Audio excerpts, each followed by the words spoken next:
The great Kyuubi no Kitsune howled to the moon as it felt its chakra slowly being sealed into the baby below. Kyuubi glared down at Minato and Kushina as they smiled at their child as Kyuubi slowly began to vanish. "Damn you both!" Kyuubi hissed out in hate as it disappeared completely. Minato and Kushina both collapsed, feeling their life coming to a direct and painful end. They simply held onto their child and themselves as they felt nothing anymore. Sarutobi and a small armed force arrived to see a crying baby with a seal on its stomach, with both Minato and Kushina smiling. "I was too late," Sarutobi mumbled, looking about the destruction and devastation. "You didn't deserve to die like this, you two." Sarutobi reached forward and grabbed the wailing baby as the other Konoha forces arrived. Sarutobi looked around at the different faces to see an array of emotions: anger, fear, confusion, and then despair. "What happened?" Shikaku asked with a rare trace of anger in his voice. "I thought Kyuubi was sealed in Kushina." Sarutobi never felt more exhausted than he did right now as he gazed down at the tiny child in his arms. Shikaku followed his gaze with his eyes widened in realization as he saw the seal gently fade away. "I need to call an emergency meeting," Sarutobi announced as he began to walk away. But just before he vanished into the cold night, he turned around to see the ninja group mourn over the falling Hokage. "Why did it have to be you, Minato?" With that, Sarutobi vanished into the cold night, leaving behind the grief-stricken men and women. XXX. "Order, order, order!" Sarutobi yelled out to be heard over the council. "I know we are in a crisis dashed." "Crisis?" echoed a calm and calculated voice of Danzo. "You don't believe that to be a little bit of an understatement, Sarutobi. I mean, we've just lost quite a bit of our shinobi forces and our Hokage on top of that." Sarutobi narrowed his eyes at Danzo, seeing the gears already turning in the old hawk's head. "What are you suggesting?" Sarutobi questioned with suspicion already in his voice. "The Kyuubi was sealed into Naruto." Danzo gestured to the sleeping baby in the crib. "If you give him to me, I can train him into being the perfect weapon." This brought mixed emotions from the council members. Some were agreeing to it, others were shocked by it, but the angrier members suggested just killing the boy. The council once again erupted into a giant angry debate, this time over the fate of the child. Sarutobi banged his fist against his desk with enough force to crack the surface. Once again, silence covered the chambers. "We will not kill Naruto." Sarutobi glanced at Danzo with a blazing fire in his eyes. "And he will not be turned into a weapon." Danzo's grip on his cane increased until everyone heard an audible cracking sound. "Do you understand, Danzo?" "Yes, Hokage-sama." Danzo dipped his head in a slight bow, but it was barely noticeable. Everyone watched as Danzo turned and left the council room, leaving behind an eerie silence. Outside the room, the only sign of Danzo's anger was his cane, which had a profound crack going down it. "You don't have the nerve to do what is needed to be done, Sarutobi. If I must, I will take matters into my own hands like I've done once before." With that, Danzo turned to the hallway and left. XXX. Two lone figures were jumping from tree to tree, sweat dripping from their bodies, but both wore smiles of excitement. "They don't give up easily, do they, Kinkaku?" Ginkaku looked at his brother, who only grunted while taking a peek behind him to see four figures jumping after them.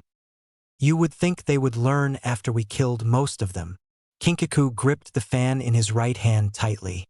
"Bashozen, Hai no Maki, banana palm fan coil of fire." Kinkaku stopped on the next branch and turned around while swinging the fan, releasing a blazing wave of intense flames, causing the other figures to disperse. Kinkaku and Ginkaku watched the blaze slowly engulf the forest into an inferno. "This should buy us some time." With that, the two began to jump away again, leaving their pursuers behind the flames. "Where is the nearest village?" Ginkaku questioned with a cocked eyebrow. "Kanahagakure is the closet." "Well, let's hide there for a few seconds." Kinkaku stared at his brother as he began to form hand seals for Henge. "Smart thinking, little brother," Kinkaku stated as he began to do the same thing. "With our massive chakra reserves, our transformation are more life-like than what any regular shinobi can produce." Ginkaku smiled a mischievous smirk as he and his brother vanished in a cloud of smoke. Triple X. Sarutobi pinched the bridge of his nose as his unfocused eyes scanned the area around him.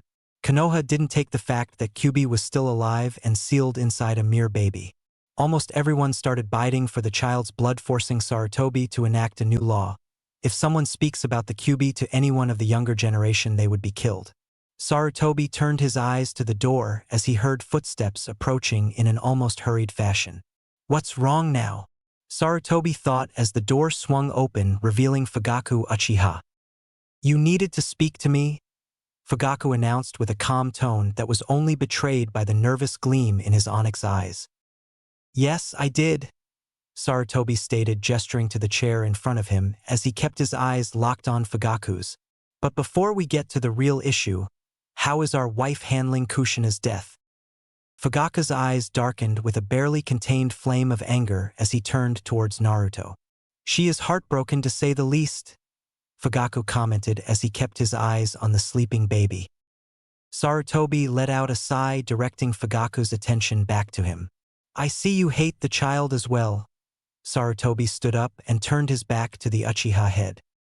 No, Hokage-sama, I don't hate the child, Fugaku proclaimed with his same calm tone. But I just don't see him being able to hold the Kyubi back. I mean, he is just a baby, and a child that pure is easily corrupted. Sarutobi turned his head back to Fugaku as he continued. I'm just wondering if you made the right call to dismiss Danzo's help in training the boy. Fugaku suddenly stiffened as Sarutobi turned his eyes to him, releasing killer intent with it.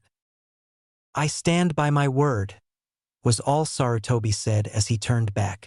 We are all tired, Fugaku. Maybe I could ask my question tomorrow, if it isn't too much trouble? Of course, Hokage-sama. With that, Fugaku stood up and bowed before departing the room.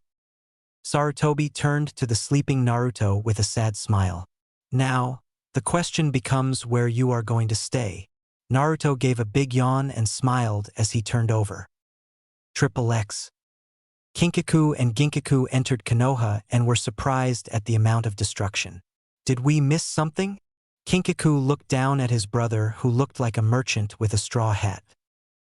I don't know, but we missed out on the fun.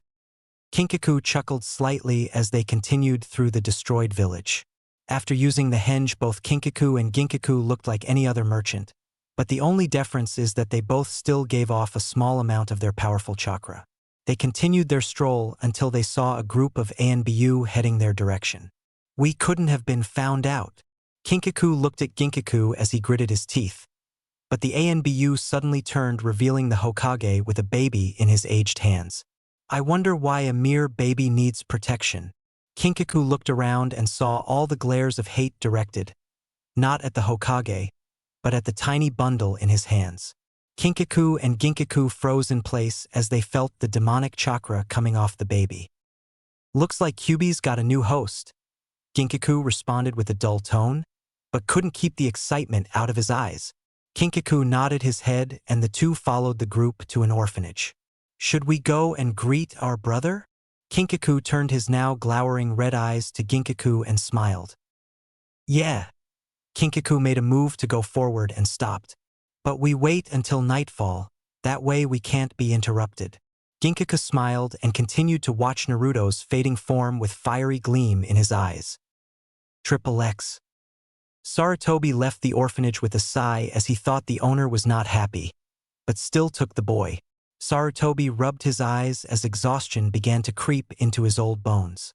Sarutobi walked forward only to stop as a flash of demonic chakra caught his attention. But when he looked towards the source, he only saw two smiling merchants looking at him. Sarutobi narrowed his eyes as his brain began to scream at him to remember those two. Sarutobi rubbed his eyes once more to focus some more, but when he looked back, the merchants were gone. Who were those two? Sarutobi mumbled this to himself as he began to retreat back to his home, but his mind still came back to those merchants. Triple X. That was close. Kinkaku looked down as his brother looked over the building they jumped on. He nearly remembered us. Yes, but he didn't now, did he? No, but what if he suddenly does? Ginkaku looked at his brother and saw him crack his knuckles. If we could almost kill Tobarama Senju and our own Naidame Reikage, I think we can handle these weaklings. Ginkaku nodded his head and looked down at the orphanage. The building was white and suffered little to no damage from Kyuubi's rampage. The building was surrounded by flowers and had a play area in back for the children. This is going to be easy, Ginkaku chuckled as he stood up. He left no one to guard the little run dash dot. Kinkaku nudged Ginkaku in the side and pointed to the top portion of the roof. Ginkaku was confused for a second until he saw the wit mask reflecting off the brown tiled roof. So he isn't as dumb as I thought. Kinkaku gave his brother a light tap to the side of the head and disappeared in a burst of speed, with Ginkaku not far behind. XXX. An eerie silence befell the orphanage as a dark shadow crept slowly towards the room that housed Naruto. The door opened slowly, revealing a man with soulless eyes dressed in black clothing. He moved towards the crib that was at the far corner with such silence it looked like he just appeared there. There you are, Naruto. He kept his eyes directed on the boy with no hint of any emotion as he reached towards the boy. The Hokage should have placed more guards. But just as his hand grazed the blanket that covered the boy, he was thrown unceremoniously to the far wall. His head snapped back with a crack, but miraculously he was not killed. Now, what are you doing to our brother?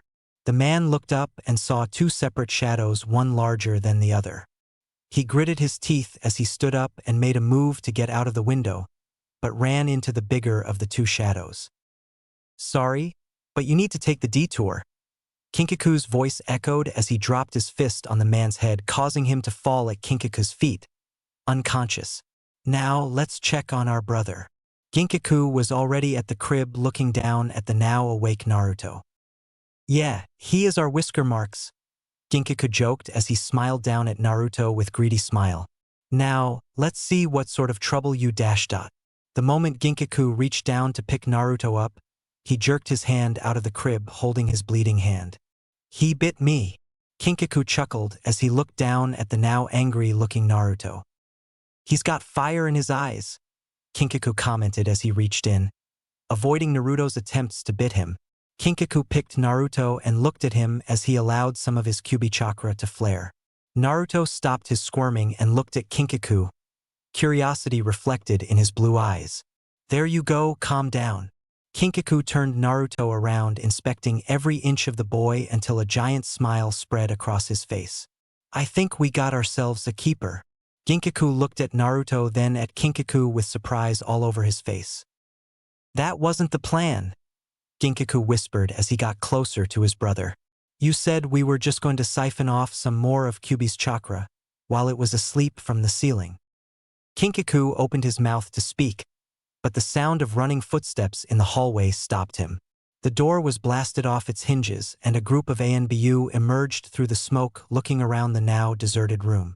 The ANBU wearing the dog mask approached the crib and felt dread at what he saw. Nothing. Alert the Hokage now. The other ANBU snapped, nodded, and vanished, leaving the dog-masked ANBU alone. I'm sorry, Sensei. XXX. Kinkaku and Ginkaku jumped from tree to tree, leaving foot indentions at each jump. We are so dead, Ginkaku yelled out as he looked at the child Kinkaku was holding. Why? Did you have to go and steal their Jinchuki? Kinkaku didn't bother to answer, just increased his speed to get away from Konoha. After running in the trees for hours, Kinkaku and Ginkaku stopped to take a breath. And to answer your question, brother, Kinkaku at this point had a very wide grin on his face.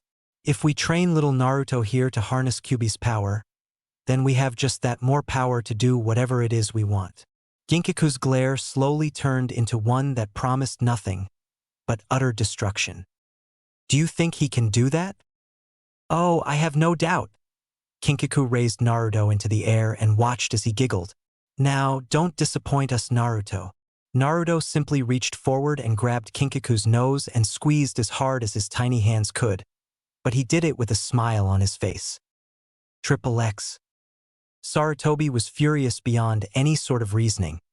Not only was Konoha in ruins, but now Naruto was kidnapped. Sarutobi walked into the interrogation building with such killer intent nearly everyone passed out. Ibiki turned just as the door was swung open, revealing the angered Hokage. Has he said anything? Was the only thing Sarutobi said, but the force behind those words made it clear. He was not in the mood for games. Sorry, but we have nothing. Ibiki was cut off when Sarutobi brushed aside him and entered the room that housed only one man. He looked up with not a twinge of fear as Sarutobi stared him down.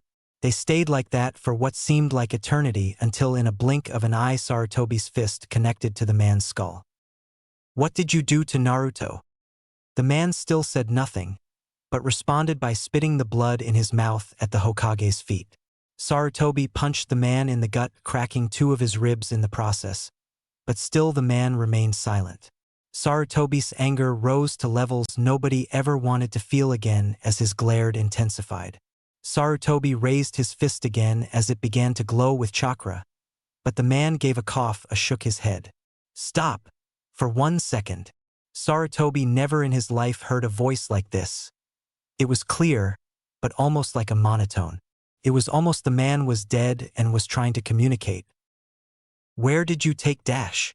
The man chuckled at Sarutobi as he looked up with his soulless eyes. I did nothing to him, he responded without a hint of pain from his wounds. I never had a chance to even touch him. If I had, he would be in the hands of someone who would dash. He stopped and smiled as he leaned back in his chair, as if he had all the time in the world. I don't think I should tell you anymore. Sarutobi grabbed the man by his tattered shirt and pulled him forward. If you don't tell me, I will personally put an end to you. The man chuckled once more as he stared back at Sarutobi. My life was forfeited the moment I was captured. Sarutobi stared at the shocked as he continued. I know that I'm going to die, but I choose to go out in my own way. Sarutobi watched as the man's eyes flashed towards the ceiling. Sarutobi looked at the spot and what he saw shocked him. The entire ceiling was slowly dissolving, revealing nothing but explosive tags. You see, my master is very intent on making sure I don't reveal anything about my mission. So he placed a very powerful genjutsu on this very room, and the tags are set to go off in about 5 seconds. Sarutobi's eyes widened as he turned and already saw Ibiki set off the alarm. Sarutobi ran out of the room himself only to stop when he heard someone whistling the happiest tone he ever heard. Sarutobi turned around and saw the man smile one last time before he was consumed in a fireball. XXX. Konoha erupted into screams of surprise and panic as a side of the interrogation building was blown off. Sarutobi landed on the ground, but didn't look at anyone. He was too busy trying to decipher what had just happened. He was happy, Sarutobi thought out with more confusion mounting up. Whoever that was, he was happy that he didn't give out any information about his mission. Now, one question haunted Sarutobi completely. Where was Naruto? XXX. Kinkaku and Ginkaku were walking through a deserted town that looked like a Jinchuriki went on a rampage here. We always miss out. Ginkaku pouted, causing Naruto to giggle on his back. What do you have to laugh at? Ginkaku yelled at Naruto. But when Ginkaku turned his head to glare at him, he saw a very grumpy-looking baby. Before Ginkaku could utter one more word, Naruto latched onto his face and began to pull his hair and kick with his feet. Ginkaku let out a scream of surprise and began to run around the area while trying to remove the baby from his face. He's biting my forehead now. Ginkaku began to roll on the ground trying to dislodge the small child, but only for him to grip all the harder. Kinkaku looked down at the two with amusement as he gently pried Naruto off Ginkaku. Now that is a fighting spirit. Kinkaku paused for a second and smiled even bigger. Now that you are with us, you need to have the name. How about Ginkaku, Copperhorn? Ginkaku looked up at his brother with a raised eyebrow as Naruto giggled even more. So we're changing his name? No, but it is what we will call him. Kinkaku placed Naruto on his shoulders. We'll tell him his true name when things cool down. But for now his name is Ginkaku. Ginkaku nodded his head and turned towards the destroyed town. This looks like a good place to camp out for a while. Kinkaku looked at Naruto with a curious look in his eyes. What do you think? Naruto responded by laughing, causing a small, but very light smile to appear on Kinkaku's face. I thought so. Sarutobi was sitting behind his desk with a distressed expression as he looked out towards the streets of Konoha. It has been over 6 years since Naruto's kidnapping, and no matter how far or wide they searched, they could not find a single trace of the Uzumaki. After the incident, the council was divided in two. One side saying that they must continue the search. The other suggested placing Naruto's name in a bingo book. The reason for the bingo book addition was because he contained the Kyuubi, and if he was trained against Konoha, he could become a problem.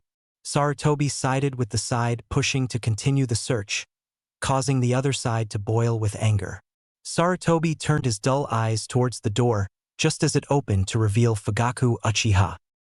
You wish to speak to me? Fugaku claimed in a leveled voice as he stared at Sarutobi. Yes, I did.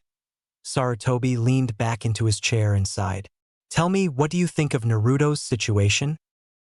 I don't understand dash. Sarutobi raised his hand to quiet Fugaku and smiled at him. I'm asking what you would have done. Fugaku sat in silence for a few seconds, choosing his words carefully. I would search for Naruto, was the subtle reply that made Sarutobi release the breath he was holding. But if I couldn't find him, I would have no choice but to place him in the book. Sarutobi continued to look outside as Fugaku looked on with puzzlement in his eyes. You want to ask me something else? Sarutobi turned his aging eyes to Fugaku with a considering gaze in them. No, that is all, Sarutobi announced as he gently dismissed the Uchiha head. Have a good night, Fugaku. Fugaku bowed his head and left, leaving Sarutobi to ponder his thoughts alone. Fugaku, I wish there was some other way, but this is the only solution. Sarutobi turned his gaze to the darkened sky to see a lone figure silhouetted by the moon. I'm sorry, Itachi. With that, the figure vanished in a whirlwind of leaves. Triple X. Naruto ran around a tree as Ginkaku chased after him. Get back here. Ginkaku was waving around a flat sword menacingly. I'm going to skin you alive. Naruto was smiling from ear to ear as he ran from the tree to a nearby building that was missing its roof. Naruto just got under a table when the door was violently blasted apart, revealing a very demonic-looking Ginkaku. Where are you, Ginkaku? Ginkaku had the sword hidden behind his back as he looked around with an innocent look on his face. I was just playing around, I would never hurt my baby brother. Naruto stifled a giggle as Ginkaku continued his manhunt. Ginkaku turned his back to the table Naruto was hiding under, allowing Naruto to slip past. Ginkaku's ears twitched as Naruto stepped on a branch outside.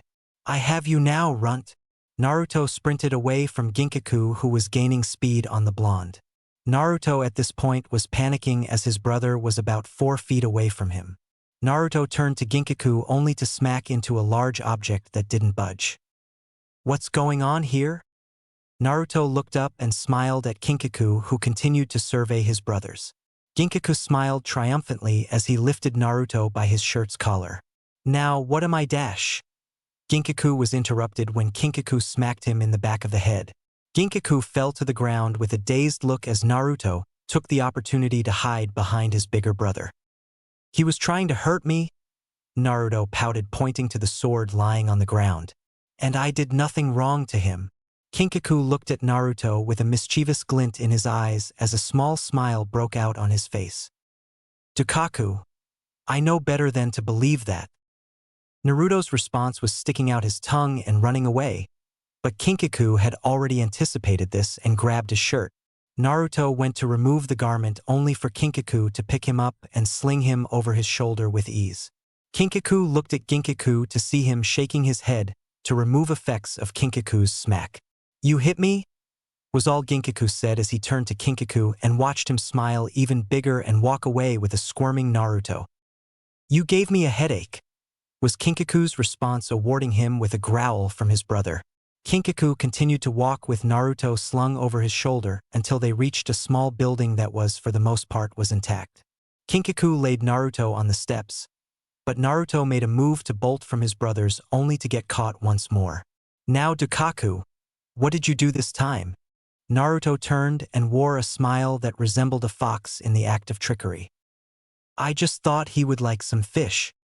Kinkaku's face showed confusion as he turned to see a very angry Ginkaku. In short, he put a live fish in my pants.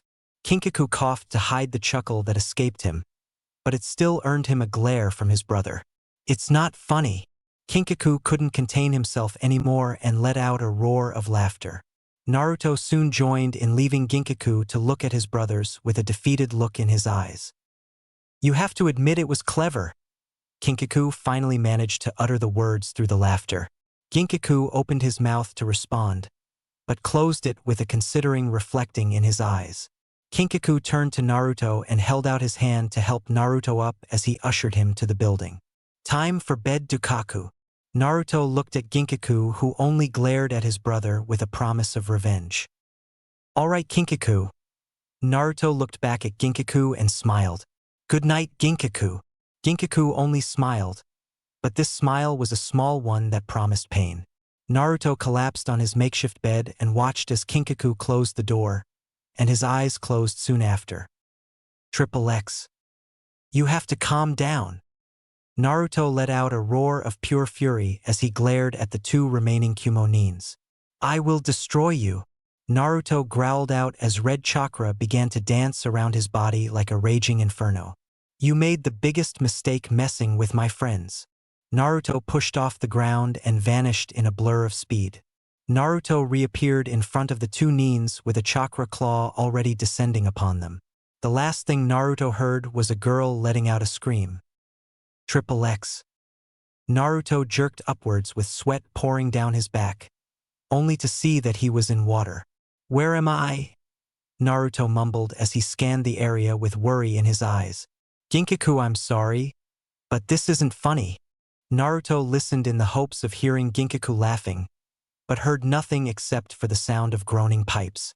Naruto stood up and began to walk down the dark tunnel, hoping to find a way out. Naruto's began to lose all hope as he continued down the endless corridor, but just as he was about to give up, he saw a very faint light. Naruto smiled as he took off towards the light with a single-minded determination, but as he got closer, Naruto noticed the light wasn't from the sun. The light was red and it felt cold and filled with anger and rage. Naruto continued onward only to find himself standing in front of a giant cage with the kanji for seal on it. Naruto stopped about 4 feet away from the cage's bars and narrowed his eyes to see a giant shape moving. Children should learn to curb their curiosity. Naruto jumped back at the sound of the voice and looked around for the source, but could only see the cage. So you are my new Jinchuriki. Come here and let me see you better. Naruto only shook his head and stayed as far back as he could from the cage. Suddenly, a lone red eye gleamed through the darkness and looked at Naruto with hatred. Clever boy. You could be interesting to play around with. This ignited a spark of anger in Naruto as he glared at the fox in front of him. I don't care who you are, but you will not make a fool out of me. Kyuubi stopped and continued to look at Naruto, this time with curiosity. The two stood like this for what seemed like hours until the ground began to rumble. Naruto looked around with a slight twinge of fear on his face, but realized that what he was hearing was laughter. Naruto turned back to Kyuubi to see that he was the cause of the rumbling. Yet just as Naruto was about to speak, the ground stopped rumbling. You have quite the mouth on you, Naruto. Kyuubi watched as this brought a look of confusion on his face, causing another burst of laughter to erupt from the great Bijou. Oh, that's right. They haven't told you yet, have they? Who hasn't? I suggest you ask your brothers that question. Naruto was about to question the beast further when a wave of water suddenly smashed into him, carrying him back into the endless tunnels, leaving Naruto with a glimpse of Kyuubi's smile. Naruto opened his eyes again to find himself staring up at his ceiling, but just as he tried to get up, the door opened and revealed both Ginkaku and Kinkaku. Dukaku, are you okay? Kinkaku had a look of worry on his face as he approached Naruto. We heard you talking in your sleep. Naruto looked at the ground as the voice he heard replayed itself over and over again, until Naruto couldn't take it. Naruto. This was all Naruto needed to say as Ginkaku and Kinkaku swallowed hard. Who is Naruto? Kinkaku and Ginkaku shared a look and nodded to each other. Who told you that name? Kinkaku's voice was leveled, but his eyes betrayed his anxiety. I'm not angry, it's just that we didn't plan on you learning that name yet. He was a giant fox. Kinkaku and Ginkaku both cursed, causing Naruto to look at them with a smile on his face. I guess it was just a dream. No, it wasn't. Ginkaku looked at his brother to see a small glare. He is going to learn sooner or later. Learn what? Your original name is Naruto Uzumaki? Kinkaku looked at the ground as he leaned against a post. We found you about to be taken by some strange man to do who knows what. We learned about your name when Konoha began to send people out to look for you. Naruto looked at the ground with a look of betrayal on his face as his brother continued. You have to understand something, Naruto, Ginkaku and I had to do what we did. You are known as a Jinchuriki, that is a title giving to people who have one of the 9 bijou sealed in them.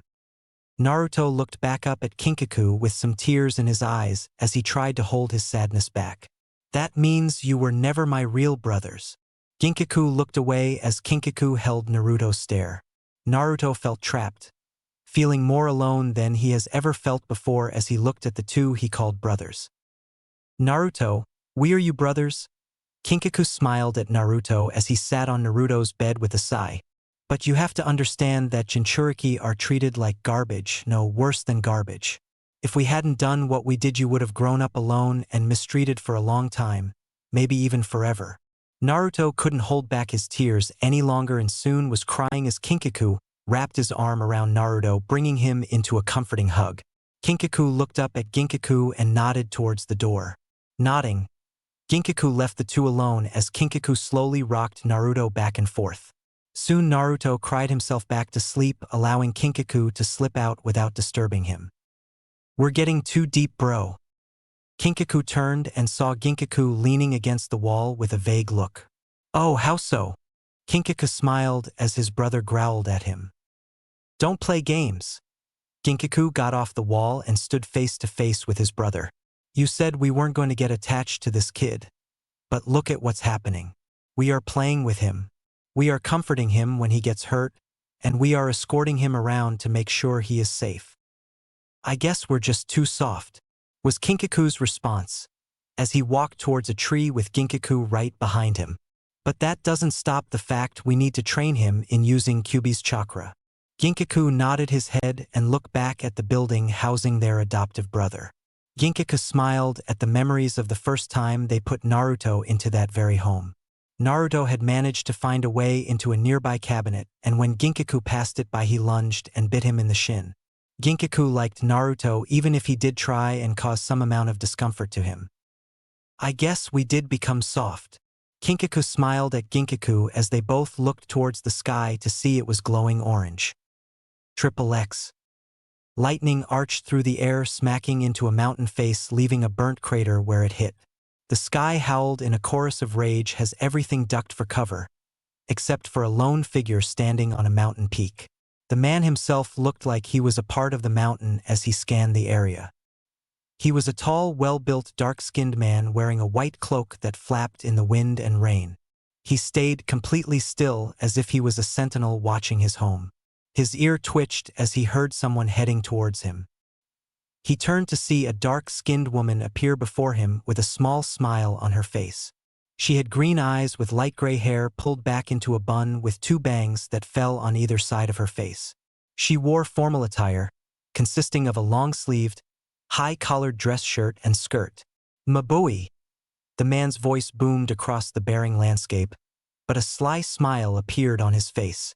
I take it you have good news for me. Yes, I do, Reikage-sama. Mabui bowed her head in respect as she kept her eyes leveled with the giant. We found where Kinkaku and Ginkaku are hiding out. He clenched his fist as electricity was sent up his entire body, conducting the lightning strikes to him. They are hiding in a destroyed town on the border of Hai no Kuni. He nodded his head as a cruel smile spread across his face. I think a reunion is in order. He looked at Mabui, receiving the same smile in return. What do you think? I'll have them organized immediately. He watched as she vanished before returning to his statue-like visage. Soon Kumo will be able to wipe this horrible stain from our history. He let loose a laugh that sounded like the boom of thunder. Triple X. The moment Naruto woke up, Ginkaku was on guard as Naruto went around laying traps for his brother. Kinkaku actually had to help his brother down from a tree, because Naruto managed to lay down a snag to wrap around his leg and hoist him up the tree in a second. The other one was a bucket full of water and crabs, causing a scream that could have been heard all the way to Konoha. Another time Ginkaku caught what he thought was Naruto, but was instead a bee's nest with Naruto's clothing on it. They still didn't understand how he did that one. Ginkaku was now sitting across from his nemesis, both glaring daggers at each other. Kinkaku looked between his brothers and couldn't help but chuckle. Ginkaku turned his head to Kinkaku, but that was all Naruto needed. Ginkaku turned his head back in time to see a small round ball on his plate. What the dash? Ginkaku's eyes widened as the ball began to smoke. Oh, shit! He tried to get away, but the ball exploded in a cloud of red smoke. Ginkaku emerged from the smoke coughing and eyes watering. Kinkaku was already a safe distance away, watching Naruto slink away with a grin on his face. A pepper bomb! Kinkaku shook his head at his younger brother's antics. He needs to ease up on Ginkaku a little. Kinkaku turned to Ginkaku to see he was already getting better, but was radiating a fierce killer intent. Kinkaku began to approach Ginkaku only for a glare to be directed at him. Ginkaku began to scan the area until a wide smile ran across his face. Naruto was happy with his latest prank on his brother. He was so excited he didn't see the shadow above him. Naruto was slammed to the ground, causing all the air to escape from him. Okay, you got me, Ginkaku. Naruto looked up, and the person he saw was not his brother. This man wore a flak jacket with a tattoo that reminded Naruto of fire. He had black hair with a medium build and cold green eyes. The man smiled at Naruto with a cold demeanor around him. So you know Ginkaku? The man took out a kunai and held it to Naruto's throat, drawing a little blood. You are going to be very useful then. The man went to pick Naruto up when a spike of killer intent was sent soaring. The man began to shake uncontrollable as he turned around only to get kicked from the other direction. He was sent through 2 trees only to stop on another. He looked up to see a fist connect with his stomach, making a bone-cracking snap echo through the woods. He leaned forward, coughing up blood, only for an elbow to be delivered to his neck. The man landed on the ground with a pained grunt as blood gently leaked from the corner of his mouth.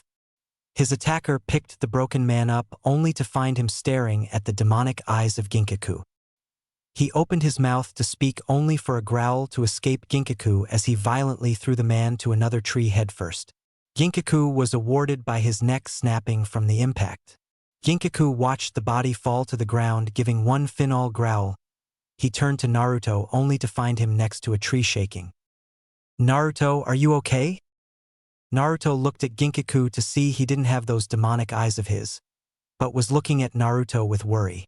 Ginkaku reached toward Naruto only for the snapping of branches to cause Naruto to jump towards his brother, while he turned to the noise with anger reflected in his eyes.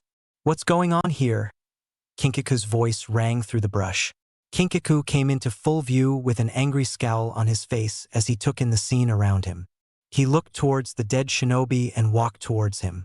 Kinkaku quickly kicked his body over only to growl in response. Ginkaku, we're leaving now. Kinkaku turned and began to walk away from the scene, causing confusion from the two. Ginkaku looked back at his dead prey and saw 2 things that caused his heart to stop. 1 was the Kumogakure headband, and 2 was the golden horns tattooed to the man's jacket. Naruto, we have to go, okay? Ginkaku looked down at the shaking boy and picked him up, causing Naruto to grip Ginkaku tighter. Ginkaku ran after his brother as he pulled a small orb out of his pocket. Naruto, can you do me a favor? Ginkaku waited for Naruto to nod his head before continuing. Could you look up? Confused by his brother's request, Naruto looked up only for tomato juice to be poured on his face. Naruto let out a yelp of surprise and wiped the juice from his face as his brother laughed. That's only just the beginning of my revenge, little runt. Naruto looked up at Ginkaku and saw he was still smiling, causing Naruto to smile as well. Ginkaku waited until Naruto passed out before dropping the smile completely and adopted something close to a tiger about to tear someone apart. You saw the symbol too? Kinkaku looked back at Ginkaku with a frown on his face. That means not only did they find us, but they are serious about getting rid of us. The Kinkaku Butai, Golden Horn Force. Ginkaku had a dazed look in his eyes as he began to remember Kinkaku's and his time in that very organization. This won't be easy, brother. Kinkaku nodded his head and kept running through the trees looking out for any slight movement that might betray an ambush. Kinkaku kept his movements precise, taking extreme care not to break anything as he tried to get his brothers out of the danger zone. Ginkaku kept his eyes forward, never noticing the large shadow above him. Ginkaku let out a grunt of pain as a large object was dropped on him. Ginkaku released his grip on Naruto by accident, allowing the concealed individuals a chance. Ginkaku crashed into the forest floor, looking up to see a struggling Naruto in the hands of the other members of the Kinkaku Butai. Dukaku! Kinkaku screamed out, but stopped when a kunai was placed against the boy's neck. Now that is better, the scared man announced with a calm tone. He was an extremely well-built man with scars running down his entire body. He had uncaring black eyes with white hair framing the sides of his face. Now that everyone is here, we can begin. The man nodded to the other 3 members of his team and they jumped to action. You remember me, don't you, Kinkaku? Kinkaku growled his response as a chakra sealing tag was placed on him and Ginkaku. Well, if you don't let me remind you. The man unstrapped his flak jacket, taking great care not to let Naruto go. Kinkaku's eyes widened as he saw a giant scar that resembled something that was spun around and around. Taken, lightning attack. Memories began to flood Kinkaku's mind as images of him standing over Taken's broken and destroyed form appeared. You survived that night. Taken smiled at the look of disbelief on Kinkaku's face as he and Ginkaku were tied up. The other members smiled and nodded towards their leader, receiving a nod in return. Taken looked down at Naruto with a sinister gleam in his eyes. Yes, I did. Kinkaku watched in his horror as the kunai was plunged deep into Naruto's gut. Taken watched the boy gasp in pain as he was pushed out of the tree. But your brother won't be so lucky. Kinkaku struggled against his bonds as Naruto's prone form hit the ground on his back. I'll kill you. Ginkaku was almost foaming out of the mouth in rage, but Taken simply waved him off. Taken jumped off the tree and landed in front of Kinkaku with a small but dangerous smile. Kinkaku growled at him, but received a vicious punch to his gut for his response. Now, there is no need for that. He is just a child. The response surprised Taken as he looked at Kinkaku with a calculating look. Please, just heal him and we won't fight back. Taken looked about the scenery as if contemplating Kinkaku's words, but simply delivered another chakra-laced punch to his stomach. I don't care. Taken grabbed Kinkaku's head and had him look directly into his eyes. We already have you restrained. Why would I agree to such a stupid request? Taken shoved Kinkaku's head back, but just as he was about to order the rest of the Kinkaku Butai to move out, he froze. Taken looked back at Naruto's body to see the boy on his feet, kunai still in his gut. Taken watched in horror as a blazing red chakra began to surge out of Naruto, scorching the ground as it grew. This chakra, it's not possible.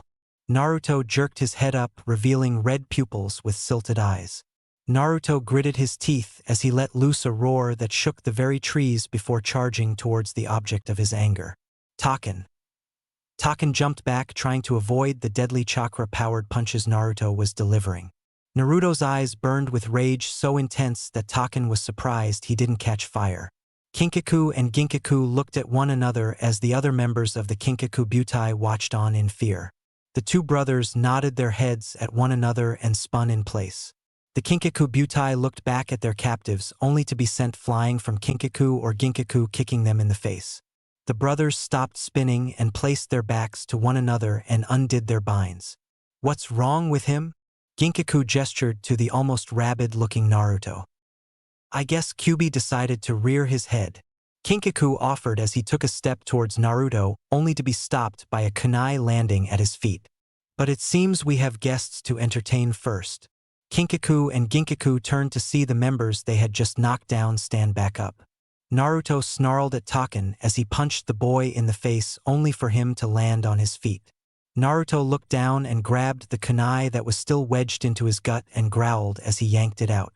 Taken narrowed his eyes as the wound slowly began to close with stream coming out of it like it was being burned closed. Naruto threw the kunai at Taken's head with deadly accuracy.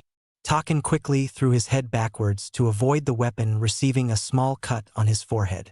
Taken looked back at Naruto only to see a glowing red fist connect with his face. Taken slammed against a tree with enough force to crack it in two. Damn it, Taken thought with pain coursing through his body. I never thought we would have to fight the Jinchuriki of Kyuubi no Kitsune. Taken tried to stand, only for Naruto to ram his shoulder into his stomach, knocking the wind out of him. Taken was shoved against another tree as Naruto growled in anger. Naruto jumped into the air and kicked forward with both of his legs catching the Kumo-nin in the chest. Taken coughed up some blood as he felt something crack. Enough! Taken waited for the wild boy to close the distance between them before acting. Naruto's eyes widened as lightning ripped through his body, sending him flying backwards. Naruto hit the ground and released a grunt of pain, but was quickly on his feet again. Taken watched in slight horror as the red chakra began to form around the boy until it resembled a fox with a single tail.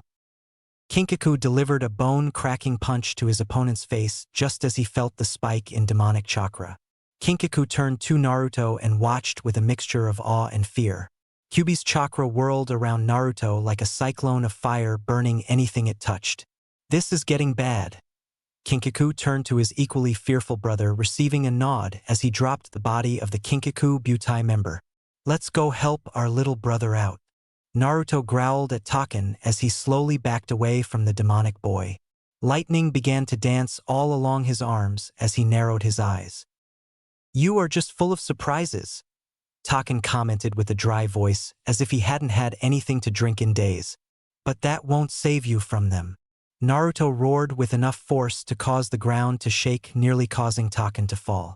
Taken regained his footing and looked up to see a hand encased in chakra enter his field of vision. Taken jerked his head backwards and watched the clawed hand soar above him. Taken jumped away from Naruto only to smack into Kinkaku and Ginkaku. Going somewhere, Taken? Kinkaku smiled at the man in front of him. Because you caused this mess, now you have to clean it up. Taken cast one look at the last members of the Kinkaku Butai and saw two members slowly getting to their feet. Taken smiled at them and gave them a hand signal, causing them to nod with grief on their faces. Kinkaku turned to the fleeing members and was about to give chase, but stopped when he felt someone grab his arm. He turned back to see a grinning Taken glowing with electricity. I'm going to die, Taken announced with a clam voice, but I can ensure that they get back to Kumo with this. Ginkaku's eyes widened as he realized what Taken was planning. Ginkaku made a move to remove Taken from Kinkaku, but someone else beat him to it. Taken smiled as he felt his chakra finish building up, but he quickly felt an intense pain soar through his body. He looked down at his right arm to find it not there anymore, but instead found it in the hands of Naruto. Naruto growled one last time before taking the arm and smacked Taken in the face with it. Taken skidded across the ground as Naruto leaped at him, ready to kill the man. But Taken just smiled. Naruto's punch went straight through his chest. Taken began to glow bright blue, signaling the end of his plan. Naruto, run! Naruto's eyes narrowed as Taken exploded into an electrical storm that expanded outwards, turning everything it touched to ash. Kinkaku and Ginkaku both jumped backwards as the storm kept coming towards them. The two ended up with their backs against a house 40 feet away from the central explosion, only for the orb of lightning to stop an inch away from their noses. Kinkaku and Ginkaku breathed a sigh of relief as they gently tore their chakra sealing tags off of their bodies. Is Naruto okay? Ginkaku's shaken voice getting a worried look from his brother. I mean, that was a large amount of chakra released. Ginkaku's worry was soon put to ease when the dust settled, revealing a lone blazing form in the smoke. Ginkaku and Kinkaku took one step towards the figure only for a soul-shattering roar to tear through the sky. Naruto lowered his body to the ground as another tail slowly began to form. He's already trying for an escape, Kinkaku growled as he pulled out 2 scrolls from his pockets. Brother, it's time we help our brother tame a beast. Naruto's eyes twitched as he whirled around to glare at his brothers with death reflected in his red eyes. Kinkaku handed one of the scrolls to Ginkaku, who took it without a word. They both slowly began to circle Naruto in opposite directions, unraveling the scrolls as they went. Naruto continued his growling as he watched the two with suspicion layered deep in his eyes. Now, Naruto, this is going to help you. Naruto growled even harder as Kinkaku and Ginkaku reached each other once again. Okay. Naruto released a roar as his second tail formed and went for his brothers in a blinding fury. I thought you wouldn't agree. The two brothers connected their scrolls, creating a veil of light to erupt from the scrolls. Naruto's arm outstretched towards Kinkaku's face, only to be stopped by a tendril of chakra. Naruto growled in fury as more of the tendrils of light emerged from the veil and held the Jinchuriki down. What now, brother? Ginkaku gestured towards the fleeing forms of the Kinkaku Butai and then to Naruto. Do we leave him here for a second, or do we let them go back to Kumo? Kinkaku growled his own type of fury as he looked between Naruto and the fleeing Kumo shinobi. Kinkaku's shoulders slumped as he made his decision as his head rose, showing his resolve. Ginkaku smiled as he realized what Kinkaku's decision was. All right, let's make this fox heal for us. Kinkaku smirked at his brother's words as their own Kyuubi's chakra began to flow over their bodies. The two brothers extended their arms and allowed the red chakra to creep towards Naruto's restrained form. Suddenly, Naruto's form went limp just as Kinkaku and Ginkaku's bodies fell to the ground. Triple X.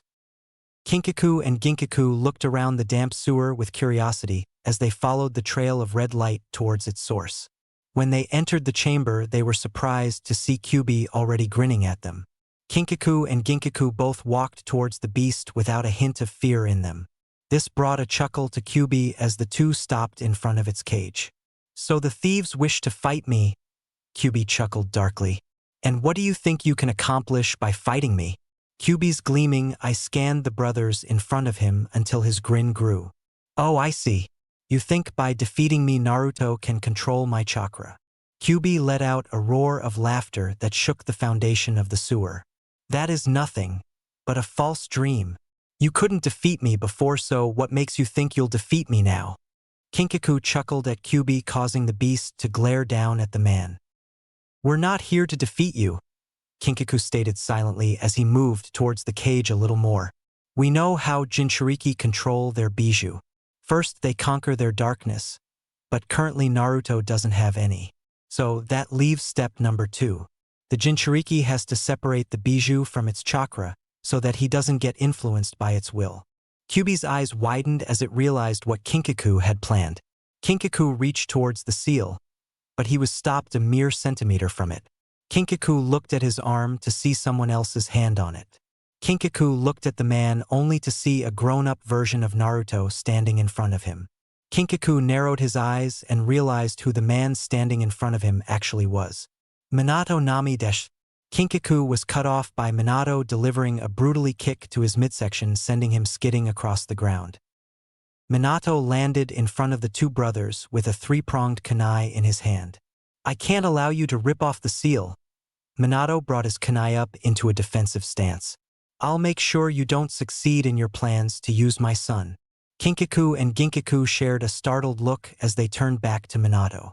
Kinkaku regained his footing and stood up, towering over Minato. But just as he opened his mouth to speak, a chain of chakra wrapped around him and his brother, slamming them both together.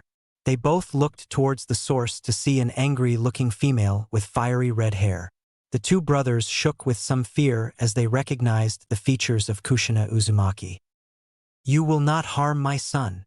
Kushina growled this out with each word as the chain tightened around the brothers. Understand.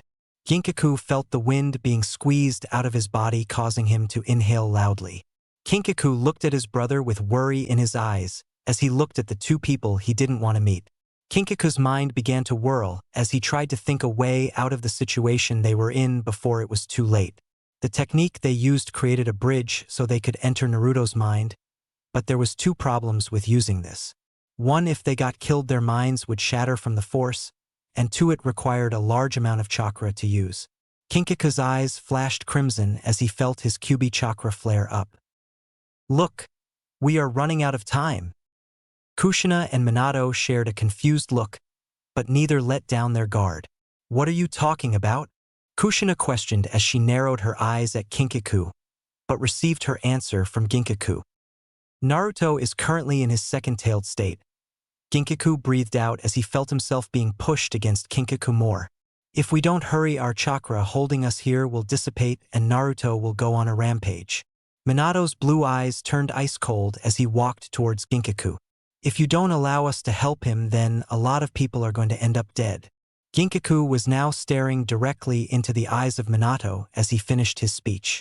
Including Naruto. Kushina made an almost fox-like snarl as she tightened the chains, even more choking off the oxygen to Ginkaku. Kinkaku turned around, but stopped when he heard the chuckle. The group turned towards the cage that held Kyuubi and saw the great beast with a sickening gleam in its eyes. Kushina loosened her chakra chains enough to allow Ginkaku to breathe once more, but also allowed Kinkaku to free his arms. Kushina looked back down just in time to see her chains blasted to pieces by a sudden and violent release of chakra. Kinkaku turned towards Kushina as his chakra cloak slowly formed three tails. We are not here to hurt Naruto. Minato simply dropped into a defensive stance as he glared at the man in front of him. Why should we trust you? Kinkaku looked between Kushina and Minato, then back towards Kyuubi. You tried to end the life of one of our Hokage. Kinkaku breathed a sigh as he let his Kyuubi chakra go. Kinkaku picked his brother up as he turned back to the two. Because we care about Naruto, Kinkaku proclaimed with a smile. We may be willing to betray anyone to get to the grand prize, but we watch out for our own. Kushina's eyes softened a little, but that didn't mean she was trusting Kinkaku. At first we saw Naruto as a way to keep our own skin safe, but the little twerp, even though he puts Ginkaku through hell, has grown on us. That was when Kinkaku's eyes turned hard and cold as he glared at the two in front of him. That is why we are putting our life on the line so he can control this beast's chakra. If we can pull the chakra away from Kyuubi, then it will be all the easier for Naruto to control it. Kinkaku turned to Kushina, who looked away quickly, causing Minato to look at her in worry. You know what it's like to live with this beast. You have a chance to make Naruto's life easier if you'll help us. Kinkaku offered his hand, getting mixed looks from everyone. Minato stood up and walked towards the man and grabbed his hand in a flash. Kinkaku smiled even as he felt the seal slithering up his arm. If you try anything funny. I understand. Kinkaku pulled his thumb across his neck and made it droop to one side. I'm a dead man. Minato nodded his head and turned to Kyuubi's cage. Minato walked towards the beast, getting a growl in response. Minato reached forward until his fingertips touched the cage bars and turned towards the three people standing behind him. Let's get this over with. With that, Minato and the others vanished in a flash of white light. XXX. Naruto opened his eyes and took in his surroundings, noticing that everything was brighter than it should be. He continued to look around until he stopped on something that made his heart slam straight into his throat. Kinkaku and Ginkaku were both laying with their backs to a crater covered in blood and gash marks. Naruto stood up only to find himself standing in a crater and covered in blood, but found no wounds on his body that it could have came from. Naruto climbed out of the small crater and crawled towards Kinkaku and Ginkaku's prone forms with fear in his eyes. As Naruto got closer, he breathed a sigh of relief seeing his brother's breathing. Naruto reached forward and gentle touched Kinkaku only for him to groan in pain. Are you guys okay? Kinkaku and Ginkaku opened their eyes and stared up at a worried Naruto and managed to work up a small smile. Yeah, the two said in unison. We're just a little banged up from that fight. Naruto continued to fret over his wounded brothers as he set out to find any bandages to cover their wounds. Once Naruto was out of earshot, both the brothers dropped their smiles. Kinkaku looked down at the large gash on his arm and chuckled as he tried to sit up. That was the most painful fight I think we've ever had. Ginkaku nodded his head as he stood up on shaking legs. The fight with Kyuubi didn't go all according to plan. The brothers along with Minato and Kushina finally subdued the beast, but only after a sacrifice. Kinkaku and Ginkaku's Kyuubi chakra was used as a focus point to draw out the great beast's power, but in response their Kyuubi chakra is slowly being drained from their bodies. Ginkaku looked up in time to see Naruto coming back holding as many bandages he could carry. But the question is, Kinkaku, was it worth it? Kinkaku didn't have a response as the two resigned themselves to being bandaged by their adoptive brother, but neither one of them noticed the dark form slowly meld in the dark trees. XXX. Sarutobi sat in the council room listening to the latest news on Naruto's whereabouts. Things didn't look good for the blonde Jinchuriki. The council was once again in an uproar about whether to place the boy in a bingo book or not. "We need to act now," Danzo roared out as he glared at Sarutobi. "Your blind devotion that we can find him is going to be the end of us." Sarutobi's eyes flashed with a dangerous fire in them, causing nearly everyone to cringe in fear. Over the course of Naruto's absence, Danzo has grown more and more impatient with Sarutobi's peaceful way of going about things. The two were now seen most often fighting over almost anything. "You're crossing a very dangerous line, Danzo," Sarutobi warned with a voice that bordered on threatening. "I know perfectly what I'm risking by not putting Naruto in our bingo book." Danzo finally had enough and slammed his cane on the ground with enough force to create a crack. "So you'll risk the entire village for one child?" Sarutobi stood up and opened his mouth to protest, but stopped as he took in the entire council. Sarutobi let out a sigh as he took his seat once more. "I'm not risking the entire village for just a child," Danzo scoffed as he began to knead his cane into the crack. "Yes, we all know that he is Minato's child," Danzo stated with no emotion in his voice. "But sacrifices are what help create a village. Think about that, Sarutobi." With that, Danzo stood up and left with several other council members. Sarutobi let out a sigh of exhaustion as he dismissed the remaining members of the council, but became aware of someone looking over at him. He looked over and saw one of the only surviving members of the Uchiha clan.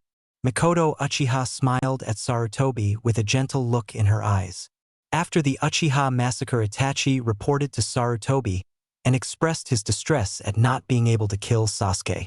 Sarutobi knew there was more for Itachi to say, so after much prying, he found out what he was hiding. Itachi, in an attempt to make Sasuke stronger and keep him on the right path, spared his mom, but left her in a critical condition. Itachi then made Sarutobi promise not to allow any harm to befall his family before departing the village he loved. Mikoto gently stood up with as much grace as she could, but couldn't keep the slight limp from her step. "A bad day just keeps getting worse." Sarutobi nodded and just shook his head. "But you're going to do it, aren't you?" Sarutobi looked up at the Uchiha and cringed from the look of sadness in her eyes. Mikoto, in order to honor her fallen friend, was one of the main supporters of finding Naruto. Sarutobi was also in that category, but they both knew it was just a matter of time. I'm sorry, Mikoto. Mikoto smiled at Sarutobi, but couldn't keep the tears from her eyes. "I understand." Mikoto turned away from Sarutobi and walked down the aisle of empty seats. "But it's just hard, you know." Sarutobi looked back at the Uchiha woman, who was sporting a smile that brought a certain red-haired woman to Sarutobi's mind. "I lose my best friend. Then her son is kidnapped, and finally my son is forced to leave because of something his clan was planning. It's just a lot to take in." The tears kept falling no matter what Mikoto did to stall them. Sarutobi stood and strolled across the room, and before Mikoto knew it, she was in a hug. She looked up to see tears shining in Sarutobi's eyes as well. "It'll be okay, Mikoto," Sarutobi stated with sincerity in his voice. "I'm sure everything will work out. Now go home and get some rest." Mikoto nodded her head and walked out, leaving behind a very conflicted Sarutobi. Sarutobi walked out of the council room as he made his way to his office.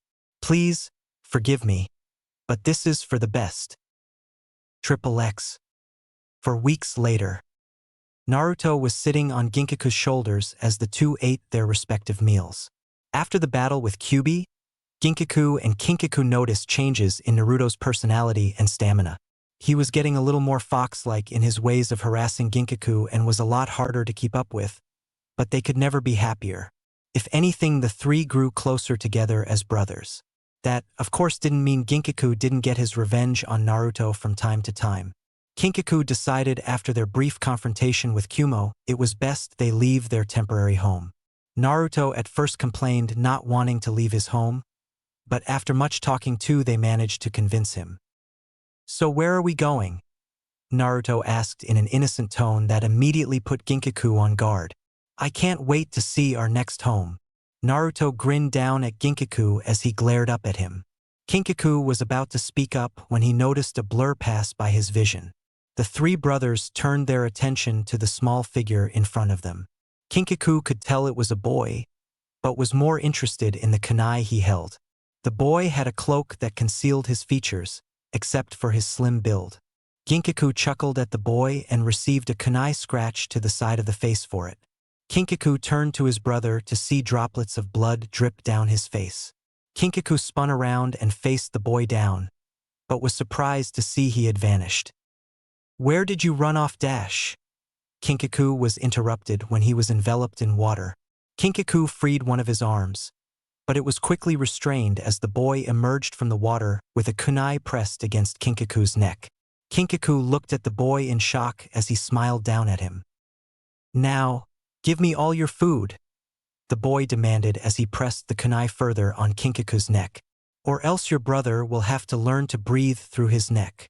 Ginkaku growled at the boy, but then smiled as Naruto waved at him with a smile as well. The boy looked at the two in confusion until he felt a painfully jolt. The boy was painfully blasted off of Kinkaku by a blast of electricity. Kinkaku turned around and glared down at the kid. The boy's hood was knocked off from the blast, revealing white hair with a light blue tint in it and purple eyes. Kinkaku approached the boy with murder in each step, but stopped when Naruto stepped in front of him. "Get out of the way, Ginkaku!" Naruto shook his head and kept his arms spread apart as if protecting the boy. "He's just hungry," Naruto proclaimed as Kinkaku glared at Naruto with a burning fire in his eyes. "He just needs some food."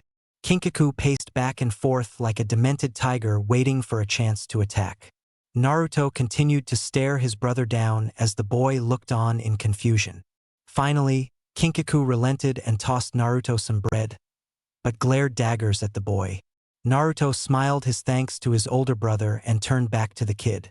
Naruto handed him the bread only for the boy to snatch it before Naruto could fully open his hand. Naruto looked at him to see shark-like teeth tearing chunks out of the bread. "So you got a name?" He looked at Naruto with a raised eyebrow, but continued to eat a few more bites.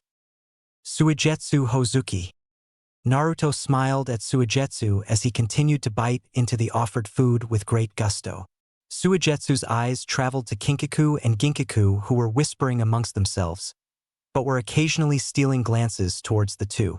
Suigetsu narrowed his eyes as he got ready for anything funny. "So where are you from?" Suigetsu nearly jumped in surprise, completely forgetting that Naruto was close to him. "Kirigakure," Suigetsu commented in a voice that was barely audible. Kinkaku and Ginkaku's eyes twitched at the village's name as they stared at Suigetsu. "Wait, back up a little," Ginkaku asked while making a backwards gesture with his hands. "Your name is Suigetsu Hozuki, and you're from Kirigakure." Suigetsu nodded his head while his entire body tensed. "So you're from the Hozuki clan?" Suigetsu was surprised to hear a tone of excitement in Ginkaku's voice. That clan had to be the best Suiton users ever. "Remember when we had to fight 3 of them at the same time, Kinkaku?" "Yeah, that was irritating."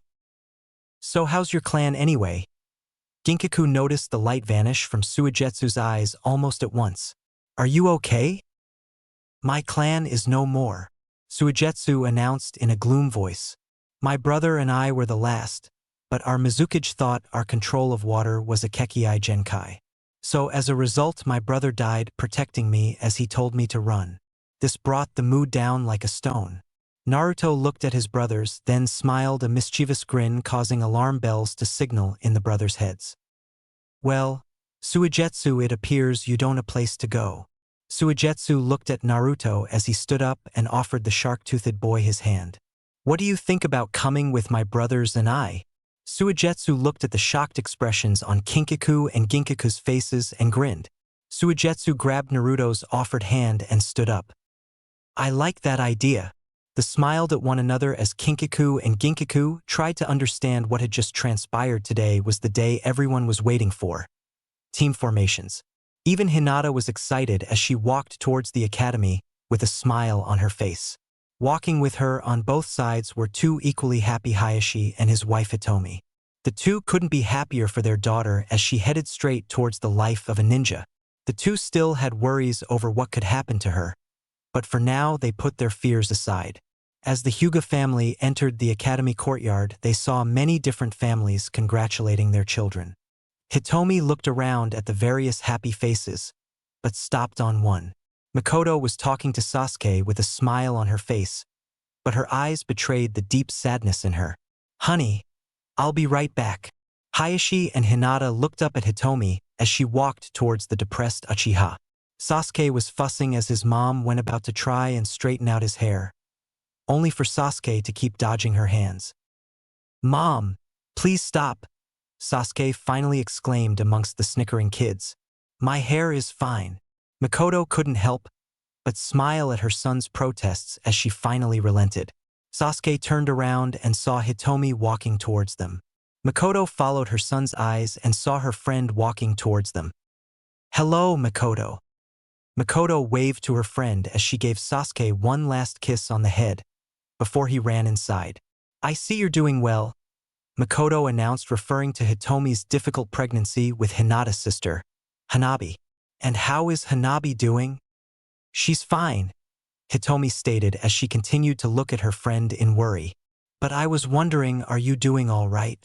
Makoto looked at her friend in confusion. I don't know what you're talking about. Hitomi just stared at her friend with a leveled gaze that seemed to stare directly into Makoto. I know that you're still hurting from Kushina. Makoto looked away at that name as Hitomi continued. But she wouldn't want you put yourself through this. Makoto didn't look back up as she looked at the ground with a fake interest. Hitomi sighed, knowing she wouldn't get anything out of her friend like this. Instead, she just turned and looked towards her smiling daughter and confused husband. Just then Hitomi's eyes seemed to ignite as an idea came to mind. She turned back to Makoto as she was looking up at the sky. How about you and Sasuke come over for dinner? I mean, we could all have a little congratulating party for our kids. Makoto looked down at Hitomi with a shocked look in her eyes, but that soon turned into happiness. Okay, I'll have Sasuke ready. Hitomi nodded her head and turned back to her family. Hayashi stared at his wife with a furrowed brow.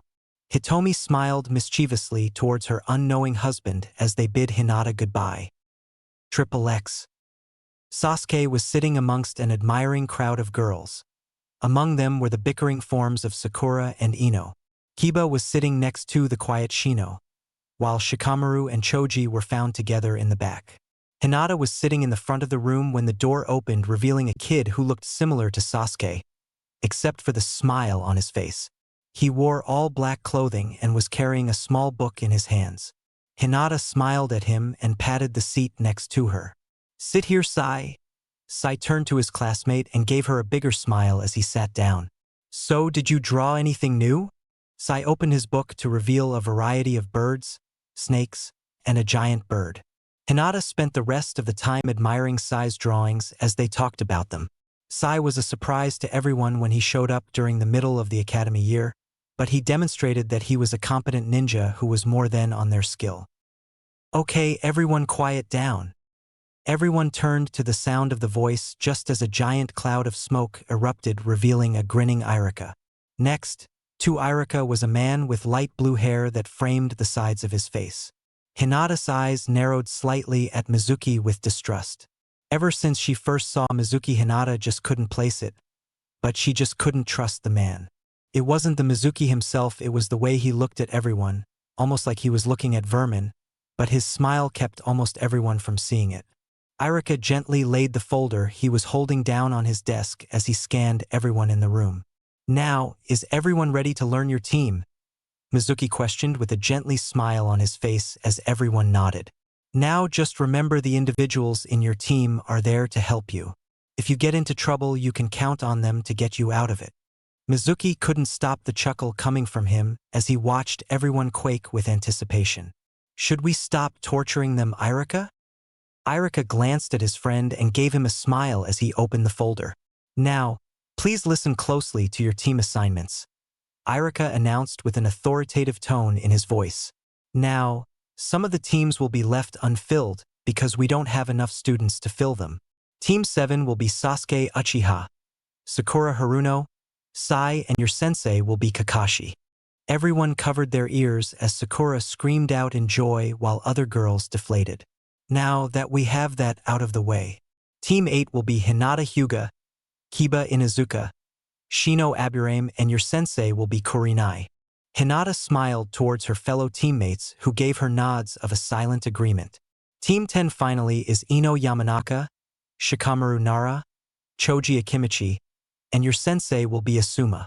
Irika looked around at the students and noticed some were happy, but others looked indifferent to the whole thing. Now, you have some time before you met your sensei, so please take this time in order to get to know your team. Irika and Mizuki left with that word, leaving the newly formed teams to themselves. The result was almost immediate. Almost everyone seemed to materialize next to their respective teammates. Hinata and Kiba talked while Shino listened intently. Sakura tried to get Sasuke to go out with her while Sai drew in his book. Ino berated Choji for eating too much and Shikamaru for sleeping. Hinata continued to talk with her friends until a red-eyed woman with black hair entered. Team 8. Hinata, Kiba, and Shino looked at the woman, giving her a slight wave. I'm Kurinai, your sensei. Meet me at the meadow in 2 minutes. With that, their sensei vanished in a swirl of leaves, causing the trio to dash for the window. The other remaining genin just stared at the open window and looked back at the door in confusion. XXX. Stop where you are, a guard shouted at the 4 figures in front of them. The individuals were all dressed the same black cloaks with hoods over their heads. The only difference the guards could see was that 2 of them were children. One of the kids turned his head just enough to flash the guard a fox-like grin as they continued their sprint through the woods. Circle around, will catch them as they cross the bridge. The guards nodded their head in unison as some of them separated from the others. The 4 jumped onto the bridge only to encounter the other half of the guard unit waiting for them on the other side. They turned to leave only to find the other half on the other side. The guardsmen all smiled as they slowly crossed the bridge towards their prey. Now, give us what you stole and just maybe we'll go easy on you. The 4 looked at each other and nodded as the biggest of them pulled a small bag out of his cloak.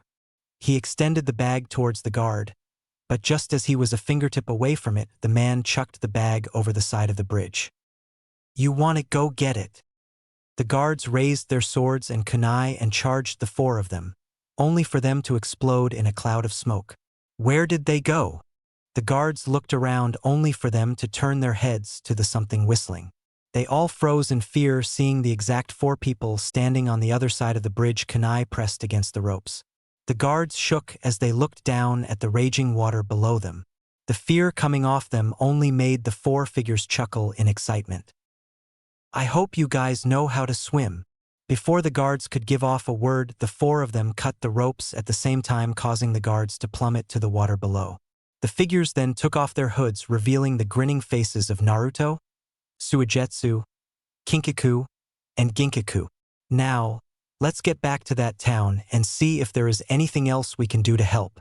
Suigetsu and Naruto both nodded their heads as they turned back to the town. The 4 entered the beautiful town, but knew better than to fall to the serenity.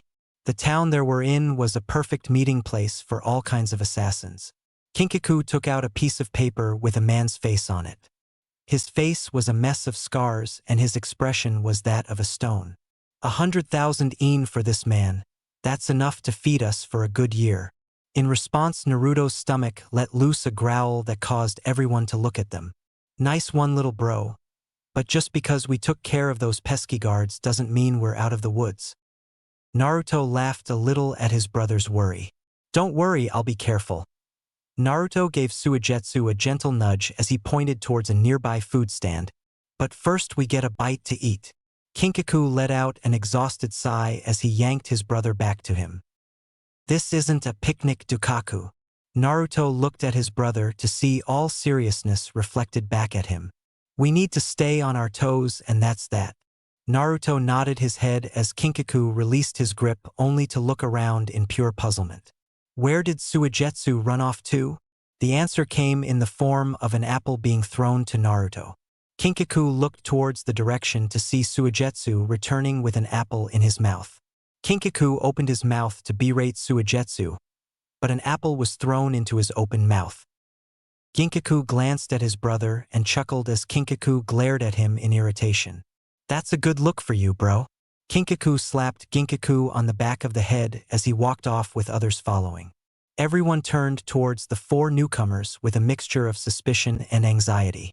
Kinkaku slowly escorted the group into a nearby bar that smelled of sake and smoke. The bar was filled with a variety of people, but almost all of them were drunk. Stay close.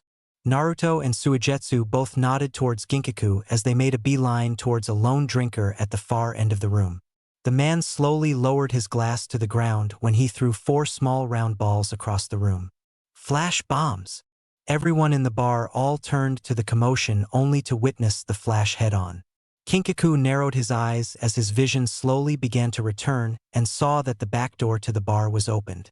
He gave Naruto and Suigetsu a small signal to follow the man through the door. The two nodded as they took off after the man. Triple X. Get out of my way. Everyone slammed themselves against the opposite walls of the alleyway to avoid the man running through them. Naruto and Suigetsu rushed past everyone, jumping from wall to wall above their heads. The man exited the alley just in time to see Kinkaku's fist enter his field of view. The man's head slammed against the brick wall behind him before he slumped down to the ground. Naruto and Suigetsu landed next to the man, but the grins they were wearing vanished almost immediately. Even Kinkaku and Ginkaku looked at the man with confusion evident in their eyes. The man they were chasing was dissolving before their very eyes. It wasn't like he was melting, it was like his skin was simply washing away. The process continued until there was a different man lying before them. Brother, what the hell just happened? Kinkaku didn't answer Naruto's question in words. Instead, he grabbed both him and Suigetsu before taking off towards the town's exit. Naruto held on as Kinkaku applied enough chakra into his feet to leave foot-sized craters in the ground. It was a trap all along. Ginkaku's eyes narrowed as he began to give everyone they passed by a calculated glance. We have to get out of here right now. Naruto and Suigetsu looked at each other in confusion. Why? Brother, what happened? Kinkaku didn't answer his question, which scared Naruto even more, knowing his brother was truly afraid. Triple X. Sasuke, Sai, and Sakura were all still sitting in their classroom awaiting their sensei. Sai was sitting drawing aimlessly, but kept glancing towards his fellow teammates. Sakura was prancing back and forth, muttering about how their sensei is late. Sasuke was looking about with barely a hint of emotion in his features. Sai returned to his picture to see a small snake. Just then the door opened to reveal a man with silver hair that seemed to defy gravity. He gave everyone a glance as if he was trying to measure their worth. My first impression, Kakashi stated. I think you're weak. Sasuke's eyes twitched in a slight display of anger. Sakura glared at her sensei with a glare on her face. Sai just smiled up at Kakashi. Meet me at the roof now. With that last word, Kakashi vanished in a swirl of leaves, leaving his team to take the stairs. Kakashi was waiting on the bench when his team opened the door behind him. Kakashi gestured to the chairs in front of him, indicating that he wanted his team to sit. Now, I want you all to tell me a little bit about yourselves. Kakashi-sensei, what do you mean? Kakashi glanced towards Sakura and gave her an eye smile. Okay, I guess I could give you an example, Kakashi said as he crossed his arms and leaned back. My name is Kakashi Hatake. I have some likes, but just as many dislikes. My dream is undecided at this point. Everyone just stared at Kakashi with a mixture of shock, confusion, and anger. Now it's your turn, Pinky.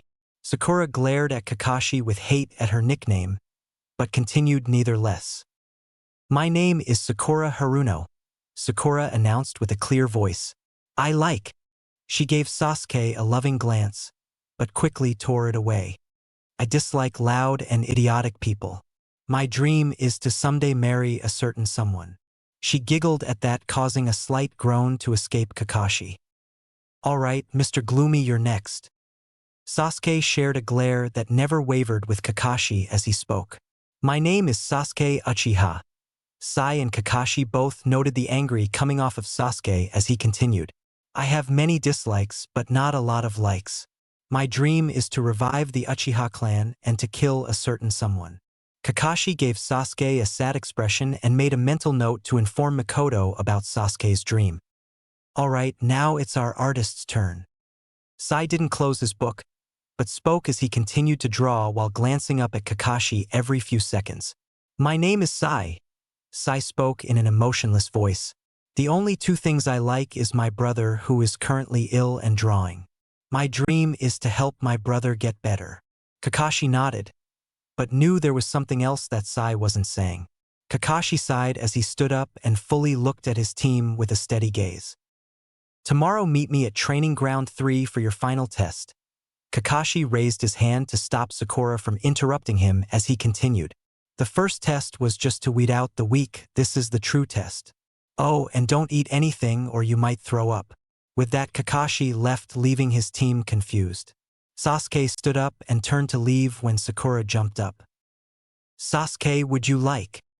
No, besides my mom wanted me home as soon as I was done here. Sasuke left on that note, leaving behind Sai and Sakura. He's different, Sai announced as he stood up with his finished drawing. Sakura turned around only to see Sai's picture. It was a picture of Kakashi, Sasuke, and her all in different poses like he drew them from separate areas. But there is hope in this team.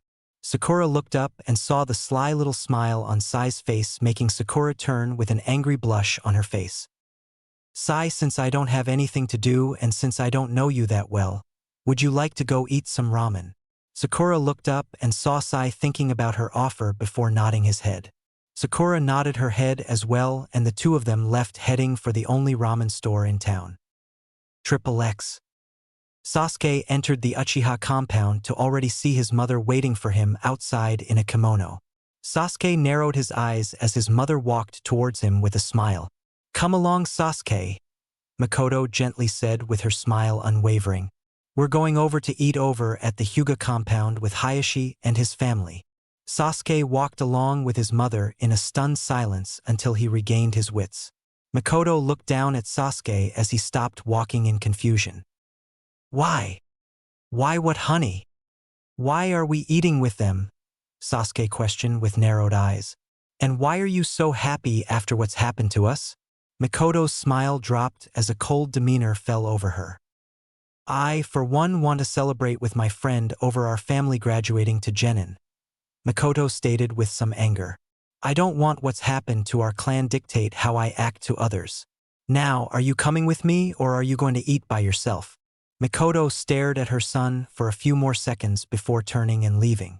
Sasuke gritted his teeth as his anger bubbled inside him, but he soon gave in and followed his mom without saying a single word. XXX.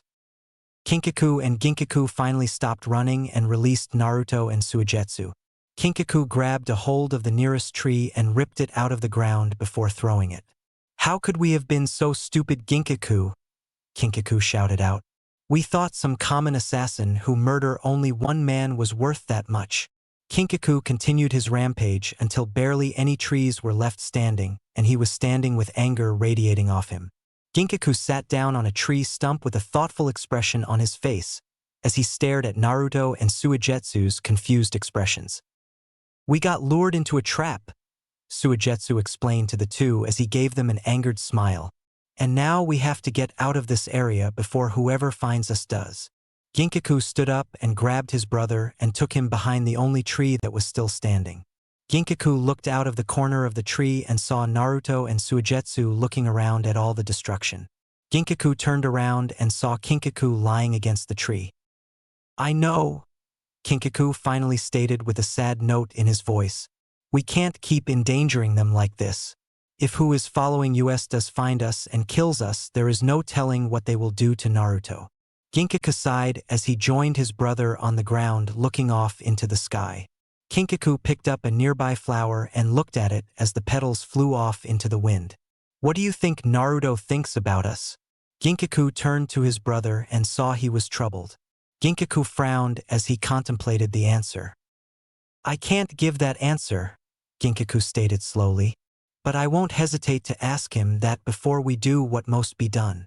Kinkaku nodded his head as he stood up and walked towards Suigetsu and Naruto. The two stood up from their place on the ground. Kinkaku's eyes never left Naruto as he tried to ask the question that plagued him. Naruto, what were we to you? Naruto narrowed his eyes in confusion at his brother's strange question. What do you mean? Naruto smiled at that as he punched Kinkaku in his arm.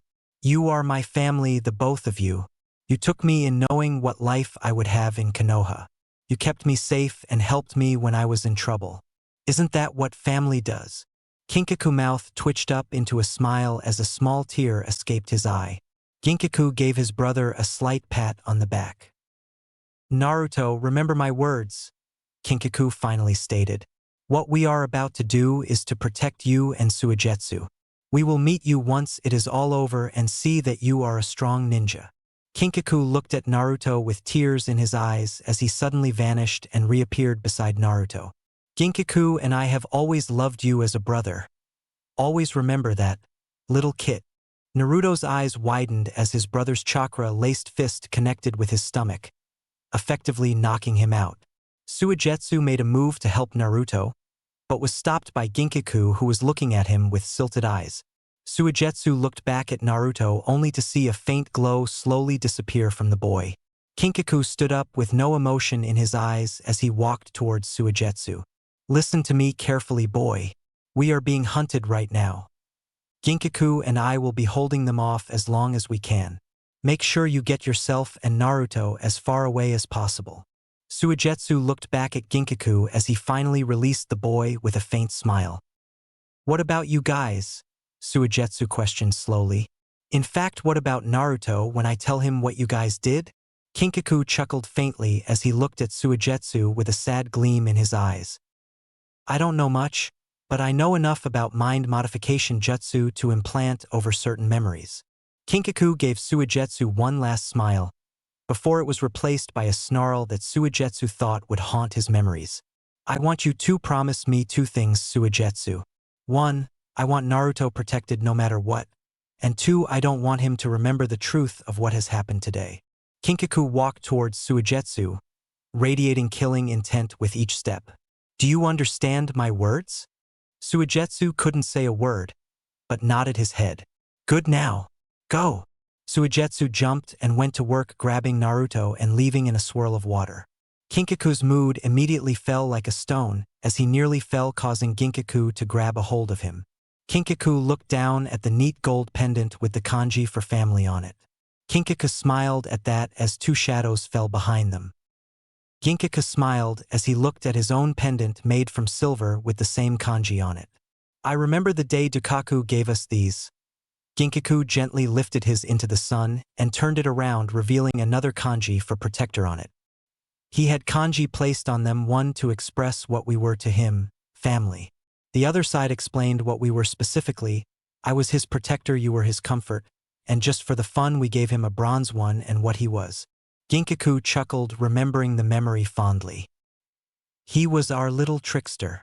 Ginkaku and Kinkaku both turned to come face to face with their foes. I don't know if we should be honored or insulated that your Kage sent his two Jinchuriki after us instead of coming himself. B and Yujito both glared at the two brothers as they stood their ground. Don't worry, Yujito smiled at her words. Once we're done with you, we will deal with your so-called brother. Suddenly the world seemed to explode as Ginkaku covered his eyes. Kinkaku erupted into a roar of chakra.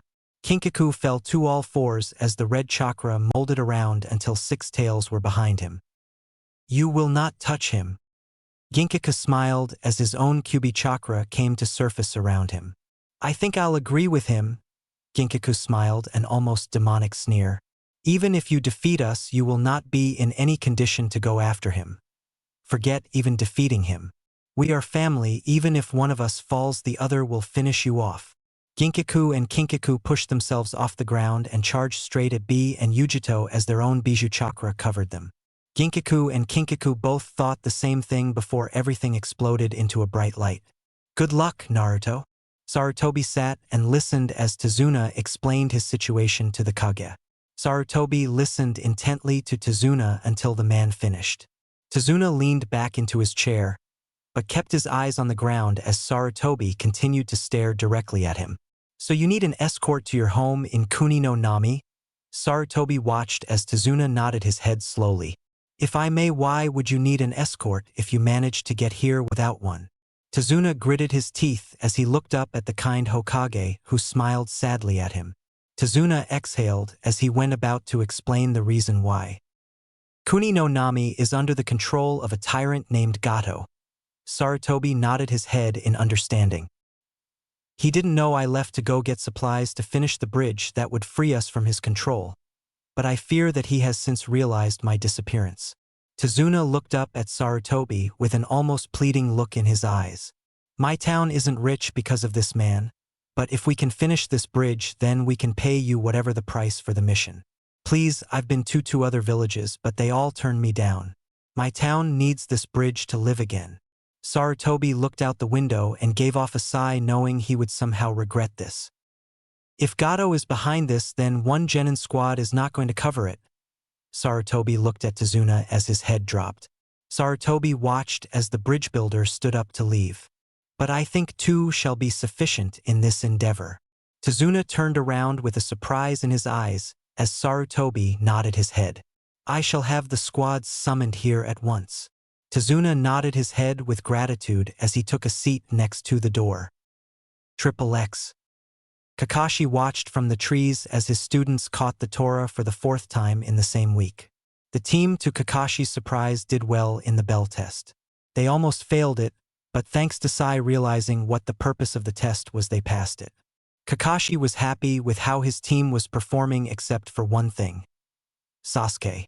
Over the few weeks, Kakashi has noticed that Sasuke didn't care much about anything. Sure, he would help out in the missions, but he did it with no regard if it was completed or not. This worried Kakashi, but for the time being he couldn't do anything about it. Kakashi turned his head just as he heard the leaves next to him rustle. Kakashi listened as an ANBU with a white tiger mask whispered into his ear before vanishing. Kakashi jumped to the ground below and regarded his team with his traditional eye smile. Well done! Sasuke grunted as Tora tried everything to get out of the ink snakes that trapped it. The Hokage wishes to speak to us about a mission. We are needed immediately. The squad nodded their heads as they all took off towards the tower. Team 7 entered the tower only to see Kurenai's team. What are you doing here? Sarutobi looked at the 2 squads in front of him with calculating gaze. I called you 2 here because your squads are going on a joint mission. Kurenai and Kakashi both turned to Sarutobi, still confused. Your squads would benefit being together than anyone else's. Kurenai, your team is a tracking and scouting squad. Kakashi, your squad is an assault team. Together, I think you will have the best chance at completing the mission at hand. What is the mission? Kakashi questioned. Sarutobi gestured behind the 2 teams as Tazuna stood up from his place. Your mission is to escort Tazuna back to his home in Kuni no Nami. Sarutobi raised his hand to avoid being interrupted. The reason for sending 2 teams is because this man might be attacked by men hired by Gato. Kakashi's eye narrowed at Gato's name, hearing tales of his cruelty towards anyone. Now, I don't expect you to run into much trouble, but be on your guards. Everyone gave Sarutobi a salute and turned to get ready for the mission. Hinata turned and waved at Sai, who smiled back at her. How have you been? Hinata asked as she smiled at her friend. I haven't seen you around that much. Sai's expression softened a little as a trace of sadness appeared. My brother died. Hinata's eyes widened as Sai continued to smile at her, but Hinata saw through his faux smile. I'm so sorry, Sai. Sai nodded his head and followed his team out the door with Hinata and her team behind them. Tazuna looked at Sarutobi with a grateful smile as he turned and left as well. Triple X. Gato leaned on his cane as he watched as the demon brothers, Gozu and Meizu, prepared for their mission. Gato looked over at Zabuza with the always-present Haku on his right side. "You're not going with them?" Zabuza cast a carefree glance towards Gato before returning his eyes back to the brothers. "You put your faith in just these two?" Gozu and Meizu stopped and looked at Gato with a dangerous glint in their eyes. "What are you implying?" Gato simply smiled at the brothers. "All I'm trying to say is that I don't think the two of you can cut it." "Why you?" Gozu stopped when Zabuza's sword descended and separated the two. "What do you suggest then, Gato?" Zabuza turned his cold eyes upon Gato, making the businessman shiver. "Do you doubt the choice I've made?" Gato swallowed hard as Zabuza's eyes narrowed until they resembled silts. "All I'm saying is that I want you close at hand." Zabuza tilted his head to one side with a dull expression in his eyes. "Just in case things don't go according to plan." Zabuza sighed as he placed his sword back on his back as he leaned back into his couch. "I suppose you also want someone else with Gozu and Meizu." As if on cue, the door opened, revealing a large bear-like man with a sword strapped to his side. He wore a dark cloak that seemed to glow with an unnatural aura. "This is Gekizai, Violent Poison. He is going to accompany you." Triple X. "Now I want you all to be ready."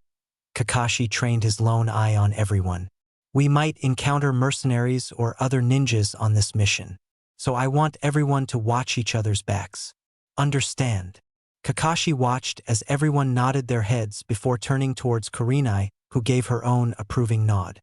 "Then let's move out." The group walked forward with Tazuna in the middle of them. The group continued their trek, passing by various trees, but seeing nothing strange. Kakashi and Kurenai both noticed the puddle of water, but decided to say nothing as two figures appeared on its surface. Hinata turned around just in time to see their senseis being wrapped by two men wearing gauntlets connected by a shuriken chain. Hinata watched in horror as the two brothers yanked on their chains, cutting their captives into pieces. "Two down," the two said in unison, grinning underneath their masks. 6 to go.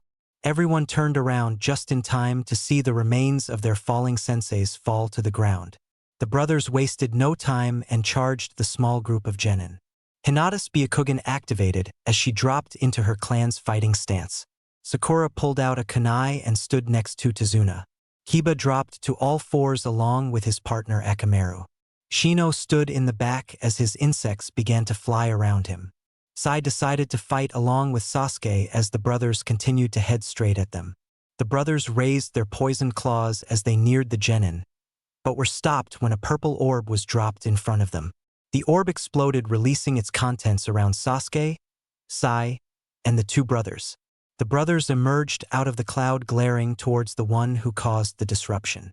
Gekizai stood juggling 3 more purple bombs in one hand. "You two handle the bridge builder." Gekizai walked off his spot on the tree and landed without missing a step. "I'll deal with these genin." Gekizai looked over just as the purple smoke dissolved, revealing Sasuke and Sai relatively unharmed. Gekizai smiled as he looked at the tree line behind him. "I just poisoned 2 of your students. I think now is not the time to be hiding." Kakashi and Kurenai both jumped out of the trees and appeared behind the poison user. Gekizai continued to smile as Kakashi went to lift up his headband, but before his hand even brushed the metal, Gekizai threw the 3 poison bombs at the jonin. Kakashi and Kurenai jumped out of the bomb's range, but just as they looked over at Gekizai, he had already thrown 2 kunai at them. Kakashi batted the kunai thrown at him with his own, as Kurenai grabbed hers by the handle, but neither expected what happened next. The kunai exploded into a cloud of purple gas. "Damn it!" Kakashi cursed under his breath as he landed on the ground next to Kurenai. "Did you breathe it in?" Kurenai nodded her head slowly as she felt her vision begin to swim. Kakashi went to stand up, but collapsed again under his wobbly knees. "This poison is special," Gekizai stated as he pulled his sword off his back. "It numbs the muscles, disrupts the chakra flow, and for the final kick it causes blurry vision." Gekizai turned away from the 2 struggling jonin as he smiled towards the rest of the genin. Gekizai placed the tip of his sword on the ground and began to walk towards Sasuke and sigh as they struggled to get up. Don't worry, it's not going to kill. At least not yet. Sasuke went to punch the man, but received a slap to the side of the face for his efforts. Gekizai looked towards Hinata, Shino, and Kiba and smirked. You three are going to be problems. These two would have been a problem as well, but they are currently indisposed of right now. Sasuke growled and received a kick to his gut for it. Gekizai's eyes found Sakura's and watched the girl cringe under it. This wasn't the plan. Gekizai looked towards the brothers and shrugged his shoulders. Yeah, but we didn't expect 2 ninja squads. Gekizai pulled out a bottle of black liquid and placed it at his lips. But don't worry, this will soon be rectified. He threw his head back and drained the liquid in one go. Gekizai dropped the bottle as he began to go through a series of hand signs. Gekizai threw his head back and vomited up 3 globs of the black liquid. Have fun. This was all Gekizai said as the globs began to take the shape of a human. The clones then moved towards Hinata, Kiba, and Shino with a burst of speed. Now stop wasting time and deal with the bridge builder. Gozu glared at the man, but charged a now alone Sakura. Tazuna looked at Sakura with surprise on his face as she stood her ground. Don't worry, I won't leave, Sakura proclaimed, but couldn't keep the fear out of her voice. Tazuna was about to tell her to leave when a shadow fell over the 2 brothers. Everyone looked on with shock as 2 more people plowed the unsuspecting demon brothers into the ground. As the smoke and debris settled, everyone got a good look at the new arrivals. One was wearing a plain mask that covered his face, but couldn't conceal his blonde hair, and had what seemed like a modified version of a Kumo flak jacket with 2 long sleeves that concealed his arms. He also had a copper pendant with the kanji for family on it. The other one had the same thing except his clothing was purple and he didn't have a pendant. Nice party, the masked one said with enthusiasm in his voice. Mind if we crash it? The poison clone fighting Kiba released his grip on the Inuzuka and charged towards the 2 newcomers. Suigetsu, deal with this pest. Suigetsu smiled as his body rippled as he stepped in front of the poison clone. Everyone watched as Suigetsu's body reverted into water just as the poison clone crashed into him. Gekizai watched with flint eyes as his clone was absorbed into Suigetsu as his body reverted back to normal. Water beats poison every time. Just who the hell do you think you are? Gekizai shouted out as his other clones stopped fighting Shino and Hinata and went after Suigetsu, who went through a series of hand signs. You can't use water jutsu without a source of dash dot. Gekizai stopped remembering Suigetsu turning his body into water. Suitun, Suikoden no Jutsu, Water Release, Water Shark Bullet Technique. Everyone watched in amazement as a giant shark head shot out of his back and devoured the 2 poison clones. Suigetsu stood up as he bent backwards, popping his back in the process. I'll help Pinky with the bridge builder, you take care of Poison Man. The masked boy nodded his head and began to walk towards Gekizai only to stop 4 feet away from him. It's an honor to tell your opponent the name of the individual he is going to face. Gekizai gritted his teeth, but smiled through his anger. My name is Gekizai. He pointed the tip of his blade to the masked boy. And I'm also the one who is going to defeat you. The boy nodded his head as he rubbed his head. I guess it's my turn. The boy suddenly vanished in a sudden burst of speed as he reappeared behind Gekizai. My name is Ginkaku, nice to meet you. Gekizai's eyes widened as Ginkaku kicked him in the side of the head, sending him through 3 different trees. Ginkaku kept his eyes where Gekizai landed only to see him lying on his back with his eyes closed. That was easy. Ginkaku walked towards the downed poison master and began to pat his pockets until he produced a vial of clear liquid. Ginkaku began to walk back to the stunned group as he tossed the vial to Hinata. That should fix your friends as right as rain. Ginkaku jerked his head towards the forest as he and Suigetsu began to move, but stopped when they heard someone chuckling. Ginkaku turned back to Gekizai to see him standing back up. I never suspected that Kinkaku and Ginkaku had another brother. Kakashi's eye widened as he looked at the boy in front of him. You are just as strong as them, Ginkaku. Ginkaku pulled out a kunai from his pocket, but stopped when a giant sword flew through the air, embedding itself into the tree above him.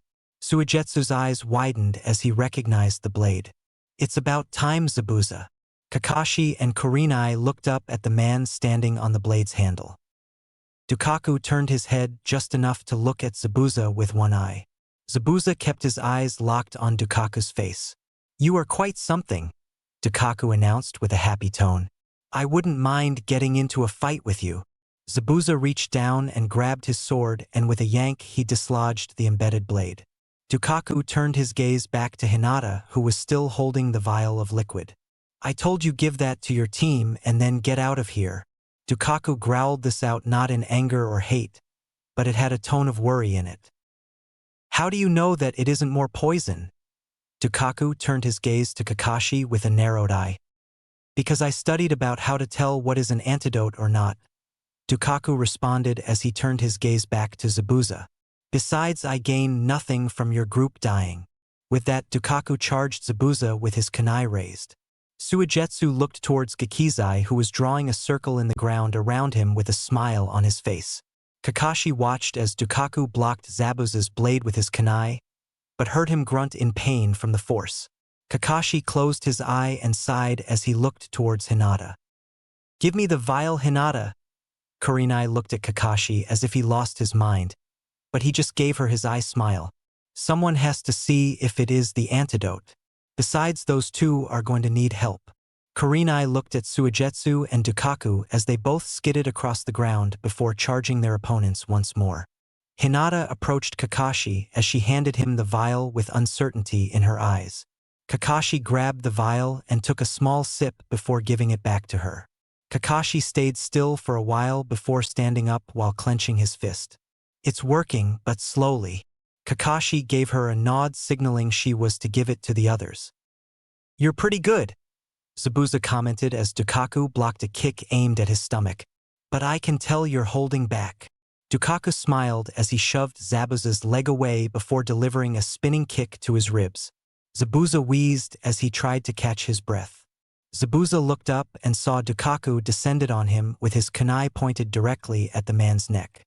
Zabuza smiled as he swung his sword in an arc above him, catching Dukaku on the side of his left arm. Dukaku landed on the ground while his kunai was thrown to the ground. "Now's not the time to play around with me."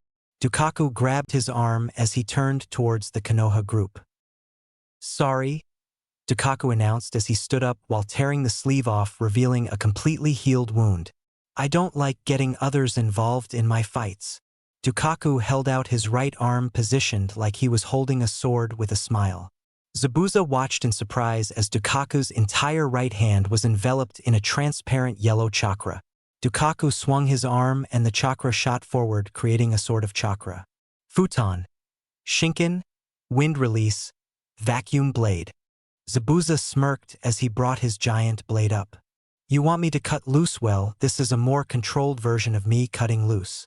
Dukaku charged as he dragged his wind blade across the ground as Zabuza did the same. The blades collided and exploded in a flash of dust and rubble. Dukaku was on the other side of Zabuza as the giant blade was cut in two. This caused a strange happy light to enter the man's eyes. "I like you, kid," Zabuza commented as he placed what was left of his sword on his shoulder. "You are the first to fully cut through my blade and survive without a scratch." Blood gently dripped down from a cut on Zabuza's chest. Zabuza did something that surprised everyone. He placed the blade's edge on his wound. Dukaku tilted his head to the side as Zabuza's blade began to reform. Dukaku brought his wind blade around just as Zabuza's blade finished reforming. "But you're going to have to do a lot better than that to bring me down." Dukaku kept the smile up, but sudden stopped when Kakashi appeared behind Zabuza. Zabuza sighed as he swung his blade behind him, lazily catching Kakashi in the side with the blunt end. Dukaku growled as Kakashi landed next to him. "You need to leave." Kakashi gave Dukaku his trademark eye smile as he pulled up his headband, revealing his Sharingan. "If you don't, Tazuna might die in the crossfire." Kakashi looked over and saw Tazuna being herded into the center of the two squads. Dukaku noticed this as well and released an even deeper growl. Dukaku returned his attention back to Zabuza and shook his head slightly. Fine, you can help, but stay out of my way or you might get hurt. With that, Dukaku pushed forward, leaving behind feet indentions in the ground. Kakashi followed after, trailing just beyond Dukaku's wind blade. Zabuza smiled as he swung his blade at Dukaku just as he swung the wind blade up. This time, though, the result was different. Instead of cutting through the blade, Dukaku's chakra sword stopped only an inch in. This time around is different. Zabuza grinned under his mask just as a Mizu Bushin appeared behind him and blocked Kakashi's attack. I'm afraid my clone will be entertaining you for now, Kakashi Hatake. Kakashi blocked a kick the Zabuza clone as he jumped back. Zabuza shoved Dukaku off his blade and swung the blade at Naruto's midsection. Dukaku stretched out his left arm just as a white chain of chakra shot out and wrapped around a nearby tree, pulling him to safety. You're right, Zabuza. Dukaku looked down at Zabuza with a grin hidden behind his mask. This time it is different. Dukaku jumped off the tree and just as he swung his blade down at Zabuza. Triple X. Suigetsu cast a wary glance towards Dukaku as he jumped back from Gakizai's blade. Suigetsu looked back as Gakizai cast a slight glance towards the genin squads. I don't think so, Suigetsu proclaimed as he jumped in front of Gakizai's gaze. You fight is with me. Suigetsu yanked a scroll out of his pocket and ripped it open, expelling smoke everywhere. But when the smoke cleared, Suigetsu was holding a katana. Gakizai smirked at Suigetsu while a dangerous fire burned in his black eyes. Do you really believe you can stop me? Gakizai questioned with sarcasm in his voice. I don't believe it. I know it. With that sentence, Suigetsu charged at Gakizai with a bloodlust in his eyes. Gakizai smiled as he blocked Suigetsu's blade with his own. Suigetsu spun on his heel, bringing his sword around to slice Gakizai in half. Gakizai's seemed to ignite into a blaze of excitement as he simply grabbed the blade. Suigetsu looked up and watched as Gakizai brought the tip of his blade down at his chest. Suigetsu smiled as the blade passed right through his water form. You can't beat me like Dashta. Suigetsu stopped as Gakizai punched Suigetsu's stomach. Suigetsu looked at the man confused as he pulled both his arm and sword out of his water body. Hinata saw something brown floating in Suigetsu's body, and then she realized what it was. Suigetsu. Suigetsu turned his head towards Hinata only to see a look of fear on her face. Explosive tag. Suigetsu looked down just as the tag ignited. Shit dash. Was all Suigetsu got out as the entire area was rocked by the explosion. Dukaku turned his head to see Suigetsu land on the ground still in water form, but with a hole where the tag was planted. Suigetsu let out a grunt of pain as Gakizai walked towards him. So you can survive what would kill most people. Gakizai watched in amazement as water began to slither towards Suigetsu. It would seem that you can regenerate using water. So I take it you would be extremely weak against Raitun users. Suigetsu glared up at Gakizai as he brought his sword's tip to his throat. But sadly you will die today, boy. Gakizai went to stab Suigetsu, but jumped away when a glowing palm missed his face by an inch. When he looked up, he saw Hinata standing between him and Suigetsu. Shino stepped next to her along with a still recuperating sigh. Kurenai went through a series of hand signs for a genjutsu, but when she finished she let out a growl. I still can't get my chakra to act correctly. She looked at the three genin staring down this monster of a man. Hinata glared at the man in front of her as her Byakugan slowly activated. Oh, so I'm gonna have to kill more genin, Gakizai stated in a way that made almost everybody quiver. This is going to be a cakewalk. Gakizai watched as Shino's hive erupted out of his body, forming a cloud around him. Sai pulled out a tanto from his back as Hinata dropped back into her stance once more. Gakizai popped his shoulders as he looked at the three in front of him with amusement. Then he charged towards the genin group. Shino's bugs formed a wall in front of the group, but Gakizai simply ran through the insects. Gakizai seemed to melt a little as the bugs began to feast on his chakra. When he was about a foot away from the group, Gakizai simply fell to the ground as a puddle. Suigetsu looked around behind the group in front of him, but suddenly felt something beneath him. Hinata turned around just as Gekizai erupted out of the ground underneath Suigetsu. Time to die, Hyuga brat. Gekizai went to stab Hinata as everyone watched in shock. Hinata closed her eyes and waited for the impact that never came. When she opened her eyes, she saw Dukaku standing in front of her with the blade in his hand. Why? Hinata asked in confusion as Dukaku smiled. Why did you save me? Dukaku didn't answer right away. Instead, he grabbed the blade and snapped the blade in two. Because I can't stand around and let others get hurt, Dukaku proclaimed as he grabbed Gekizai's arm. Now, what did you say to Hinata? Gekizai shook as Dukaku stared at him. Suddenly, Gekizai saw a faint image of a giant red fox with 9 tails behind Dukaku. Oh, yes, time to die. Dukaku placed his hand on Gekizai's chest as his wind chakra began to build around it. What are you? Dukaku tilted his head to the side and Gekizai could have sworn he was smiling. I'm the one person you don't want to anger. With that slight statement, Dukaku's wind blade pierced right through Gekizai's chest. Gekizai coughed up blood as Dukaku kicked him away. Dukaku looked down at Suigetsu and nodded his head before turning back towards a now confused Zabuza. Now, that little problem is taken care of. Dukaku began to form his chakra into his blade, but it suddenly vanished.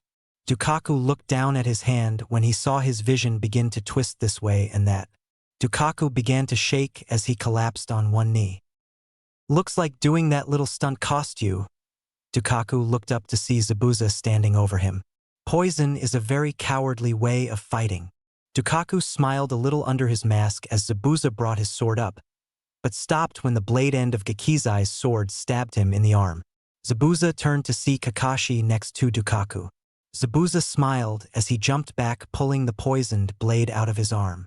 Looks like we have to finish our fight next time, Dukaku. Dukaku nodded his head and despite the poison in his body stood up. Zabuza sheathed his blade before he vanished in a swirl of water. Dukaku looked at a now fully regenerated Suigetsu and made a small hand sign to him. Before anyone knew what was happened, Suigetsu vanished and reappeared next to Dukaku. Sorry, but this is where we make out escape, Dukaku announced, getting looks of shock out of everyone. Kakashi made a move to grab Dukaku, but grabbed nothing but water. Don't worry, I have a feeling we will meet again. He reached up and pulled down high. Everyone was sitting on the small boat, but all eyes were on Kakashi. Ever since Dukaku revealed himself to be Naruto Uzumaki, he hadn't said a word to anyone. Kurenai also couldn't help but feel worried for the leader of Team 7. Kurenai of course knew why Kakashi was acting the way he was. Ever since Naruto's disappearance, he never quite forgave himself, and now he had to watch Naruto disappear once more. Kurenai couldn't help but think back to Naruto's reappearance. Triple X. Flashback. Everyone stared up at the blonde boy with whisker marks on his face and silted blue eyes with shock. Kakashi took an involuntary step forward as he stared up at his sensei's son. Naruto continued to smile as he leaned against Suigetsu for support. I can't wait for us to meet once again. Naruto and Suigetsu turned to leave when someone yelled out for him to stop. Naruto turned to see the source of the voice. Kakashi. Naruto tilted his head to the side in confusion as Kakashi continued to stare up at him. Yes, what do you need? Are you really Naruto? Naruto narrowed his eyes in suspicion. Last time I checked I was. Naruto answered back smartly. Why do you want to know? Kakashi, even with his mask, everyone could tell he was smiling ear to ear. You look exactly like him. This statement shocked everyone as Kakashi looked at Naruto with a lone tear shining in his eye. You look exactly like your father. Naruto's eyes went wide for a second before he relaxed and smiled down at Kakashi. Now I remember why your name sounded familiar, Naruto stated, plainly confusing Kakashi. My father was your squad's sensei. To say Kakashi was shocked would be an understatement. Everyone was sharing looks of confusion as the two had their conversation. The only one not out of the loop was Kurenai. You look distressed, Kakashi. Kakashi snapped out of his stupor and saw Naruto still smiling down at him. I'm just wondering how you knew that, Kakashi stated with a sad face, but still had a smile on it. Naruto chuckled as water began to surround Suigetsu and him. That is a tale for another time. Kakashi cursed, realizing what Naruto and Suigetsu were about to do. Farewell. For now, Kakashi Hatake. Kakashi reached the branch. Naruto and Suigetsu were sitting on a second after they vanished, leaving behind a grief-stricken Kakashi and confused Genin. Triple X. Kakashi-sensei. Kakashi looked up into the worried face of Sakura. Are you feeling okay? Kakashi just smiled at his student as he laid his back into the boat and closed his eye. Sakura looked back at the others and saw they also had the same worried expressions. Kurenai waved Sakura back to her seat as she scooted over to Kakashi. You need to snap out of it, Kurenai cautioned with a calm but firm tone. I know that it must hurt, but you have to get over it for your team's sake. Kakashi opened his eye a little and leveled it with her eyes. Kakashi chuckled as he crossed his arms and looked out towards the water. I know, Kakashi finally said with a sad tone in his voice, but it's disappointing to know that he slipped out of my hands twice now. Kurenai placed a reassuring hand on the Jonin's shoulder. Kakashi looked at her and gave her an eye smile as he stood up. Kakashi looked at everyone on the boat as they stared up at him. You all did well. The squads gave each other a look of pure confusion as Kakashi continued.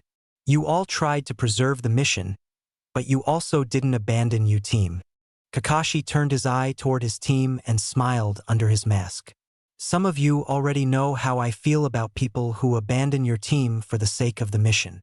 Tazuna listened as Kakashi continued his speech and what they were going to do once they reached Tazuna's home. They hit land just as Kakashi finished, allowing the teams to get their first glimpse of Tazuna's village. Everyone stared around in shock at what they saw. Buildings were in near ruin, people looked more like they were about to collapse, but the most striking thing was everyone had small smiles on their faces. The teams stepped on the island and looked around at everything. Why are they so happy? Tazuna walked past Sakura as he smiled at his village. Because everyone here has hope, Tazuna explained with the same smile on his face as everyone else. This is our home, and no matter how it looks, it will always be our home. Tazuna began to lead the team to his home, but as they neared the house, a strange smell filled the air. The teams all ran towards the home, expecting to find it burning down. What they saw instead surprised them even more. A campfire was outside roasting tiny pieces of meat. That's odd. Tazuna looked around as he approached his home, only for the door to open and reveal a woman wearing an apron. Father, you're back, the woman shouted, wrapping her arms around the old man's neck. You're just in time for dinner, Tsunami announced as she turned the meat a little. How did you know I was coming back today? Tsunami smiled as she turned back to the cooking meat. I just had a hunch. Tsunami continued to turn the meat with a smile on her face. So who are our guests? Tazuna began to introduce the Konoha squads. Almost everyone gave a nod of their heads, except for Sasuke, who only grunted. Well, if everyone takes a seat inside, I'll get the food ready. Everyone left to the house, leaving Tsunami to fix the meal. The group sat down and saw a small boy enter the room with a gloom expression on his face. This is my grandchild, Inari. Tazuna gave the boy a light pat on his back, earning him a small smile. Everyone smiled at the small child, but all he did was give each of them a small glare and a frown to go with it. Inari, what is it? They are all going to die. The boy turned and left the room with that disturbing message, leaving everyone speechless. Tazuna began to sputter out apologies for his grandchild's words. What's wrong with him? Kakashi finally asked. He lost his stepfather. Everyone turned and saw a sad-looking Tsunami. Gato doesn't like heroes. He hates anything that gives us hope. Tsunami sat the plate of meat on the table, but nobody went to get any. Gato made an example out of Kaiza, but even though he was in pain and about to die, he never stopped smiling. Tsunami wiped a tear out of her eye as she looked at the Konoha group in front of her. This bridge is our only hope. If Gato stops its construction, then our village will die. That won't happen, Kakashi announced as he stood up. We will make sure the bridge is finished. Tazuna watched as all the ninja all nodded their heads with smiles on their faces. Kurenai looked at Kakashi with confusion on her face. I know our mission was to escort you, but I don't think the Hokage will mind if we stay a day or two. Tazuna jumped to his feet in a flash with tears in his eyes. I won't rest until this bridge is built, Tazuna proclaimed with gusto. It will be built to a glorious form. Tsunami smiled at her father's happiness, but hiding in the shadows Inari sat with tears in his eyes. Triple X. Kakashi lead the Konoha Genin outside to the tree line. Okay, until the bridge is finished you guys are going to train. Kakashi looked at everyone seeing he had their attention. Your first exercise is to climb these trees, but without the use of your hands. Everyone began to protest, except for Hinata who realized what they were about to do. And how exactly do you plan we do that? Came Kiba's irritated voice which earned him a smack by Kurenai. Kakashi sighed as he walked towards the tree behind him. Kakashi stopped long enough to add the chakra to his feet and begin his trek up the tree. Most of the genin looked at Kakashi in shock as he stood upside down, smiling down at them.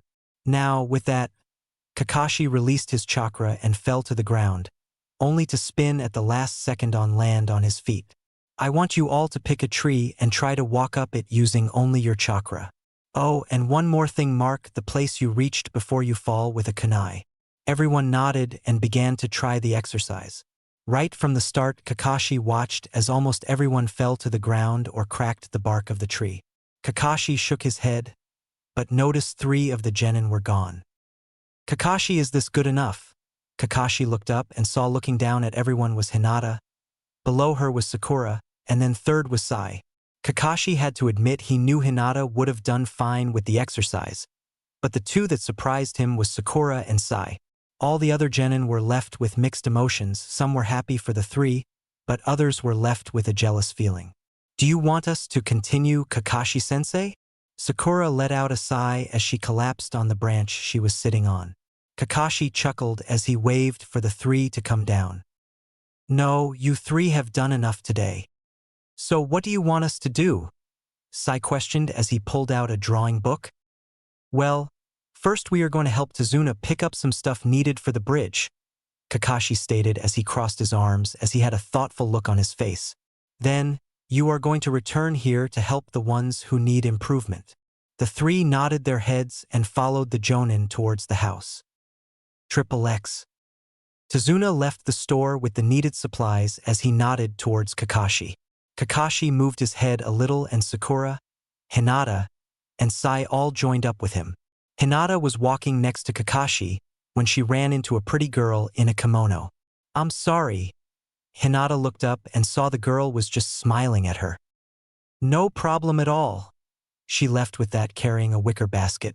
Kakashi's lone eye narrowed as the girl went past. Tazuna also had a confused look on his face, but he just continued to walk. Something tells me we're going to have some problems, Kakashi thought as he continued to walk with the genin. Triple X. Haku continued on to the forest, but gave little looks back. I didn't think I would see them, Haku mumbled to herself as she continued on to her destination. Haku smiled as she found what she was looking for. She bent down and began to pick the herbs up, but never heard the approaching shadows. Haku stiffened as she felt someone grab her by the shoulders. You need to be more aware of your surroundings, the voice whispered into her ear as the person released her. She watched as the 2 moved in front of her. So how is Zabuza? Haku gently grabbed the senbon hiding in her kimono as her eyes narrowed. The figure lifted his hands in a submissive gesture as he took of his hood. Haku's eyes widened as she looked at Naruto. I take it Zabuza told you about me. Naruto reached down and picked a green plant that had bluish spots on it. Naruto gently folded the plant as he wrapped it up. Give him a couple of these. Naruto handed her the plant, but she refused to touch it. Naruto gave a smile that remained Haku of a fox sizing up its prey. Look, why would I hurt Zabuza? Unlike most people who would want him dead, I actually want to fight him again. Haku kept her eyes on the boy as she gently took the plant away from him. Naruto continued to smile as he stood up to his full height. Now, be sure to give Zabuza my best. Naruto turned away from Haku and walked off with Suigetsu right behind him. Are you sure it's wise having Zabuza back to full strength?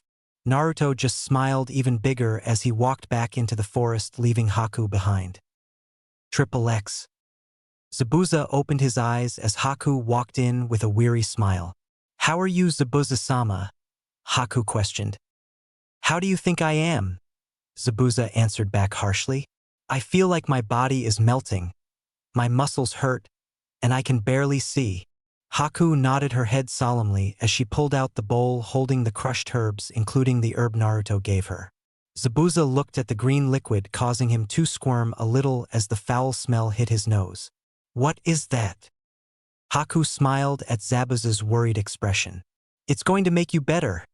Haku reassured her, smile still on her face. Trust me. Zabuza narrowed his eyes at Haku, but gently sipped the liquid until he drained it all. Zabuza allowed his back to rest on the bed with his eyes closed. Haku sat on the chair just as the door opened to reveal Gato, flanked by 2 bodyguards. Gato strolled in the room, ignoring the glares he was receiving from Haku. So it was true, Gato stated with a disgusted tone in his voice. Gekizai, the demon brothers, and the great Zabuza were defeated by mere children. Gato made a move to touch Zabuza, but found his wrist in a bone-crunching grip of Haku. Gato looked up at the girl only to see 2 icy pits staring right back at him. Scum like you don't deserve to touch him. Haku growled this out with almost a death threat in every word. Gato tried to wench his arm free, but only got Haku to increase her grip until she heard a bone crack. The guards decided to act on that moment, but before they could even draw their blades, they found Sunbon being placed against their necks. I would really rethink that idea if you want to live. The 2 gently released their swords as they placed their hands to their sides. Enough! Haku looked at the sound of the voice to find Gato standing back up with a sneer on his face. When Zabuza is awake, tell him that I expect the bridge builder dead before this week is up. Gato turned to the door and left with his bodyguards. Haku continued to glare at the door as she turned around to see Zabuza loosen his grip on his kunai. Haku smiled as she sat down next to him and waited to see if he improved. Triple X. Itachi sat on the dock overlooking a lake with zero emotion in his eyes. Footsteps brought Itachi back to the waking world as he turned to see his partner, Kisame, grinning down at him. What are you doing here? Kisame questioned. But Itachi simply turned his gaze back to the water. Kisame sighed as he sat down on the dock as well, still grinning. What do you want? Kisame let out a laugh as he stretched. I don't want anything. This got Itachi's attention. Our grand leader wants to talk to the both of us. Itachi nodded solemnly, already knowing what it was about. Itachi stood up along with Kisame as they made the trek back to the hideout. The 2 entered the darkened cave with only a faint glow guiding them. As they entered the spacious opening, a ghostly image greeted them. Itachi gave a slight tilt of his head, but Kisame just continued to smile. Zetsu has located the Kyuubi's Jinchuriki, Pain announced as he looked at the 2. He is in Nami no Kuni. Itachi and Kisame nodded their heads as they walked out of the cave, leaving the image to fade into nothing. Kisame was all smiles even when the ground began to move up. Itachi narrowed his eyes as Zetsu made his appearance. I'm here to give you a fair warning. Kisame brushed past the plant man with a bloodlust flowing through his eyes. I don't care, Kisame spoke. I just want to fight this punk and get it over with. Kisame walked off, leaving Itachi alone with the plant. What is it? Itachi asked with a slight irritated tone in his voice. I have other things to do than talk to you. Yes. Well, I thought you would like to know this. Zetsu paused, waiting to see Itachi's reaction, but getting nothing from the stoic Uchiha. I felt your brother's chakra as well. Itachi's eyes barely lifted, but for the most part he didn't move. Zetsu gave a nod of his head as he began to sink underground. I thought you would like to know. Itachi glared at the plant as he vanished. Itachi looked towards his partner only to see him waiting impatiently. Triple X. Kakashi smiled as he saw everyone begin to get a better grip on their chakra control. Shino being from the Aburame clan didn't have much chakra to spare because of their special relationship. Sasuke was steadily getting better and better with each try. Kiba was right below Sasuke, but wasn't any closer in closing the gap between them. Kakashi let the teams continue for a couple more hours, before allowing them to walk to the house to rest. Kurenai walked towards Kakashi with a smile on her face. Today has been very productive. Kakashi nodded his head in agreement. I've been meaning to ask this for a while. Kurenai gave Kakashi a confused glance as he smiled at her. How are you and Asuma doing? Kurenai couldn't stop the blush on her face from showing up as Kakashi vanished with a chuckle. Kakashi appeared in front of the house and entered without any further delay. As Kakashi entered the home, he saw everyone looking at a bingo book. What's going on? Hinata picked the book up and offered Kakashi the book. Kakashi took the book from Hinata and looked at the page. Kakashi's lone eye widened as he read a page on Naruto's alias, Dukaku. C rank, wanted for assisting the escape of Kinkaku and Ginkaku from Kumogakure forces. Futon user, approach with caution. Kakashi stopped reading after that, not quite believing what he just read. Kumo was making Naruto out to be a monster without self-resistant. Kakashi closed the book and dropped it to the ground. Everyone watched as the sliver-haired ninja left them. XXX. Kakashi was sitting on the hill looking at a picture of his team, but mostly at Minato. Kakashi was feeling many different emotions, but mostly guilt. I'm sorry, sensei. Kakashi managed to croak out as a tear fell out of his eye. I failed to protect Naruto and now he is dashed. Kakashi stopped, not being able to finish the sentence. Kakashi sat there until a giant shadow fell over him. Kakashi turned around to see everyone staring at him. Kakashi sighed as he stood up, putting the photo away. I know I've been distraught during the past couple of days, but Kakashi stopped as everyone grabbed a part of his body and dragged him back to the house. You need to rest, Kurenai answered bluntly, leaving no room for argument. Kakashi looked at everyone's face and saw smiles. Kakashi chuckled slightly. I've been an idiot. This caused everyone to stop. I shouldn't be feeling bad about what I couldn't do. I should be focused on what I can do. Kakashi looked at his team and Kurenai's team with his trademark eye smile. And one of those things is bringing Naruto back to Konoha before Kumo can get him. Everyone nodded their heads, happy to have Kakashi back to normal again. The group made their way towards the house for rest for whatever was waiting for them tomorrow. XXX.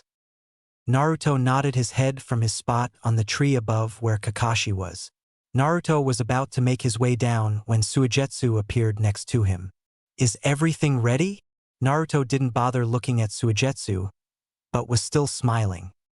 Yes, Suigetsu stated with certainty in his voice. The tags have been set up exactly where you told me to place them. Naruto nodded his head as he stood up and jumped down from the tree. But what if Zabuza attacks them somewhere else? Naruto chuckled at Suigetsu's comment. Because the bridge is the perfect place to attack, Naruto finished with a gleam in his blue eyes. Besides, where else can you get an ocean view? This statement caused the two to laugh as they walked away to get ready for the battle ahead. Kakashi awoke to the sound of grunts of pain. As he looked outside, he saw the teams back at the training exercise. Kakashi found himself smiling as he grabbed his flak jacket and began to walk outside. The effect was almost immediate. The moment Kakashi stepped out the door, everyone stopped what they were doing. I see everyone is having fun, Kakashi joked as he stepped towards the genin. Kakashi looked around with a confused expression until he turned his gaze to Kurenai. Where is Tazuna? Kurenai looked towards the hill that had a figure silhouetted by the risen sun. He said he likes the view. Kurenai watched as Kakashi made his way up to Tazuna. Tazuna heard the approaching footsteps and turned to see Kakashi. It's almost done. Kakashi looked out and saw the bridge near completed. Kakashi looked down at Tazuna and saw the old man's proud smile. You're doing a good thing, Kakashi finally stated, getting a solemn nod from the bridge builder. When you head out, my team will escort and provide protection. Kurenai's team is going to stay behind and protect your family. Tazuna nodded his head, still wearing his smile. Kakashi turned from the sight and headed back down the hill, leaving Tazuna to his thoughts. As Kakashi was walking down the hill, Kurenai stood waiting for him. "So what's the plan?" Kurenai questioned. "Gato will make a move to kill Tazuna today." Kakashi nodded his head while casting a glance towards the genin. "My team will escort Tazuna," Kakashi answered back, receiving a questioning look from Kurenai. "Your team will stay behind and watch over his family. The reason being is that Zabuza is most likely going to be at that bridge." Kurenai nodded her head, knowing that her team, despite working well together, wouldn't be able to take on Zabuza. Kakashi turned just in time to catch Tazuna grabbing his tools and hoisting them on his back. Team 7 watched as Kakashi motioned them to follow as he followed Tazuna. Kurenai gestured her team into the house, leaving Kakashi to protect Tazuna. XXX. As they approached the bridge, Kakashi knew something was amiss. A thick mist had moved over the area as the bridge came into sight. The first thing they saw was the prone forms of Tazuna's helpers. Tazuna rushed to the sides of each of them and checked to make sure they were all right. Team 7, however, knew what was about to happen. Everyone flinched as they heard the laughter. "Looks like we meet again." The mist parted slightly to reveal Zabuza and Haku next to him. Zabuza looked around the area with a puzzled expression. "Dukaku isn't here yet." Zabuza put more emphasis on the last word as he hefted his sword off his back. Haku didn't move, but her eyes followed every twitch the group made. Kakashi made the first move. Zabuza smirked as he brought his blade in front of him, blocking Kakashi's kunai blade. Haku ran towards Tazuna in a flash of speed with Sunban already out, but she was forced away by a kick from Sasuke. "Sakura, Sai, Sasuke," Kakashi shouted out. "I want you guys to guard Tazuna." The genin in question gave Kakashi a nod each, as they made a wall in front of Tazuna. Haku kept her distance as she stood up. Sasuke had a look of eagerness as he crouched into a low stance. Sai pulled out his scroll and was already drawing animals on it. Sakura pulled out her kunai and got ready for battle. Haku narrowed her eyes as Sasuke vanished before reappearing behind her. As Haku turned around, Sasuke's leg connected to her ribs. Haku buckled her legs to keep from skidding backwards. Sasuke glared down at her as she grabbed his leg. Kakashi turned around to see Haku begin to weave seals with one hand. "What?" Haku stomped her foot, splashing water into the air. "Suetun, Sensatsu Susho, water release, 1,000 flying water needles of death." Sasuke looked around as the water around them turned into needles. Sasuke glared at Haku as the needles began their descent. But before they hit, a black tendril of ink wrapped around Sasuke midsection. Haku looked towards the source to see Sai staring back. The ink suddenly lurched backwards, pulling Sasuke with it. Haku looked towards the water needles and released her jutsu, making the needles explode, showering the area in a light shower. Sasuke stood up the moment he touched the ground, but found himself restrained by Sai's ink. "Let me go!" All Sasuke got out of his outburst was Sai narrowing his eyes. "We need to work together." Sasuke glared at Sai as the ink slowly dripped down his body. "We have a better chance of beating her if we attack at the same time." Sasuke's glare eased up as he saw reason behind Sai's words. Sai turned to Sakura with a smile on his face. "Sakura, stay here just in case she gets through." Sakura nodded her head and watched as Sai and Sasuke walked towards Haku. Sasuke suddenly had a smirk on his face as he dropped into a stance. "Just stay out of my way," Sasuke warned. Dust jumped into the air as the two charged Haku, but as the two closed the distance, they noticed something strange. It was getting colder. XXX.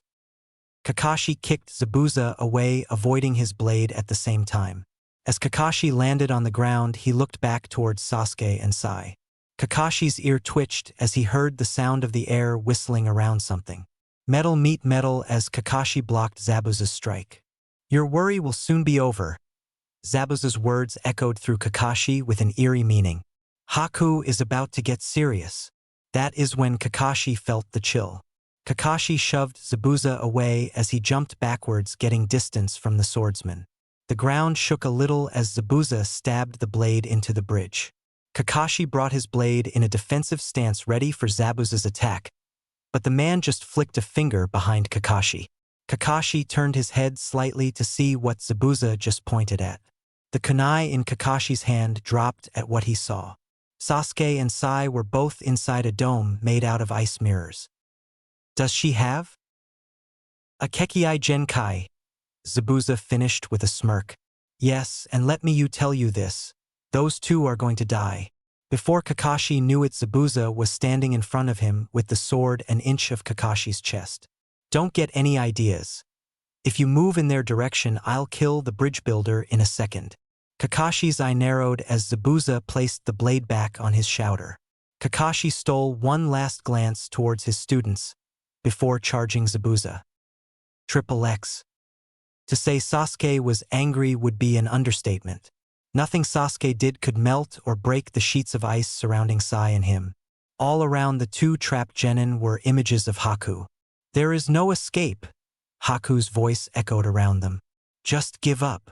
Sasuke growled as he jumped towards the nearest mirror only for him to have Senbon thrown at his legs. Sasuke fell to the ground in a heap. Sai made a move to draw, but stopped when a Senbon was embedded into his scroll. Please just give up. Sai showed no emotion as he laid his scroll on the ground. Sasuke attempted to get up, but was stopped by Sai. We can't beat her, Sai warned as he eased Sasuke back down. She has the upper hand. Sasuke pushed Sai away as he stood up. Sai watched as Sasuke yanked the Senbon out of his leg with a dangerous smirk on his face. Just as Sai reached for Sasuke, he charged the mirrors again. The area was suddenly filled with a blinding light as Sasuke and Sai were attacked once more. As Sasuke fell to the ground, Sai caught a glimpse of the Uchiha smile. I can almost see it. Sai's eyes narrowed in confusion as he turned to Haku's reflection to see that the bottom of her clothing was torn. Sai turned and looked at Sasuke's clenched fist to see the torn garment. Sasuke slowly staggered to his feet, dropping the cloth. Amazing, is this his Sharingan? Next time I'm going to force you out of those mirrors, Sasuke shouted out with anger in his voice. Next thing everyone else knew, a giant wave of water appeared in the center of the ice dome. Kakashi and Zabuza stopped in mid-lunge as they felt the familiar chakra hit them. As the wave subsided, two forms could be made out. I hope we're not tardy to the party, a voice echoed as the rest of the water was blasted away. Because I can't stand being late to a fight. Naruto and Suigetsu both stood in front of Sasuke and Sai wearing smiles. Kakashi looked at Naruto and saw he was still wearing the same flak jacket, but took the liberty of replacing his torn sleeve with a new one. Suigetsu, get those two out of here. Suigetsu nodded his head as his body began to turn into water. Haku narrowed her eyes behind her mask as Naruto stood in front of the mirror she was hiding in. Naruto leaned forward, his face an inch away from the ice. Naruto's smile never faltered as his eyes looked into Haku's. Before Haku could react, Naruto punched the ice mirror, creating spider cracks along its surface. Out of instinct, Haku jumped into the mirror right above her original place. He knew, Haku thought in shock. He knew exactly where I was. Then Naruto turned his gaze up to Haku. Now, Naruto said with a sigh. Am I going to have to come up there and get you? Haku gritted her teeth as she began her attack. Naruto's eyes narrowed in amusement as the dome was filled with white light. Just as Haku began her assault, Naruto in a blink of an eye grabbed her by her wrist. Zabuza couldn't believe what he just saw. The twinkle of amusement never left Naruto's eyes as he released Haku. You're confused. The statement knocked Haku out of her shock as she disappeared back into another mirror. Allow me to explain. You see, I can sense you, but I'm not talking about your chakra. I'm talking about your emotions, or more to the point, your negative emotions. Kakashi couldn't believe what he had just heard. No sensornin was good enough to sense people through their emotions. Then it hit him. Naruto was the host for the Kyuubi, a creature of pure malice that also could sense people's negative emotions. Did Naruto gain that ability? Naruto looked away from Haku and saw Suigetsu nod at him as he laid the struggling Sasuke and Sai on the ground. Now I have busy to deal with. Just as Naruto turned around, Haku made her move. She reappeared behind Naruto, throwing Senbon at his back, but never hit their target. Sorry, Suigetsu spoke as he dropped the Senbon. But I'm your opponent. Haku jumped back as she watched Naruto exit the dome of ice. Zabuza grinned under his mask as Naruto approached him. Now, where were we? Naruto questioned as he pulled out his kunai. XXX. Hinata slowly rotated her head, scanning the area with her Byakugan. As Hinata turned her gaze into the west tree line, she saw something puzzling. Kurenai-sensei. Kurenai ran to Hinata as she pointed towards the disturbance. What Kurenai saw puzzled the Jonin, but it also put her on alert. The Jonin approached the figures as silently as possible, but as she turned on them, she realized it wasn't needed. The two men were lying against the trees with blank eyes. Right away, Kurenai knew they were trapped in a very powerful Genjutsu. Hinata waited at the door until Kurenai nodded her head that it was safe. Hinata walked towards Kurenai only to stop at the sight of the men. Are they? Kurenai shook her head as she stood up with a sad expression in her eyes. They died by a very powerful Genjutsu. Her response shocked Hinata. Whoever put this on them knew exactly what they were doing. Kurenai gently closed the men's eyes as she scanned the area. Hinata did the same but trembled at the sight. Kurenai saw Hinata sweat a little. What's wrong? Two giant chakra sources, Hinata replied as she swallowed hard. They're heading straight for the bridge. Kurenai narrowed her eyes at that statement. After deactivating her Byakugan, Hinata turned to her sensei. What do we do now? I want you to tell Kiba and Shino to stay here, Kurenai stated slowly as she turned towards the bridge. I will be back as soon as I can. Hinata felt like arguing, but knew it was pointless. Hinata watched as Kurenai jumped away as she returned to the house. So what happened? Kiba questioned as Hinata sat down and began to explain. As Hinata finished, she could tell Kiba was angry at being left behind, but Shino remained as silent as ever. I can't believe she left like that. Tsunami smiled at the genin as she sat drinks down for them. She's just worried about you. Kiba's anger seemed to dissipate slightly at Tsunami's words. I know that, Kiba finally replied as he sat down. But judging from what Hinata told us, those chakra signatures only spell out bad news. Shino nodded his head as Hinata looked out the window. XXX. Naruto was smiling ear to ear as he blocked another strike from Zabuza. Zabuza went for another swing with his blade, but was forced to evade a kunai thrown by Kakashi. As Kakashi landed next to Naruto, Zabuza had his sword on his back. Kirigakure no Jutsu, Zabuza announced as the mist began to thicken until Naruto and Kakashi couldn't see anything. All they could hear was their own breathing. This is where it gets fun. Zabuza's voice rang through the mist. Kakashi pulled out a kunai as he revealed his Sharingan, but Naruto continued to gaze around. Just as Kakashi was about to speak to Naruto, he did something Kakashi didn't expect. Naruto slammed his glowing palm of chakra onto the ground. Kakashi watched as a single seal appeared on the ground, but quickly expanded until it was a 20-foot wide square. What are you up to, boy? Naruto just smiled as the seals began to glow with chakra until they shot upwards into a giant barrier. A little gift from my brothers, Naruto answered as he created his wind blade. It's a simple barrier, but it'll stay together long enough for us to finish. Naruto waited for Zabuza's response, but again could only hear Kakashi and his own breathing. Just as Naruto thought Zabuza was trying to sneak up on them, he heard the chuckle. It was almost too soft to heard, but it was there. So you are trying to separate me from the bridge builder? Naruto didn't respond, he just kept on grinning. Kakashi looked down at the blonde Jinchuriki with a smile his face. Good job. Naruto nodded his head as he leveled his blade of wind. XXX. Sasuke wasn't happy about Suigetsu dragging him out of his fight. He tried on multiple occasions to get back into the fight, but was stopped by Sai wrapping him in black ink. We can't beat them. was Sai said to the angry Uchiha. Sakura was relieved that her teammates were okay, but now her worry extended to the people who helped them. That kid who turned his body into water was fighting Haku, and Naruto was fighting Zabuza with Kakashi. Sai looked at Sakura and saw the worry on her face. Don't worry, they'll be fine. Sakura turned and saw Sai with a confident smile on his face. Oh, if that isn't cute. A sleazy voice spoke up behind the group. The team turned towards the voice to see Gato with a huge group of mercenaries behind him. Triple X. Suigetsu jumped back just as Haku released a barrage of ice shards aimed at him. Despite being on the defensive, Suigetsu was enjoying the fight. Haku, on the other hand, was slowly losing chakra. Whenever he dodges, he turns into water. Haku thought as she threw more shards of ice at the water Nin. The next time I will have to use that to my advantage. Suigetsu narrowed his eyes as he charged Haku.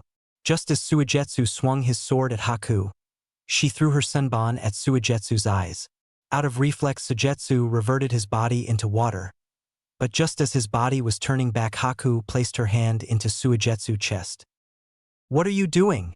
Suigetsu questioned as Haku frowned sadly under her mask. I'm sorry. Suigetsu was confused until he felt a chilly sensation spread throughout his body. He looked down to see a layer of ice already forming over his body. Damn! Suigetsu growled as his body was frozen solid. Haku gently pulled her hand out of Suigetsu's chest and looked towards Tazuna, only to stop moving at what she saw.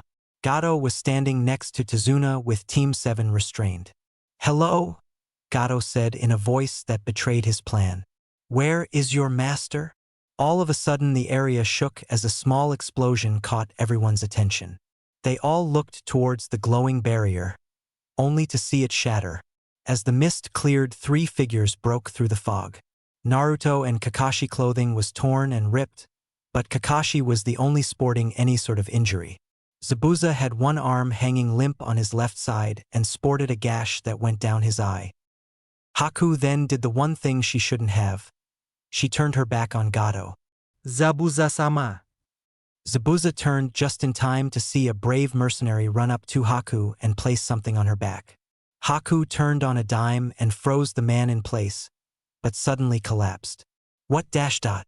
Gato quickly silenced anything she was about to say by hitting her with his cane.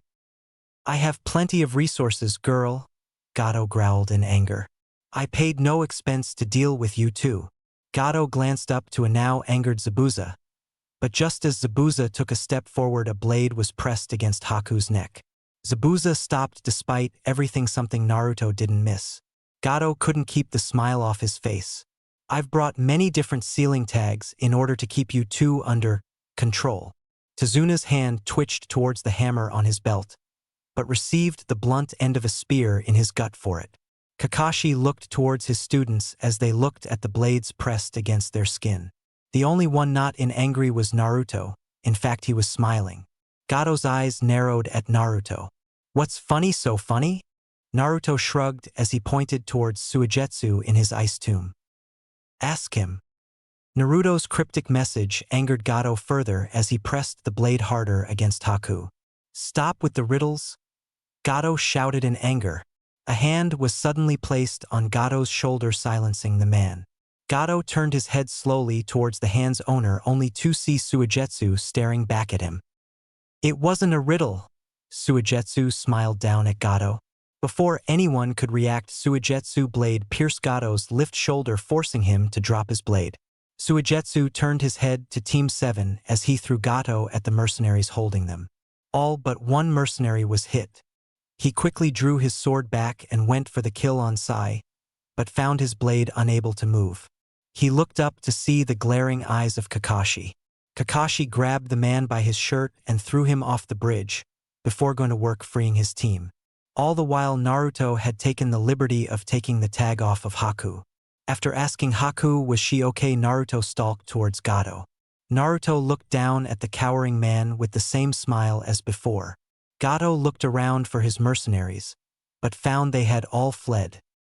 Please, Gato begged. I'll pay you anything you want. Naruto shook his head as he pointed to Zabuza. I'm not the one you should be begging to. Gato watched in horror as Zabuza dropped his sword in exchange for a kunai. Each step Zabuza took, Gato felt death walk towards him. With a scream of fear, Gato went to flee, but stopped when Zabuza appeared in front of him. Before he could say a word, Zabuza plunged the kunai deep into Gato's chest. Blood poured out of Gato's mouth, but before a drop could hit the bridge, Zabuza tossed the man over the side. Naruto sat crouched on the side of the bridge as he watched Gato's corpse hit the water. Is everyone okay? Kakashi asked. Naruto stood up and walked towards Suigetsu, patting him on the shoulder. Nice work, Naruto commented with a smile. I wouldn't have thrown Gato, but still can't argue with results. Naruto glanced towards a struggling Haku and went to help, but in a split second was forced to duck underneath Zabuza's blade. Naruto's smile was replaced with a look of rage. In a display of speed, Naruto pulled out a kunai just in time to block Zabuza's next attack. Naruto jumped back to avoid Zabuza's next swing, but saw Kakashi appear behind the swordsman. Zabuza turned just in time to see Kakashi swing the blade of a kunai aimed at his back. This is the end of you, Kakashi commented in a dead voice. Blood splattered across the ground, but it didn't belong to Zabuza. Kakashi stared wide-eyed at the newest target of his attack, Naruto. Naruto managed to place his hand in the direct line of impact of Kakashi's kunai. Zabuza was about to bring his blade up when Naruto twisted his body and gave both Kakashi and Zabuza chakra-enhanced kicks. The two jonins were sent skidding back from the force of the attacks. Naruto glared at the two with nothing sort of pure hatred. We are done fighting, Naruto announced with a voice leaving no room for argument. Naruto walked over to the shocked Haku and held out his hand. Haku reached forward cautiously as Naruto gently helped her up. Naruto looked down at his hand and smiled as the wound completely vanished. With Gato gone, Haku and Zabuza is no longer our enemy. To prove his point, Naruto turned his back on Zabuza, but stopped when he felt the amount of killer intent coming from the other side of the bridge. Everyone looked at Naruto with concern as he actually started to shake slightly. Instead, we should be worried about them. Naruto turned his head around and saw two figures walking towards them. One of them was taller than the other and had a giant sword with a skull on its handle. The other one had bells on his straw hat, but that was where the differences stopped. They both had straw hats and wore black robes with red clouds on them. Zabuza and Suigetsu took on look at the bigger of the two and responded accordingly. Suigetsu turned his body into water. Zabuza, despite himself, put his body in front of Haku. Look at that, the bigger one said as he took off his hat, revealing a blue-skinned man with a shark-like appearance. It's nice to meet you again, Zabuza and Suigetsu. The two sneered at the man with a burning hatred in their eyes. Is there anyone you want to say hello to, Itachi? Sasuke froze solid as he looked up at the second man whose eyes burned with the Sharingan. Itachi took in the area as he removed his hat. Hello? Itachi's eyes burned straight at Sasuke, whose shock was now replaced with rage. Little brother. Everyone on the bridge could feel the tension in the air as the two groups stared each other down. The only one not staring at the two newcomers was Kakashi. He was currently staring at Sasuke. Kakashi knew what Sasuke was about to do, and he was preparing for his action. Be smart, Sasuke, Kakashi warned, but his words fell on deaf ears. With a scream of rage, Sasuke charged towards his brother, but never made it far. Kakashi appeared in front of the Uchiha and held him in place. Sasuke directed his glare at Kakashi. This isn't the place, Sasuke. Kakashi's voice held nothing short of a threat. Naruto turned his attention back to Kisame and Itachi, but stopped when he saw Kurenai appear behind Itachi. Time slowed as Kurenai went to stab her kunai into the Uchiha, but was halted by Kisame grabbing her wrist. Itachi turned his eyes to look at her, before returning his eyes to Naruto. What do I do with her? Kisame asked as his hand twitched towards Samahata. Itachi didn't answer as the Genjutsu mistress faded away. Kisame's eyes widened as he saw Kurenai appear next to Kakashi. So you use Genjutsu? Kurenai's eyes narrowed as she stared holes into Itachi. Everyone stayed like this for what seemed like forever. Naruto. Itachi broke the silence as he continued to stare at the Uzumaki. You are coming with us. The group looked at the blonde boy and saw a giant smile on his face. Kakashi walked towards Naruto and placed himself in front of the boy. What are you doing? Kakashi looked down at Naruto and gave him his eye smile. I made a promise that I would take you back to Konoha, Kakashi announced as grabbed his hand and began to pour chakra into it. And I won't go back on that promise. Kakashi's hand erupted into a ball of electricity, causing everyone to stare in surprise. That was when Zabuza acted while everyone was distracted. He quickly placed his blade on his back and grabbed Haku and vanished. Naruto's eyes looked towards the location Zabuza landed and frowned at the swordsman. Sorry, Zabuza replied with a strange tone of happiness in his voice. But I have other things to attend to. With that, Zabuza vanished, leaving the Konoha group to fight the Akatsuki. Naruto returned his gaze back to the problem at hand as Kakashi got ready to fight. Naruto sighed as he created his wind blade. Kakashi looked down at Naruto as he stepped forward along with Suigetsu. I'm still ready for a fight, Naruto reassured as he pointed his blade at Kisame. Kakashi narrowed his eyes, but knew he wouldn't be able to fight Itachi and Kisame by himself. Sasuke, on the other hand, was still furious and noticed the lack of attention. In a flash, Sasuke charged in a beeline towards Itachi. Sasuke, stop! Sasuke continued on without any thought, but to kill his brother. That was when Itachi spoke. So you've finally grown, Itachi stated as Sasuke's Sharingan sprung to life. Triple X. Haku stared at Zabuza as he turned his back on the scene below them. Come on, Haku, Zabuza ordered. We have other things we could be doing. After walking a few more steps, Zabuza stopped.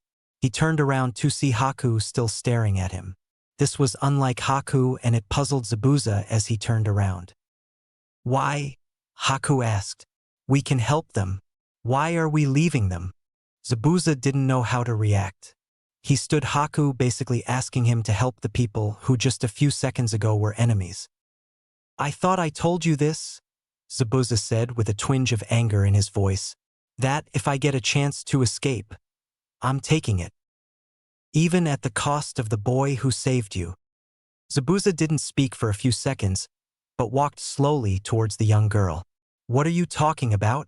Zabuza asked with a demanding tone. Naruto gave me those herbs, Haku answered as she pointed down to the blonde boy. If it wasn't for him, you would be still sick or worse. Zabuza glanced back to Naruto and chuckled as he turned away again. Haku stared at Zabuza as he continued on, but stopped again. We're leaving, Zabuza demanded with rage now entering his words. We can't help them, and you know that. Haku still stood her ground, but turned her back to Zabuza. I'm sorry, Haku replied with genuine sadness in her voice. But if you won't repay the debt that you owe someone, then I will. With that, Haku vanished, leaving behind a very confused, angered, and worried Zabuza. Triple X. Sasuke was quickly defeated with a punch to the gut, followed by a kick to the face that sent flying towards Naruto. Naruto jumped out of Sasuke's way, but found him staring at Kisame's blade. In reaction, Naruto swung his wind blade to intercept, but the blade was absorbed. Goodbye, Kisame shouted as Samahata was within inches of Naruto's face. With a crash, debris was thrown across the area as Kakashi looked on, but as the dust cleared, Naruto was not there. That was too close, came Naruto's voice. Kakashi looked and saw Naruto standing next to a reforming Suigetsu. Thanks for the help, Suigetsu. Suigetsu just glared at Naruto as Kisame narrowed his eyes at the water Nin. I warned you about Samahata, Suigetsu berated. Naruto just smiled sheepishly at Suigetsu, earning him a quick slap to the head. A sudden crash caught Naruto's attention. Just as he turned his head towards the sound, Kakashi was sent sailing through the air. Narrowing, dodging Kakashi's body, Naruto found Itachi staring down at him. Itachi lowered a hand down at Naruto, but stopped when a wall of ice appeared in front of the Uzumaki. Naruto took the opportunity and jumped away from the Uchiha. Itachi suddenly found himself restrained by a tree. Genjutsu, Itachi quickly pointed out as Kurenai appeared out of the tree's trunk. Itachi stared at Kurenai as she plunged the kunai directly at Itachi's chest. Megan, Kyo Tenshiten, demonic illusion. Mirror heaven and earth change. Suddenly Kurenai's vision twisted and turned, forcing her eyes closed. But when she opened them, she saw Itachi standing in front of her. When she tried to move, she discovered her own Genjutsu was on her. Itachi leaned forward and took Kurenai's kunai from her hand and turned the blade on her. Kurenai closed her eyes as she began to stop her chakra flow. Just as the tip of the kunai was about to pierce Kurenai's neck, the Genjutsu broke. Kurenai ducked under the blade and jumped away from Itachi. Itachi narrowed his eyes at the Genjutsu mistress, but heard the sound of chirping birds. As he gazed up towards the sound, Itachi saw Kakashi already thrusting his blazing hand towards him. Naruto watched as the impact of Kakashi's jutsu as he turned to the one who saved him. "Thanks, Haku." Haku smiled as she kept her eyes on Kisame. "Where's Zabuza?" Haku's eyes darkened a little, but didn't answer the question. Naruto nodded as he pulled out a kunai from his pouch. Kisame made the first move, charging towards the group in a display of speed. Kisame brought his sword down, but was stopped when a wall of ice blocked his blade.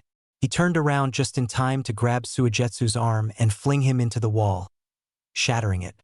Just as the pieces fell, a chain of chakra wrapped around Kisame, pinning his arms to his sides. The harder Kisame struggled, the tighter the chain became. "I didn't think a brat like you could do this." Naruto smiled as he held his left arm. "I blame genetics," Naruto responded as he held Kisame in place. Haku began to encase Kisame in ice, but that was when the man laughed. "What's so funny?" Suddenly the ice began to crack as Kisame gave Naruto a predatory grin. "I'm going to have fun with you three." With a grunt, Kisame shattered the ice and broke Naruto's chain in a single go. The three stared at the man in shock as he continued to chuckle. "Now, don't disappoint me." Triple X. Hinata's eyes twitched as the chakra at the bridge flared. "Things are getting bad out there," Hinata unconsciously said out loud. She turned and saw her teammates look at each other. Shino stood up and began to pace around slowly. Kiba went too, gritting his teeth in agitation, and Hinata turned her attention back to the bridge. A sudden crash caught Hinata's attention. As she turned to the noise, she saw Kiba standing up, almost red from anger. "We should be out there." Akamaru barked in agreement, but Shino stared the two down. "Our orders are to stay here," Shino retorted with little emotion. Kiba glared at the Aburame until Hinata stood between the two. "That's enough, you two," Hinata stated as she walked towards the kitchen. As she rounded the doorway, she found herself face to face with Tsunami. The woman was smiling down at Hinata, but Hinata could tell it wasn't out of happiness. "Look, Hinata, I don't want you guys to lose someone important," Tsunami stated. Hinata started to brush the idea aside, but stopped when the chakra in the distance flared again. That was when she noticed it. There was a chakra signature that Hinata recognized, but it didn't belong to anyone from Konoha. Tsunami smiled as she saw Hinata bit her lip. "Go, Inari, and I can handle ourselves." Hinata looked at the woman one last time and nodded as she headed for the other two. "We're leaving," Hinata stated plainly before heading to the door without waiting for a response. Shino and Kiba stood and watched with a mixture of shock and surprise. Just as Hinata opened the door, she poked her head back in. "Are you guys coming or not?" This seemed to knock the two out of their confusion as they headed for the door. Triple X. Zabuza was nearing the coastline that would take him away from Nami no Kuni, but stopped short of his goal. He was confused about what had just occurred with Haku. She never disobeyed an order, but this time it was different. Zabuza should have been furious, but he couldn't muster up the energy to be anger. Instead, he felt a new feeling: fear. He feared that Haku wouldn't make it through the fight. He was afraid that she would die. Zabuza looked down at his side, expecting to see his companion, only to see an empty space. Zabuza would never admit it, but he was feeling alone. Years of having Haku with him, Zabuza grew accustomed to having someone to talk to. Shit, Zabuza mumbled as he turned his eyes back to the bridge. There was only one other thing Zabuza would never tell anyone. Deep down he cared about the little girl he rescued. Triple X. Kisame jumped back as a dragon composed of ice roared to life. The dragon slammed into the ground Kisame was standing on, but missed the shark man. Just as Kisame's feet touched the ground, his feet were frozen in place. Kisame turned his eyes down, but the attack came from behind. Suigetsu erupted out of the cracks in the ice with a kunai in hand. The smile on Kisame's face grew bigger as he caught the blade. "Is that all you got?" Kisame teased as he shattered the ice once more. Kisame threw Suigetsu to the ground as he swung his blade up. D. Kisame's eyes widened as Suigetsu smiled while pointing up. Kisame looked up to see Naruto above him holding his wind blade. Futon. Kaze no Kizu. Wind release. Wine scar.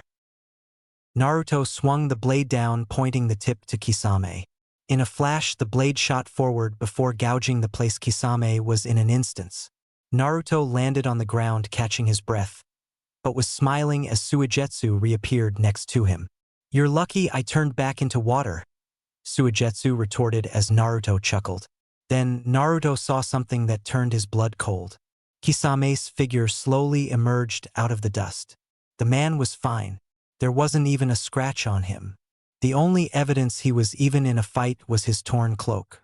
Haku at that point made another wall of ice in front of them as Kisame slowly approached them. Samahata was quivering at this point with excitement. Kisame glanced at his blade before swinging the blade at the ice. Haku watched as the ice shattered under the impact. "He's a monster," Haku thought with despair. The man broke through everything she threw at him. Naruto's jutsu didn't seem to hurt him, and Suigetsu couldn't hold him in place. "I wish you were here, Zabuza." Naruto looked at Suigetsu and the two shared an unspoken agreement. "Haku." Naruto's voice sounded through Haku's stupor. "I need you make another ice wall big enough where I can get above him." Haku nodded and noticed that Suigetsu was standing at the edge of the bridge. At this point, Kisame stopped his approach as his grip tightened on his blade. "I can't believe this," Kisame remarked. "I won't have to use a single jutsu to beat you kids up." Naruto narrowed his eyes as he began to build up his chakra. Kisame felt the chakra spike and smiled even more at the Jinchuriki. "Whatever you have planned, it won't work on me." With those words, Kisame charged only for another wall of ice to appear. Kisame went to swing his blade, but stopped when he saw movement to his left. Suetun. Hahanryu.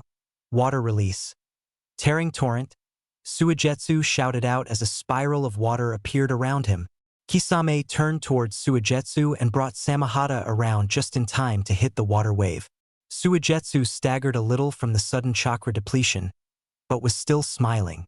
Kisame looked up before grabbing Naruto by his neck. With anger in his face, Kisame slammed Naruto onto the bridge, creating spider cracks along its surface. "The same trick won't work twice." Naruto's smile seemed to deflate Kisame's anger and replace it with confusion. "What makes you think this is the same trick?" Kisame watched as Naruto's body became transparent. Bunshin Daibakuha. Clone Great Explosion. Kisame made a move to jump back, but was too late. The clone exploded, sending wind blades all across the bridge, gouging out pieces of it. Kisame finally emerged from the smoke, bleeding from several cuts that adorned his body. "Now it's the same." Kisame turned his head just in time to see Naruto's wind sword cut him across the chest. Kisame glared at the boy as he fell to the ground. Triple X. Itachi, Kakashi, and Kurenai all stopped for a second to look at the scene behind them. Itachi had to give the three genin credit for working together, but knew it was only a matter of time. Kakashi was surprised by Naruto using an A-rank ninjutsu in combination with a futon bunshin. That was when Kurenai saw Sasuke's head turn towards Itachi. In a flash, Kurenai managed to throw Sasuke back to Sakura, Sai, and Tazuna. "Get out of here," was all she said before turning her attention back to Itachi. Itachi's eyes locked on his brother's as a small smile appeared on his face. "Say hello to Mom for me," Itachi said with a strange tone in his voice that no one could place. Kurenai turned her eyes back to the group as they nodded. Sasuke struggled to get free as Sai wrapped him in rope made of ink. The four slowly retreated away from the battle as another explosion sounded right where Naruto was. This caused everyone to turn just as a blur flew by. Kakashi's eyes widened as his Sharingan picked up the image. Naruto crashed into the other side of the bridge, holding his now bleeding arm. Struggling, Naruto stood up with his left arm hanging to his side. Then, before anyone could react, Kisame appeared beside the stunned boy. Itachi saw the look on Kisame's face and almost went to stop his partner. Kisame delivered a bone-snapping kick to Naruto's side, sending the boy skidding across the ground in a heap. Kakashi turned to go help Naruto, but Itachi stepped in front of him. "I'm sorry, but we are not finished." Itachi's hand twitched as a large amount of killer intent flooded out of the Jonin. "Step away," Kakashi warned with an eerie tone in his voice. Itachi remained where he was, but pulled out a kunai. Without so much as a thought, Kakashi charged the Uchiha. Naruto didn't hear much, his ears were ringing, but what he could hear were faint sounds of metal against metal. Then, a shadow fell over the Uzumaki. Looking up, Naruto found a very pissed-off Kisame. "I made an error," Kisame muttered, gritting his teeth. Naruto tried to get up, but fell again. Samahata was slowly raised until it was above Kisame. "This time I'm going to cut your arms off." The blade descended towards Naruto, but Naruto didn't flinch. If he was going down, he wasn't going to let Kisame know he was afraid.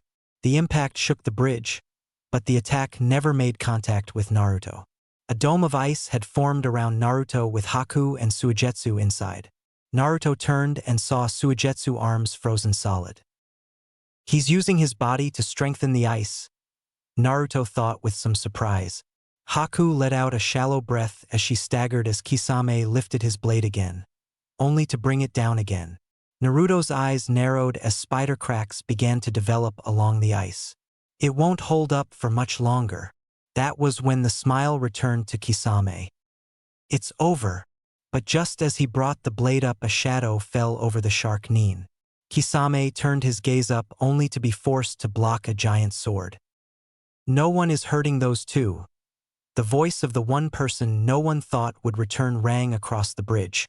Zabuza glared down at the fellow swordsman. The two jumped away from each other. Zabuza turned his gaze towards Haku and Naruto. "Are you two okay?" Naruto went to get up, but collapsed once again in a groan of pain. Looking down, Naruto noticed it was taking longer for his wounds to heal. As slowly as he could, Zabuza maneuvered himself towards the dome. The dome finally shattered as Haku collapsed, but never hit the ground. Haku looked at the arm that caught her and saw it belonged to Zabuza. Naruto managed to smile as Suigetsu turned from Kisame to tend to Naruto. "I thought you had other business to attend to," Naruto tempted with his fox smile. Zabuza turned one of his eyes towards the boy, but still chuckled at his attempt of acting brave. With a groan of pain, Naruto forced himself up to a standing position. Zabuza looked at the boy's status and knew immediately he was hurting. Naruto could barely stand, was down to one arm, and from the way he was breathing was running low on chakra. Naruto went to take a step, but Zabuza's blade was slammed in front of him. "I'll handle this," Zabuza stated with no room for argument. The three looked at the man as he approached Kisame. Zabuza rested his giant blade on his shoulder as his gaze never left Kisame. The two stood there looking at each other as Kisame's sword twitched. The two vanished only to reappear with their own swords locked together. Zabuza pushed Kisame back, freeing their swords once more. Kisame brought his sword down, causing Zabuza to dodge. Kisame looked towards the Zabuza as he swung his blade at him. Kisame jumped over the sword and threw his sword into the air. "Goodbye," Kisame chuckled out. Zabuza jumped back as Kisame finished his hand signs. "Suetun, Suikoden no Jutsu, water release, water shark bullet technique." Right behind Kisame, the water below the bridge shot up while forming the front end of a shark. The shark angled itself at Zabuza, but Zabuza stopped going through his own hand signs. Suetun, Suryuden no Jutsu. Behind Zabuza, a wave of water erupted before taking the form of a dragon. The two attacks collided, but neither one gave an inch. Then, Kisame did the one thing Zabuza didn't expect. Kisame jumped right into his own jutsu. That was when both jutsu turned back into water. Kisame appeared in front of Zabuza holding a now glowing Samahata. You used Samahata to absorb the chakra. Zabuza realized as Samahata was swung at him. Nice seeing you again, Kisame teased as he went for Zabuza's head, but instead found a kunai thrown at him. Kisame grabbed the blade, giving Zabuza a chance to avoid his strike. Kisame's eyes ignited into rage as he looked towards the person who threw the blade. Naruto stood his ground with a proud smile as the kunai began to sizzle. Kisame went to release the blade, but it exploded just as he pulled his arm back. Zabuza landed next to the boy and glared at him. What? Naruto asked with a shrug. You looked like you were in trouble. So, I gave Fish Face a little present. Zabuza didn't know whether to hit the boy or thank him. He went with both. Naruto buckled as the hilt of Zabuza's blade connected with his head. What was that for? Zabuza chuckled as he brought his sword around. Thanks for the help, kid. Naruto smiled, but stopped when he felt the killer intent. Zabuza watched as Naruto started to sweat as he looked towards the dust. A lone figure began to emerge out of the debris. Zabuza couldn't believe what he was seeing. Kisame was walking out of the blast zone with his newly created wound healing. I've been taking it easy on you bastards, Kisame growled out with eyes that seemed to glow with bloodlust. But this time you will feel the full sting of my blade. Zabuza barely had a second to bring his blade up as Kisame appeared in front of him. Naruto felt the air rush by him and turned just time to see the spot Zabuza was explode from the impact. Naruto jumped away from the impact zone only for Kisame to reappear in front of him. Naruto brought a kunai to try and block Kisame's blade, but was instead kicked in the stomach. Haku watched in shock as Naruto's body made a crater in the ground. As Naruto tried to get up, Kisame stomped on the boy, giving him the sound of ribs cracking. Stop it! Kisame turned to the voice only to see a wave of ice. With a single swing, Kisame destroyed the ice and fixed his murderous eyes on Haku. Naruto looked towards Haku as blood dripped out of his mouth. When Naruto tried to warn Haku, pain shot through his entire body. Suigetsu stepped in front of Haku holding his katana.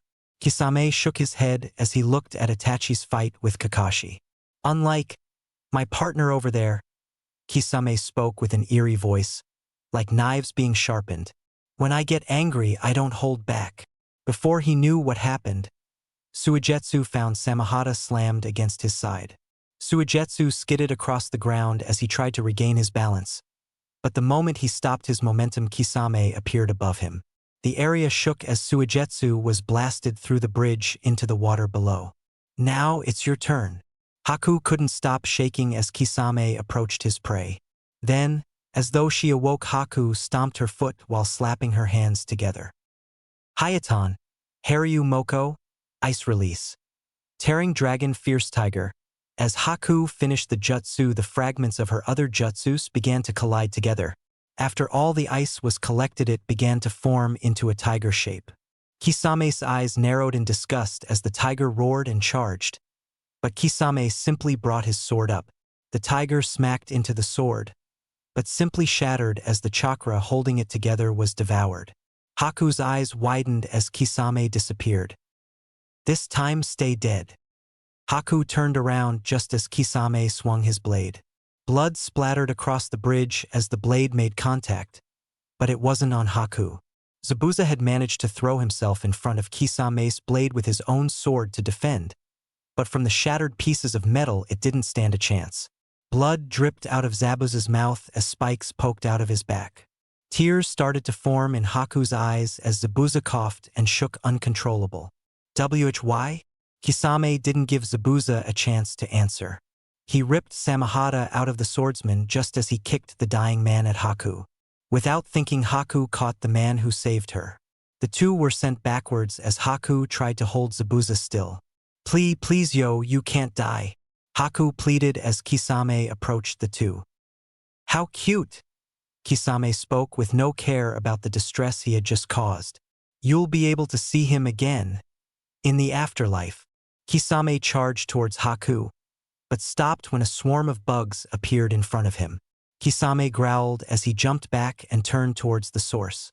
Hinata, Kiba, and Shino all stood still looking at the scene before them. "Fine, you want to die first. I'll be more than happy to oblige." Kisame charged at the three, but Naruto suddenly appeared in front of the three. In a roar of rage, Kisame brought his blade around at the blonde Jinchuriki. Suddenly, Kisame found his blade passing through nothing but open air. As the shark Nin turned towards the large chakra source, he saw a frightening image. Naruto's entire being was encased in a yellow shroud that released chakra as flickers of flames. As Naruto raised his head, Kisame saw his eyes had changed from blue to orange, but still retained the silts.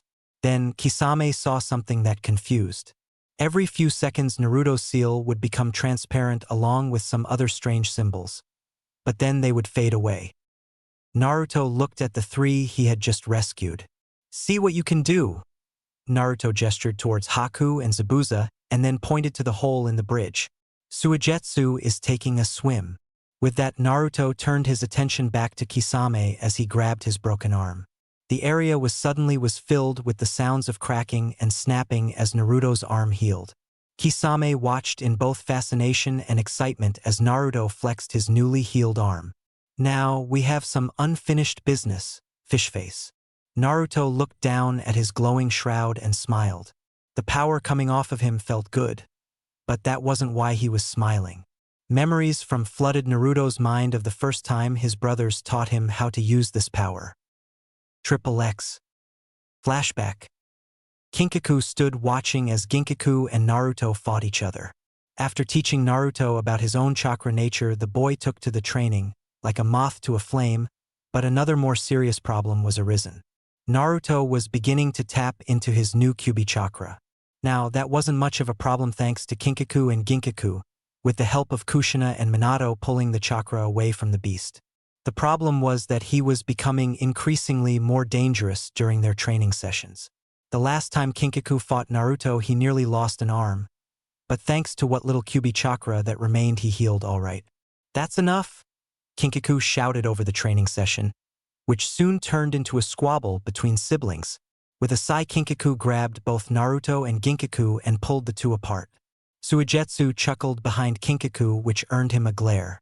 Ginkaku fixed his brother with a stare and knew what was about to happen. "Naruto, your next training session is with me." Kinkaku released the two and turned away. Naruto followed his brother, still wearing his smile. "So, what's the training?" Naruto asked as they stepped into a circle. Kinkaku turned and stared at Naruto. Naruto's smile slowly dropped as he realized what he was about to do. "I don't want to use it. What if I hurt you again?" Kinkaku shook his head as he approached Naruto. "You don't have a choice in this one, brother," Kinkaku muttered as he punched Naruto in the gut. Naruto collapsed but didn't pass out. Struggling, Naruto tried to stand, but Kinkaku grabbed the boy. Naruto looked at Kinkaku as a red aura began to slip over him. "We are fighting, and if you don't use that power, well, let's just say it won't end well." Kinkaku threw Naruto at the nearest building, but Naruto turned his body and landed on his feet. Kinkaku reappeared in front of him with an emotionless look in his eyes. Naruto avoided his next attack, but Kinkaku caught him with a kick. Naruto was sent skidding back with light burns on his arms. Ginkaku noted that even with his Kyuubi chakra being depleted with each passing month, his heart wasn't in the fight. "Come on!" Kinkaku shouted as he vanished and grabbed Naruto and swung him back to the building. Naruto at this felt a gentle pull on his mind, and before he could fight it, he blacked out. XXX. Naruto awoke to find himself in what appeared to be a sewer. Looking around, Naruto saw nothing but darkness except for a tiny bit of light at the end of the tunnel. Naruto slowly approached the light, only to find a giant cage. Naruto gazed into the tunnel as a red eye slowly slid open. So, my jailer is finally here, the growl voiced with hatred in its words. To think you are keeping me from crushing everything is pathetic. Who are you? The glowing eye narrowed as if thinking about whether to answer or try and devour Naruto. I'm the source of your new power, the beast answered as it growled. I'm the Kyuubi no Kitsune. The shout rang off the walls as Kyuubi stood in the light, revealing what Naruto confused for a skeleton of a fox. Kyuubi examined Naruto until he gave the young boy a dismissive growl and rested on the ground. Despite himself, Naruto couldn't help but feel sorry for the creature. Kyuubi's eyes opened again when he saw Naruto sitting in front of his cage. Confused by what the boy was after, Kyuubi gave roar, but found Naruto still sitting there with a smile. What do you want? Kyuubi finally asked as it became apparent Naruto wasn't moving. I don't what it is, Naruto started as he got up and grabbed the bars. But you look very lonely. Kyuubi just stared at the boy in front of him with a mixture of rage and confusion. Here was this child basically asking him was he lonely. Kyuubi glared at the boy as Naruto slowly looked towards the light source. I guess I talk to you later. Kyuubi had finally had enough. Who do you think you are? Kyuubi shouted in rage. Naruto turned as Kyuubi slammed his bony frame against the bars. I don't need someone to feel sorry for me. Naruto turned his confused frown in a smile once again. Don't be silly, Naruto chuckled as he walked towards the light once again. Everyone needs a friend for them to talk to. Kyuubi followed the boy through flint eyes. Naruto entered a separate room that contained a large ball of chakra floating on Tori. As Naruto slowly approached the ball, the chakra began to snake its way to Naruto. XXX. Kinkaku was about to dismiss his chakra when a pillar of yellow chakra that flickered like flames erupted out of the rubble. Kinkaku smiled as Naruto stood in his Kyuubi cloak with a smile on his face. I think I have better control this time. Naruto dropped into a low stance as Kinkaku did the same. Prove it, little brother. The two suddenly vanished, only to reappear, fists already inches from the other. The area exploded as the two forces collided. Ginkaku grabbed Suigetsu and placed himself in front of the shockwave. Even behind Ginkaku, Suigetsu could still feel the force of the shockwave. As the smoke and rubble settled, Naruto stood over Kinkaku. Blood gently dripped out of his mouth, but the man couldn't be happier. That's more like it. Naruto's look of fear turned into one of happiness as he hugged his brother. XXX. Flashback, and from that day on, Kinkaku and Ginkaku hammered Naruto until his control over the chakra was complete. Naruto stood across from Kisame as the chakra flames flickered around him. You made a grave mistake, Naruto warned as he vanished, leaving behind a small crater. Kisame whirled around, but the fist was already in his face. The force of the punch sent Kisame back all the way to the opposite side of the bridge, catching the attention of Itachi, Kakashi, and Kurenai. Your mistake was hurting someone's loved one. Before Kisame could answer, Naruto reappeared beside him, already sending in a kick that sent the man into the forest below. Itachi watched in fascination at the boy's control over Kyuubi's chakra. Suddenly, Naruto vanished only to reappear above the Uchiha. Itachi dodged Naruto's attack that sent cracks all across the bridge. Kurenai turned her attention to her students and fixed them all with a glare. I told you to stay at the house. The three looked away in shame, but Naruto spoke up. Don't worry, Naruto said in a calm voice. I need them to help Haku get Zabuza out of here. Kurenai looked at Naruto to object, but he fixed her with a stare. And I wouldn't mind if you helped them. Kurenai nodded her head as Naruto turned back to the Uchiha. A figure suddenly jumped next to Itachi, causing Naruto to growl. Kisame was still breathing, but now carried a giant wound on his chest. Kakashi stepped next to Naruto as he pulled out a kunai. Can you handle Itachi? Kakashi nodded, and without a wasted motion, Naruto was behind Kisame. Naruto's neared the back of Kisame's head, but pulled back as a fireball was fired at him. As Naruto jumped away from the attack, Itachi appeared in front of him. Kakashi went to intercept the Uchiha, but was cut off by Kisame. Itachi didn't bother to attack, but allowed Naruto get to a safe distance. "Sorry," Itachi apologized, "but your new opponent is me." Naruto's growl was as primal as the demon he carried. Itachi didn't take great pride in what Kisame did, but there was nothing Itachi could do about it. Itachi closed his eyes and sighed. "Give up." When Itachi opened his eyes, Naruto had already formed a Kyuubi-enhanced wind blade. "I never give up," Naruto growled as he stepped off the ground. The concrete Naruto was standing was torn off the bridge, revealing the metal underneath. Itachi turned around just as Naruto appeared, already swinging his blade. Naruto's blade nearly cut the bridge in two, but Itachi managed to escape the attack. Itachi's eyes narrowed as Naruto's wind blade seemed to wrap around the bridge, but was soon back to its blade. "So it retains its sharpness of wind chakra," Itachi thought as Naruto ended his jutsu. "But it wraps around whatever it hits like a flame." Itachi was cut off his train of thought as Naruto slowly approached the Uchiha with a puzzled expression. "It's not there," Naruto muttered. Itachi didn't show it, but Naruto's words confused him. With a quick movement, Naruto gestured to Kisame. "He has the killer instinct, but I can't sense a single negative emotion from you." Itachi kept his blank expression, but Naruto shook his head. Then, with a show of speed, both combatants charged towards each other, kunai drawn. As the two collided, Naruto pulled back some of his power, but the force was plenty to shatter Itachi's blade. In a blur, Naruto's hand grabbed Itachi by the throat and held him. Naruto took one good look at Itachi and smiled as he released his now fading body. Genjutsu. Naruto turned around as crows began to fly together until they formed Itachi. The bridge was suddenly cleared of everything, leaving behind Naruto and the floating Itachi. "Pretty impressive," Itachi commented as his body fully formed.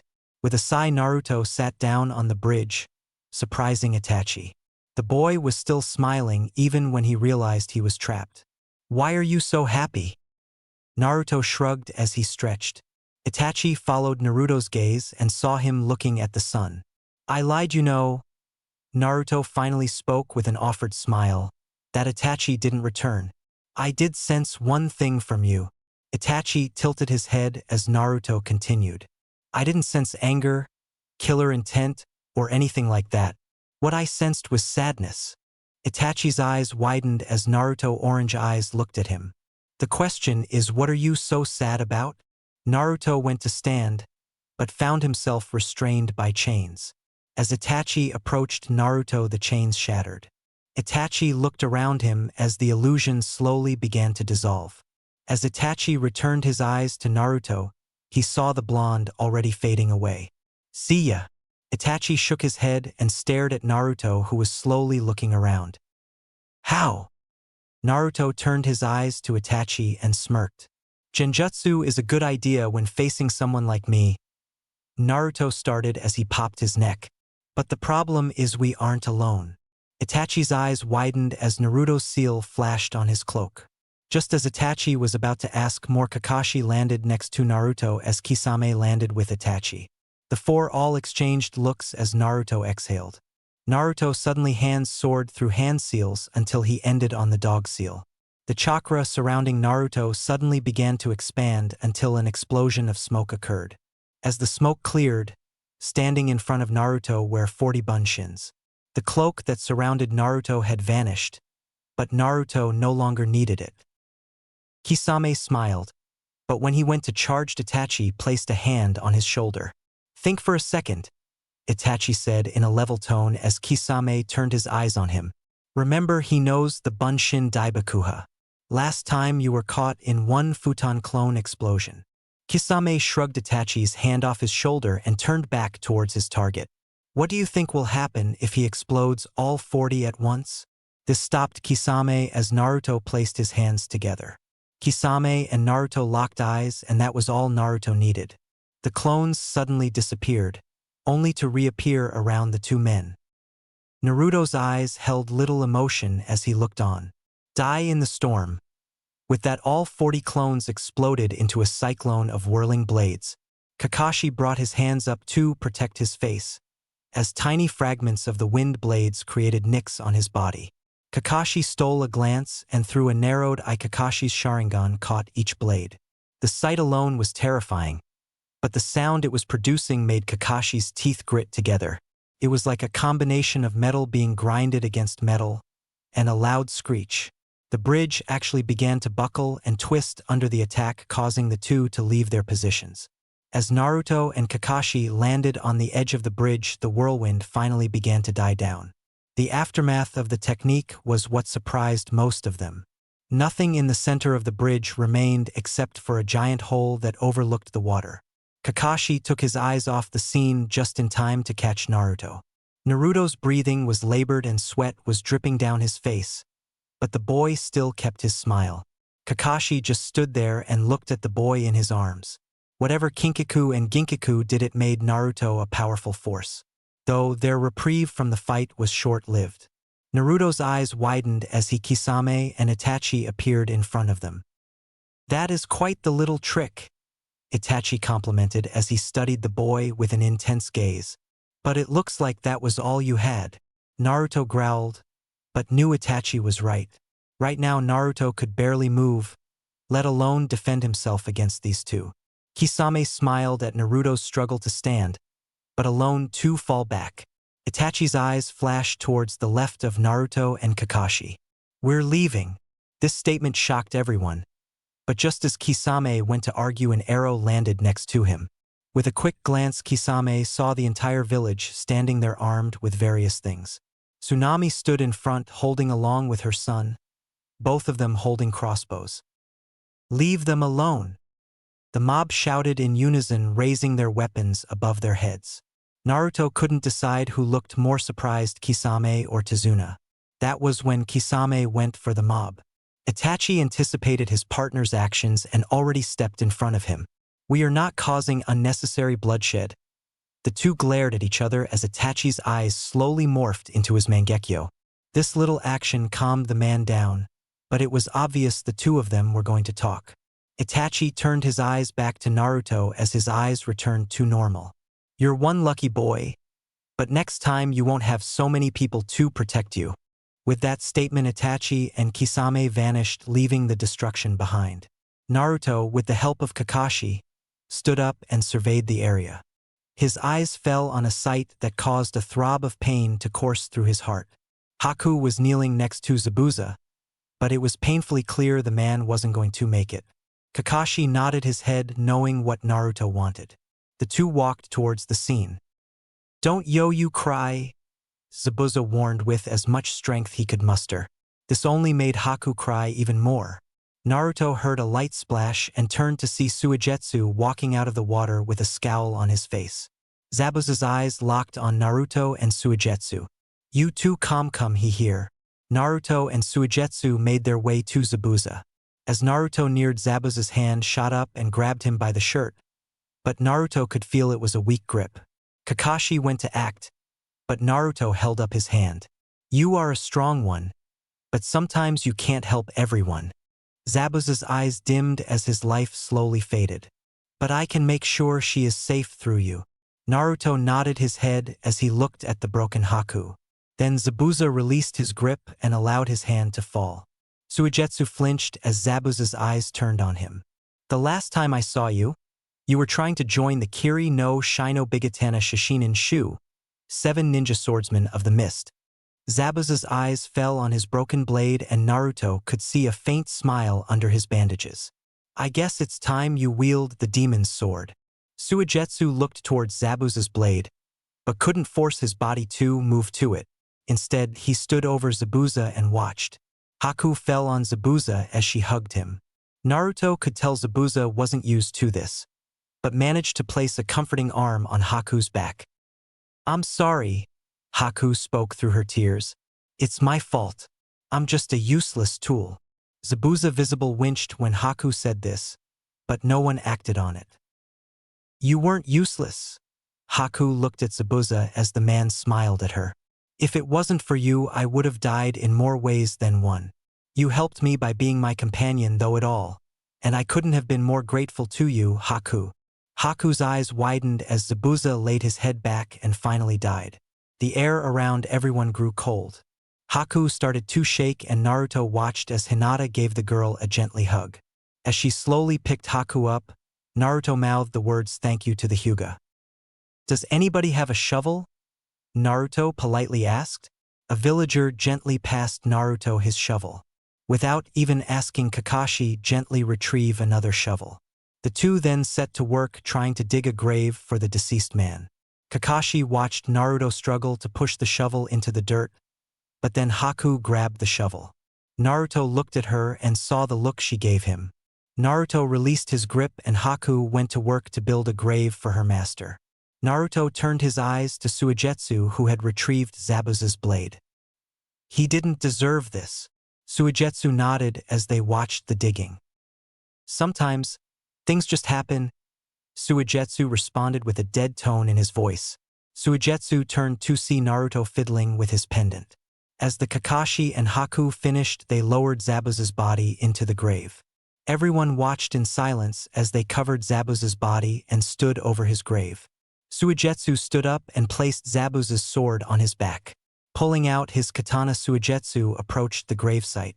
Haku watched as Suigetsu stabbed the sword into the ground above where Zabuza's head was. Every swordsman deserves a sword. As Suigetsu passed Haku, he gave her a gently pat. The villagers soon began to disperse, all looking at the bridge. I guess we still have some work to do. Tazuna laughed as he tried to lighten the mood. Nobody responded to Tazuna's words. Kakashi apologized to Tazuna for the bridge, but the old man just smiled. It's quite all right, but with Gato gone we can finally work in peace. Tazuna turned his eyes to Haku, who looked right back at him. And we have Zabuza to thank for that. Haku smiled, but she still had tears. With so few things left to say, everyone returned to Tazuna's house. XXX. Itachi felt Kisame's stare drill into him, but didn't bother to acknowledge it. Finally, Kisame grabbed Itachi and turned him around. What was that? Kisame questioned with rage. Itachi glanced at the hand Kisame placed on him, before shrugging it off. Without giving the man an answer, Itachi began to walk off, but stopped when Kisame gave off a roar of rage. The Uchiha sidestepped Kisame's swing, but when Kisame went for another, he found a kunai pressed against his back. Turning his head around, Kisame saw Itachi standing behind him with dead eyes. Answer the question. Itachi scoffed as he returned his kunai and walked away from his partner. Because that is why I'm with you? Itachi answered as Kisame followed, still glaring daggers at the Uchiha. You have a bad habit of killing anything that angers you. So what? Kisame answered back with a smile, showing off his teeth. I don't mind getting a little dirty. Unlike you. Itachi either didn't care or didn't want to respond to the jab, but continued speaking. Unnecessary killing brings a lot of attention to us. Itachi at this point stopped walking and turned towards his partner. That is the one thing Akatsuki doesn't need. This answer seemed to satisfy Kisame, but he was still unhappy. The two continued to walk, but stopped when the ground started to rise. A Venus flytrap slowly emerged out of the ground. So, you failed, Zetsu replied with a sarcastic attitude. Itachi didn't want to be bothered by the plant man and simply brushed past him. You see what you do, the other half of Zetsu commented, berating his white half. The plant man turned his attention on Kisame, who just stared at the plant. What? Zetsu held up his hands as Kisame snarled at him, before walking past. Looks like we touched a nerve, the white half replied, earning him a scoff from his black half. What is with this wee business? With that, the plant sunk back into the ground, leaving the area he had been untouched. XXX. Naruto stood on a hill as the sun slowly set over the bridge. A snap of a twig warned him of someone's approach. Turning his head, Naruto saw Hinata standing behind him. Hello? Naruto spoke with a kind tone, but his eyes were still troubled as he turned back. Taking this as a sign of acceptance, Hinata walked until she stood next to Naruto. Despite the power Naruto showed, it was almost disturbing to see him so troubled. A distant gaze was soon turned towards Zabuza's gravesite. I could have saved him, Naruto finally said as a dry chuckle came out. Hinata waited patiently as Naruto continued. I thought we could beat Kisame without using Kyuubi's chakra, but that was a foolish mistake. A mistake that cost Zabuza his life. Naruto's once bright eyes dimmed as he turned away from the grave. I don't like seeing needless killing. Hinata waited as she contemplated what to say. I don't know what I can say to help, Hinata confessed, but this brought a chuckle to the boy. His eyes were still dark with sadness, but there was a tiny light in them. I know what I can do though, Naruto announced with a wide grin on his face. I can honor Zabuza's final wish, protect Haku. Naruto and Hinata stared at one another, but before anything else could be said, Suigetsu interrupted. Hey, lovebirds! Suigetsu shouted, earning him a glare from Naruto and a blushing Hinata. The teams are about ready to leave and Naruto, Kakashi wants to talk with you. Naruto nodded his head, already knowing what Kakashi wanted to talk about. The three headed towards the house, but took their time admiring the calm of the air. As the three neared Tezuna's home, they saw everyone already outside waiting on them. Hinata's team all stared at her with curious eyes, but the Hyuga simply ignored them. Haku was standing beside Kakashi, who was giving Naruto a wave. Wasting no time, Naruto walked straight to Kakashi. Wanted to talk to me? Kakashi nodded, but motioned towards the other side of the house. Shrugging, Naruto followed after Kakashi. As they turned the corner, Kakashi turned around. So we're leaving for Konoha, Kakashi started in a wary tone, but Naruto continued to smile at him. And you want me to come along? Naruto finished, watching Kakashi nod his head. Naruto knew that refusing would have two results. 1, Kakashi would be hurt, and 2, he would be captured and dragged back. With a sigh, Naruto locked eyes with Kakashi. I'll come, but only if Haku and Suigetsu are allowed to join Konoha with me. Kakashi let out a breath. He didn't realize he was holding. Kakashi nodded his head and Naruto shook the man's hand. As the two rounded the house again, Naruto looked towards Haku and Suigetsu. I need to talk with you too. Haku and Suigetsu exchanged looks, but followed Naruto nevertheless. I understand if you don't want to come along, but I need to ask you guys. Who here wants to join Konoha? Suigetsu knew this was coming and was already prepared to join, but Haku was the wild card. The girl was still torn up about Zabuza's death, but with the help of Kurenai and Hinata, she was steadily improving. Haku was also having problems with opening up to anyone. I don't know, Haku answered as she looked away from Naruto. Haku stiffened as Naruto's hand fell on her shoulder. I gave Zabuza my word that I would protect you, Naruto replied as Haku stared up at him. Either you go with us or we stay. Haku slowly walked away from Naruto and headed towards Zabuza's grave. When Suigetsu went to follow, Naruto stopped him. Let her decide. With that, Naruto turned and walked away. XXX. Haku stood at Zabuza's grave with tears gently falling. Why did you have to die? Haku asked, but expected no reply. Memories gently flashed by Haku's eyes of her time with Zabuza. She remembered how he caught the snow bunny for her to keep. He helped her learn how to use her chakra. She finally remembered one last thing Zabuza said before the fight on the bridge. If I die, fight on and live, because if you die, that means I failed in seeing potential. It just hit her, the meaning in Zabuza's words. Zabuza didn't want her to grieve over him. He wanted her to keep going no matter what. Haku finally let a smile show through as she stared down at the grave. As the sun finally retreated and darkness fell, Haku sighed as a lone figure emerged. Tell Naruto I'll go. Suigetsu nodded, but didn't bother moving. Instead, he stayed where he was, offering the girl a kind smile. Haku returned the smile in kind and started down the hill towards Suigetsu. I won't forget you, Zabuza. I will get stronger for you.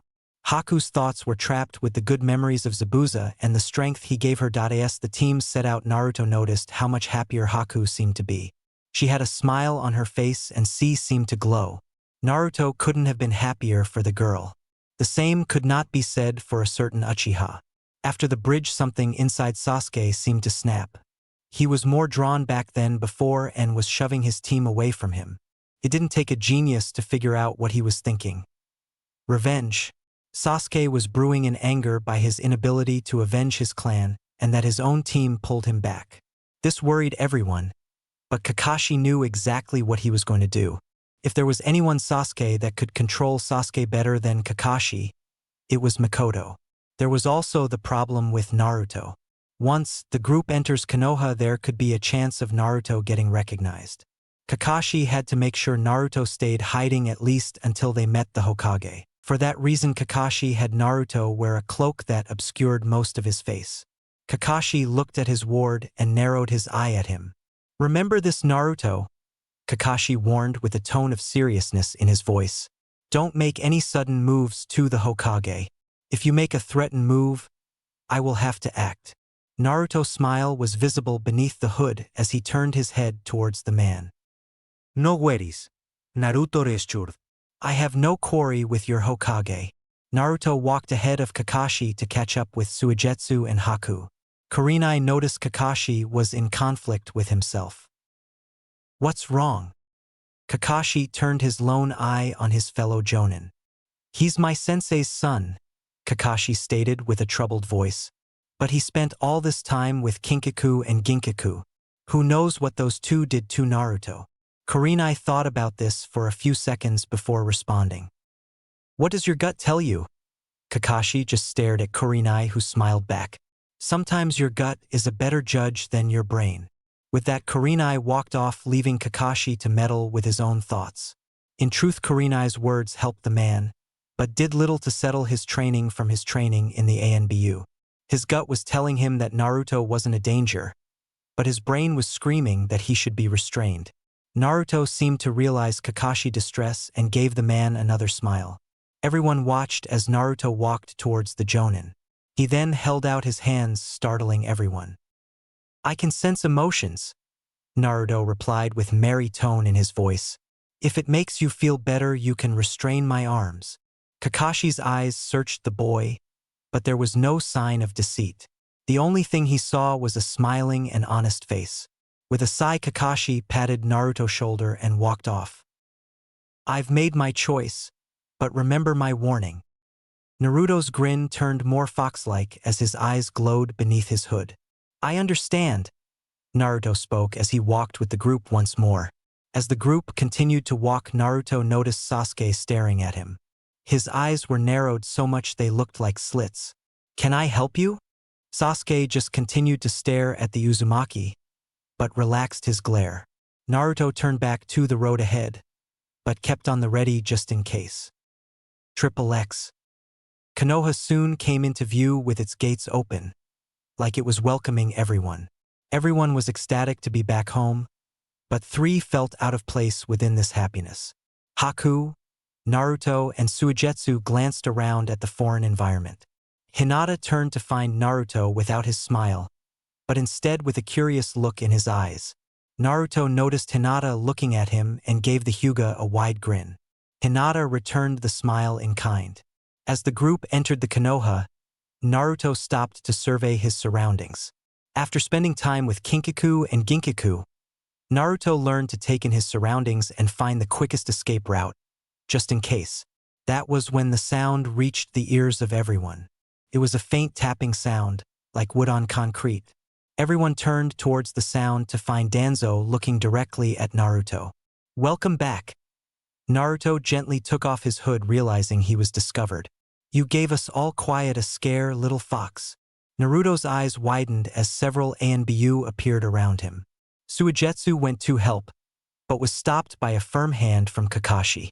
Suigetsu turned his eyes to the Jonin, but found him just as confused as he was. Naruto's eyes slowly glanced around the area as a smile crept into his features. 13. Naruto finally uttered the number with an amused tone. 5 are around me."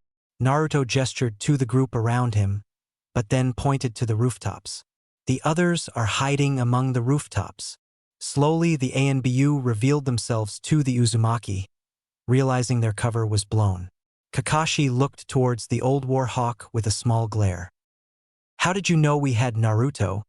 Kakashi questioned, but didn't receive an answer from the man. The elder simply swept past the group and walked towards Naruto. The council will be called. Danzo watched as Naruto shrugged nonchalantly. With a swift motion, Naruto's hands were bound behind his back by the ANBU. His fate will be decided then. Danzo turned and walked away with the ANBU following him. The Konoha group didn't know what to make of what they saw. Suigetsu growled and began to follow the ANBU. With a quick look around, Kakashi saw everyone else wanted to do. They all followed after Suigetsu and the now captured Naruto.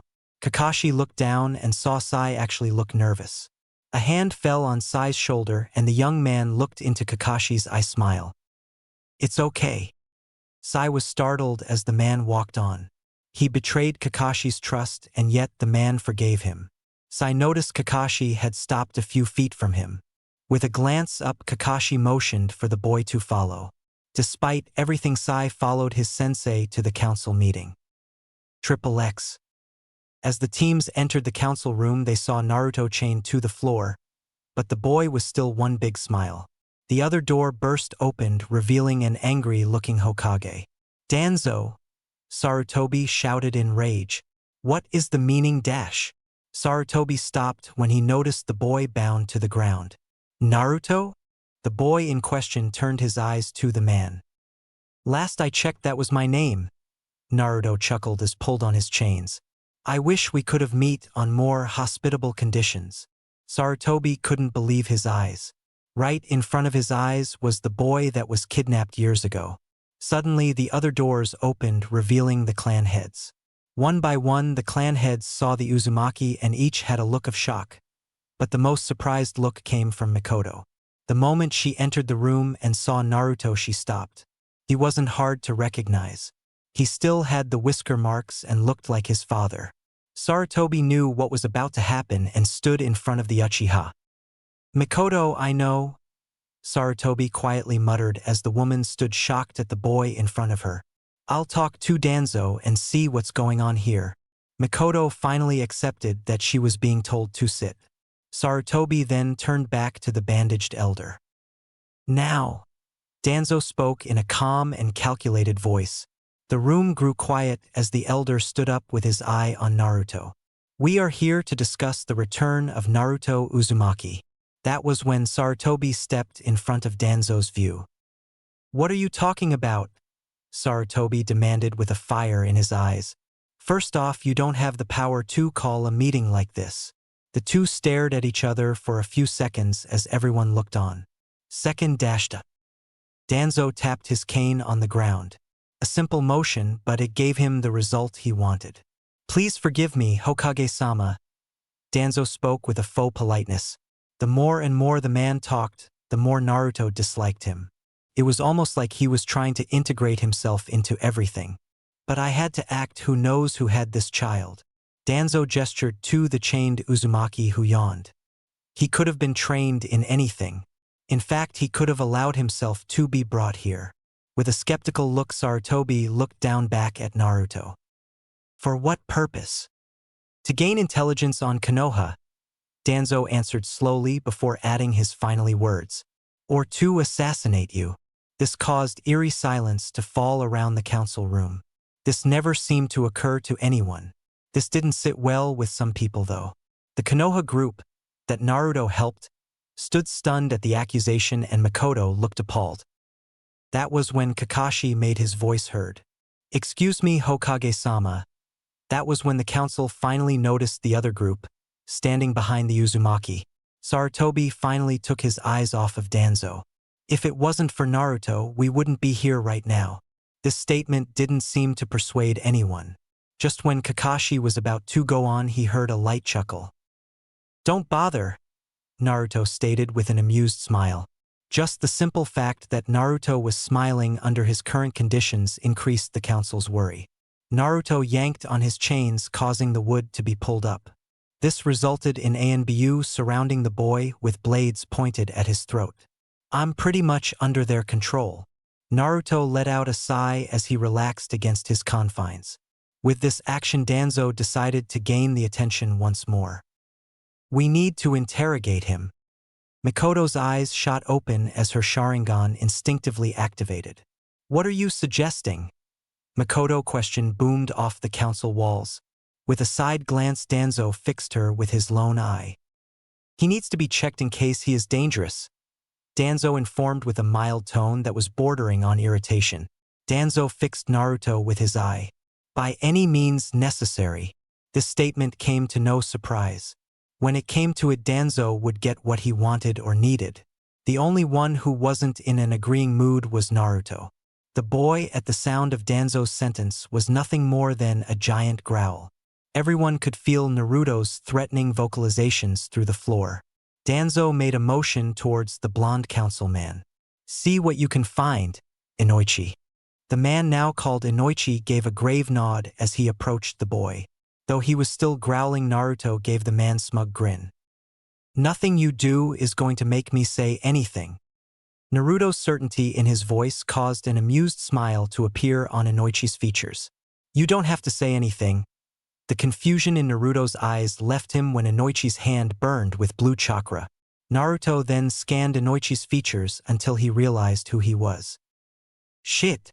Before Naruto could move back, Inoichi grabbed the boy's head, stopping his struggle.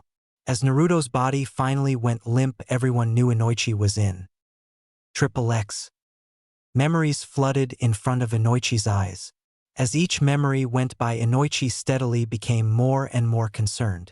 Naruto was trained by Kinkaku and Ginkaku. Inoichi pushed harder as Naruto's mind tried to push the Yamanaka out. Just as Naruto's mind began to give, Inoichi found himself looking around a sewer system. Where am I? A deep growl-like chuckle came from behind Inoichi.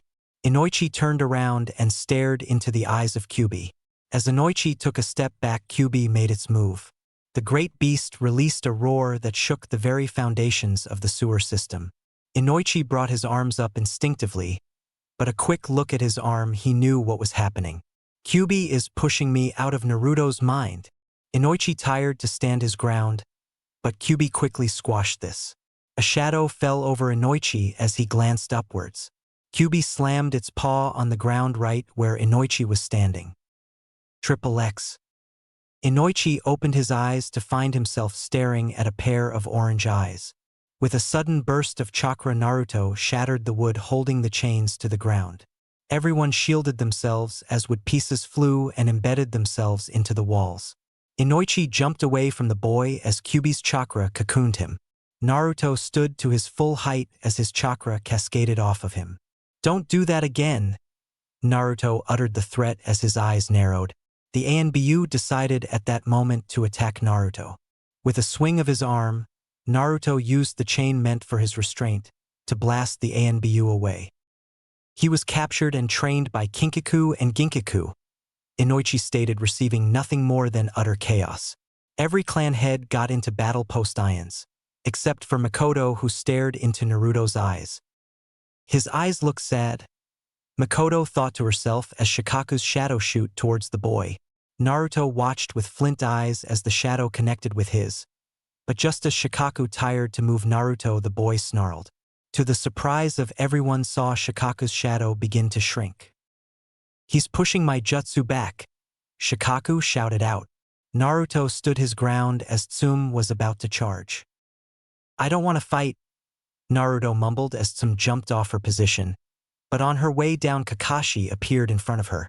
Tsume stopped her attack and landed in front of the man. Naruto's eyes trailed up until he was looking at the back of Kakashi's head. Kakashi, what are you doing? Kakashi stole a slight glance to his sensei's child, and Naruto watched his expression soften. I'm fulfilling my promise, Kakashi stated plainly as he turned back to the council. The look in his eye made it plain to everyone. He wasn't moving. I failed to protect my sensei's son. I won't fail again. This statement seemed to shake quiet a few people, but Danzo decided to use this. So, you would help a boy who could have a mission to kill our Hokage? Kakashi fixed Danzo with the coldest glare he could give. Then, Naruto saw Kakashi take a glance back at him. I trust Naruto, Kakashi spoke as he held out his arms, gesturing to the whole council. If it wasn't for Naruto and Suigetsu, Hinata, Sasuke, Kurenai, none of us would be here. This statement seemed to intrigue the council as they eased up. Hayashi especially was interested in hearing more. What are you talking about? Kakashi turned his eye towards Sarutobi. On our way to Nami, we encountered a certain man. Kakashi started off telling the story of Gekizai and how they were poisoned. He then went to explain how Naruto and Suigetsu came in and saved them all. Then we encountered a new problem. Kakashi looked at the ground for a second as he took a breath. Itachi and Kisame came to Nami. The room went dead quiet. Not a single sound could be heard. Kakashi took this as a go-ahead to finish his tale. After explaining the rest of the story, Zabuza's death and Naruto, Suigetsu and Haku's assistance, Kakashi stopped talking. Naruto took this opportunity to scan the facial expression of everyone. Some were too shocked to believe that Naruto actually fought against S-rank missing Nin and was still alive. Others didn't really know if to believe Kakashi or attack again. To Naruto, this became a waiting game. He knew if he moved wrong, he would be attacked. A cough from Sarutobi brought everyone's attention back to the elder Hokage. So Naruto helped you? Sarutobi spoke softly, and Naruto already knew where this was going. But what if this was a ploy to get closer to Konoha? It's no great secret that Kinkaku and Ginkaku hated Konoha as much as Kumo. That's not true, Naruto interjected with a slight twinge of anger in his voice. My brothers despised Kumo more than Konoha. At the word brothers, everyone became confused. Seeing this, Naruto heaved a sigh of irritation. Kinkaku and Ginkaku are my brothers. This statement received uproar from the council members. The only two that didn't react harshly were Mikoto and Sarutobi. What do you mean? Sarutobi questioned, but feared what the answer might be. Deep down, Sarutobi knew what he had to do, but he couldn't bring himself to act. Not just yet. Minato would have given someone the chance. They raised me? Naruto smiled at this simple statement, but his narrowed eyes made it clear he wasn't happy. The cause of it was the looks of horror on the council faces. Now, I don't want you thinking they were bad, because in truth they saved me. Naruto waved his arm out towards Konoha, but his glare never left his eyes. They told me how all Jinchuriki are treated. By kidnapping me, that prevented the mistreatment I would have received. No one could find an argument to the young boy's words. It's true, they weren't the greatest role models, but they were family, damn it. We always protected the other regardless of the danger. If that means I'm to be put in a jail cell, so be it, but I will not betray my brothers. With his words finished, Naruto stared up at the council and waited for their response. Hayashi gently stood up and walked down the stairs towards the boy. Turning his eyes towards the Hyuga head, Naruto stood his ground. A casual stare was all Hayashi gave the boy, before turning his eyes towards his daughter. Is it true? Confused, Hinata stared at her father until she spoke. Is what true, father? Hinata questioned back. Did this boy save you? Hayashi watched as his daughter nodded her head before turning back to Naruto. I don't trust you, but my daughter is another story. With that, Hayashi returned to his seat, but not before whispering something into Sarutobi's ear. Whatever the man said, he received a curt nod from the Hokage. Naruto, we can't let you in. This sentence incited anger from the teams, but stopped when the old man raised his hand. That was when they saw the twinkle in his eyes. Unless you answer my questions, and just as a precaution, Hayashi will make sure you are not lying. Naruto turned his eyes to the Hyuga and saw his Byakugan active. An uneasy air fell among the various people as they awaited Naruto's answer. With a sigh, Naruto nodded his head, but did so reluctantly. Who are you? Naruto Uzumaki, Naruto stated, still staring at the floor with a scowl on his face. What do you want with Konoha? I guess have a place to stay. Sarutobi looked up at Hayashi, and the Hyuga gave the elderly Hokage a nod. Next question. This time the tone in Sarutobi's voice changed. What did Kinkaku and Ginkaku teach you?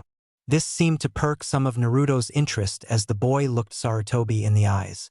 The stare lasted for a few seconds, but Sarutobi could see Naruto mulling over the idea of answering the question. After what felt like hours, Naruto finally responded. They taught me many things. Naruto's vague answer brought a smile to his face. The confused and worried faces of the council members were something he could share with his brothers when they meet again. Along with teaching my nature chakra, they also taught me how to use it, as Kakashi has already explained. Sarutobi nodded, but didn't comment on the fact Naruto seemed to be holding back. Is that all? Naruto gritted his teeth, knowing full well he couldn't lie with Hayashi watching him. No, Naruto answered with a gritted smile. But I'm not in a mood to tell you all my secrets. This answer seemed to please the Hokage as he gently took a chair and sat down. I have one last question, Naruto. Naruto nodded his head as Sarutobi went on. Where are Kinkaku and Ginkaku no? The temperature in the room dropped like a stone at that moment. Everyone heard the sound of wood cracking as Naruto's grip tightened on the woodined floor. I have no idea. That was when Hayashi stood up, giving Sarutobi the signal. You know you can't lie here, Sarutobi stressed with an honest voice. Naruto's silted eyes turned towards the Hokage just as they flashed orange. This was a warning from Naruto, a subtle one, but a warning nonetheless. Remember my words from before? Naruto whispered in a low tone. Nodding his head, Sarutobi leaned back into his chair as he studied the boy. Everything Naruto said was true. He only lied when it placed his brothers in danger. That proved Naruto was willing to die to protect the ones he cared about, but worrisome thing was who he cared about. Sarutobi stole a furtive glance out the window. His eyes found the one thing that made his mind up: Minato's stone carving. Once Sarutobi smiled, everyone knew he made up his mind. Naruto Uzumaki. Sarutobi stood up to his full height and stared the boy down. All three of you will be watched and your skills will be tested, but understand this. One wrong mistake and I'll take care of you myself. Naruto smiled as Danzo's face grew pale as he realized what this meant. Welcome to Konoha, Naruto Uzumaki, Haku, and Suigetsu. This elected quite the commotion from the council, some happy and others worried, but only one looked through it all with a dark glimmer in his eyes. What makes him so special? Sasuke grumbled to himself as his fist clenched until blood gently fell to the floor. Itachi, why are you so interested in him? Danzo tapped his cane on the floor, gaining the attention of the council as he stared at Sarutobi. May I make a suggestion on who should test this team? Danzo spoke with an eased calmness, but Sarutobi wasn't fooled. He knew that this decision was eating Danzo up inside. No, Sarutobi answered as he turned his back on Danzo, but continued to speak. I know the perfect person to test this three. The council waited as Sarutobi paused before continuing. My student Jiraiya, the Gamma Sennin. The room was once again quiet as Jiraiya's name reverberated off the walls, as if like it was heard across the mountains. Kinkaku and Ginkaku took a great amount of time telling Naruto all the strongest ninja they ever heard of. Jiraiya was one of them. In one way, Naruto was happy to prove his prowess against such a strong ninja, but on the other side of the spectrum, he didn't look forward to the battle. There was one good thing on the horizon that came from Sarutobi. Jiraiya will be here tomorrow. Sarutobi glanced at the three that was soon to be tested. That gives you a day to train. Now we need to discuss where to place you. Almost immediately Sarutobi's eyes fell on Mikoto. The Uchiha smiled at Sarutobi as she stood up. I have plenty of room at the Uchiha compound, Mikoto announced, receiving looks of disbelief from two sources. Sasuke stared at his mom as if she grew two heads, but Danzo looked like he was ready to kill. That is if it's okay with you, Hokage-sama. Sarutobi took a stance as if he was thinking the idea over, but in reality, he already had his answer. Agreed. Sarutobi's answer came to no one's surprise, but it still didn't calm Danzo a bit. Naruto, Haku, and Suigetsu will stay at the Uchiha compound with an ANBU squad posted around the clock.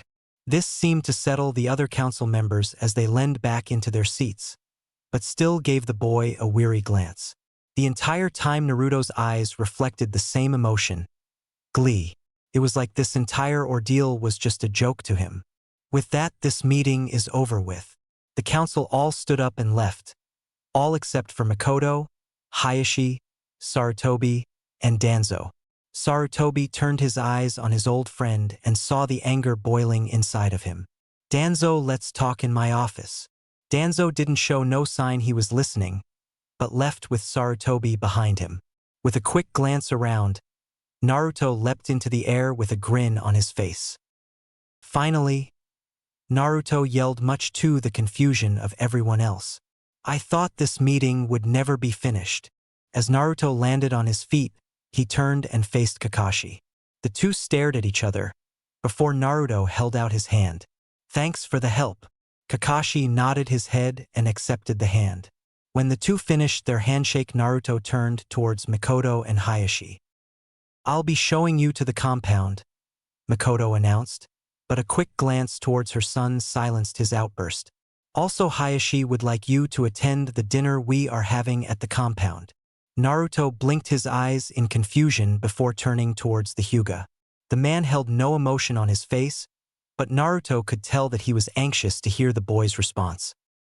Sure, I guess. Hayashi nodded his head before giving a slight bow. Come, Hinata, Hayashi addressed his daughter as he swept out of the room. We need to prepare for tonight. Hinata nodded before turning towards Naruto. See you later. Naruto nodded, but didn't have a chance to reply back as the door closed. Silence fell through the council room once more. Mikoto gave a cough, getting Naruto's attention. I think it's time to get going, Mikoto advised as she watched Naruto nod. With farewells said, Naruto, Suigetsu, and Haku followed the two Uchiha. XXX. Sarutobi sat down at his desk and sighed, already feeling the headache coming on. The fuming Danzo stood on the opposite side of the desk, but Sarutobi could still feel his anger. I know why you're angry, Sarutobi started, but stopped when Danzo's grip on his cane tightened. He was captured by those two. Danzo spoke with an uneasy voice, as if he was trying to hold his anger back. This didn't go unmissed by Sarutobi. Even though he was good at it, Sarutobi could still read what the man was feeling. Even after all these years, Danzo could never forgive Kinkaku and Ginkaku. How could you trust him like that? The sentence was both a question and an order for an explanation. Because that is what Minato would have done if he was here now. This answer did little to soothe the old hawk. Sarutobi knew nothing he would say or do would make a difference. Besides, we finally got Naruto back in Konoha. And what does that matter? Danzo's raised voice startled Sarutobi as Danzo glared at him. There was only a few times when Danzo yelled, but this didn't seem like one of those times. He could be hiding a secret mission to harm Konoha or steal our secrets. I mean, how can you be so blind, Sarutobi? Sarutobi stood out of his chair so quickly. The chair slammed against the wall. The two stood in a deadlock as a battle of wills began. I will not be questioned on this matter. Sarutobi's leveled voice made it clear that Danzo was to choose his next words carefully. I know perfectly well what I'm doing. Danzo gritted his teeth, but tilted his head slightly in a small bow before leaving the room. The old Hokage dropped his head as he heard Danzo's cane tapping sound disappeared. Danzo, why are you so willing to hide yourself from everyone? The question was answered by the echo of silence. XXX. As the five individuals entered the compound, Naruto was surprised by the size. He expected it to be big, but this could almost fit a small town. Mikoto smirked at the look on Naruto's face. Welcome to my and Sasuke's home. The boy simply gave Naruto a sideways glare, but Naruto simply ignored it. You'll be staying in the building next to my house. Mikoto gestured towards her home, then to the building next to it. It was almost the same size, but the roof was more flat than hers. This is a nice home you have, Haku commented, receiving a grin from the Uchiha woman. Thank you. A sudden movement from atop the nearest building caught Naruto's attention. Looking towards the location, he was an ANBU in a brown cloak wearing a bird mask. This didn't come as a surprise to the young Naruto. No matter how well they hid, their emotions would give them away. The others followed Naruto's gaze and caught a glimpse of the ANBU before he vanished. Looks like we have guests, Naruto stated. The group continued on until they reached Makoto and Sasuke's home. Haku headed into their building along with Suigetsu. Naruto couldn't blame them. It's been a tiring day, but before Naruto could retire with them, Makoto told him to wait. At this point, Sasuke disappeared behind the building, but not before giving Naruto one last stare down. Here it is. Makoto's voice brought Naruto's attention back to her. She emerged from the house with a framed picture. The picture had two people. One of them was Makoto, the other one was a red-haired woman. The two women were smiling into the camera with their arms around each other's necks. Upon a closer glance, Naruto noticed the swollen bellies. That was taken when Kushina found out she was pregnant. Naruto looked up and saw that Makoto had a distant look in her eyes. "She was my mom," Naruto stated and chuckled at Makoto's shocked expression. "There are two reasons I came to this. One, this would serve no other point than to tell me who my mom was. The second reason is because my brothers met my parents once." If Makoto wasn't shocked before, she was downright stupefied now. "They never really told me when they met them, but apparently I'm the son of Kushina Uzumaki and Minato Namikaze." The moment the words left Naruto's mouth, he saw the impact this caused on Makoto. He gently passed the picture back to the Uchiha woman, but not before staring at Kushina's face one last time. "Strange, I don't look a thing like her." "Yes, you have Minato's looks," Makoto stated, finally coming out of her stupor.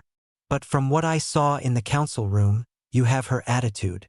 This caused a chuckle to come from the young blonde. The two decided to end this meeting and leave, but not before Makoto told Naruto to have Haku and Suigetsu ready at dark. Naruto responded, telling the woman he would, before disappearing into the building. Just as Makoto turned, she heard a faint thud sound. Curiosity piqued. Makoto followed the sound until she saw the source. Sasuke was punching a log repeatedly. This wasn't what worried her through. Sasuke was always training, but this time he didn't even seem to notice his fists were bleeding. "Sasuke!" This stopped Sasuke just long enough for him to stare at his mom, but he soon returned to his task. Swinging his arm back, Sasuke went for one more punch, but was stopped when his mom grabbed his wrist. "What are you doing?" Sasuke jerked his arm away and stared at his mom. "I'm training to beat Itachi." Sasuke's simple statement didn't sit well with Makoto. "By destroying your own body," Makoto yelled out with worry in her voice. Even though she knew why Itachi killed the Uchiha clan, he made Makoto swear not to tell Sasuke. After much prying, Itachi finally told her the reason. So Sasuke would still have a reason to get stronger, but this was too much.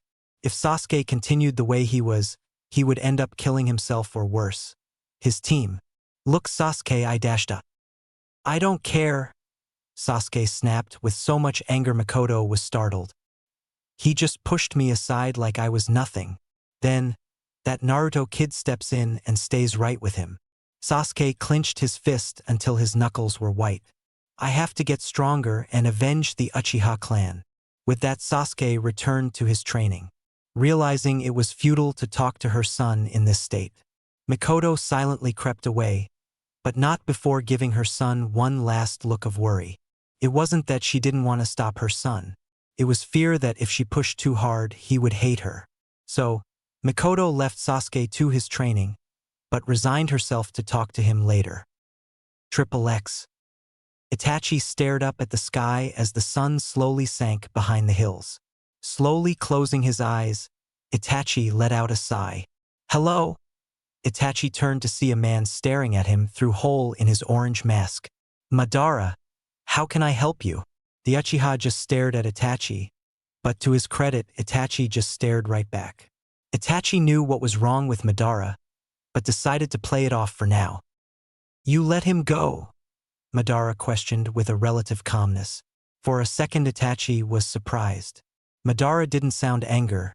In fact, it sounded as if he planned this to happen. The confused look on Itachi made Madara chuckle behind his mask. "I knew you would run and not bring Naruto with you. My main purpose for sending you was to scout out his power."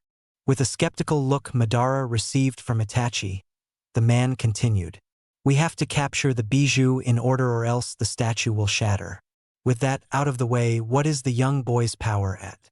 Itachi considered his options, but decided to go with telling the man. He has some control over his bijou chakra, Itachi answered, looking at Madara with an air of coolness. But he doesn't have full control over it, at least not yet.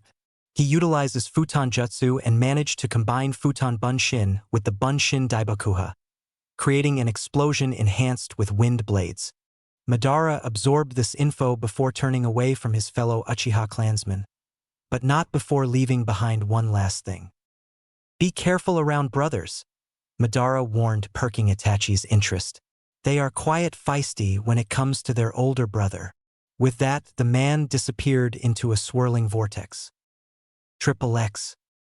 Naruto stood on the rooftop of his home as he watched the moon slowly rise. Footsteps caught his attention.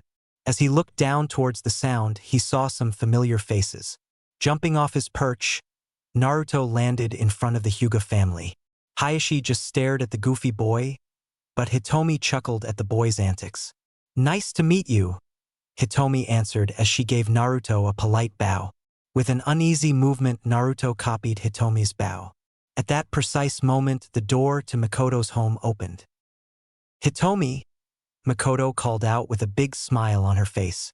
The Hyuga woman smiled at her friend as the two hugged. Naruto looked at Hinata with a raised eyebrow of confusion, earning him a slight giggle from the Hyuga. After talking for a few seconds, Makoto gestured into her home. Please come in. Naruto took one step and stopped. Makoto followed the boy's eyes towards his building. Standing inside the doorway was Suigetsu and Haku, but that wasn't what stopped Naruto. It was the fact that Suigetsu had formal clothing on. The effect was almost instant. Naruto started laughing as Suigetsu growled at him. This isn't funny. I'm sorry, man, Naruto finally breathed out, but couldn't keep the tears of laughter out of his eyes. But you look like some sort of prince in that outfit. Naruto ducked under Suigetsu's fist and took off into Makoto's house. All the while, the others watched as the two disappeared into the house. The next thing they heard was a loud crash. As they ran inside, they saw Suigetsu and Naruto rolling across the floor. The two were struggling to gain the upper hand, but stopped when they saw the others staring at them. The two looked back at each other, still having their fists in a ready position.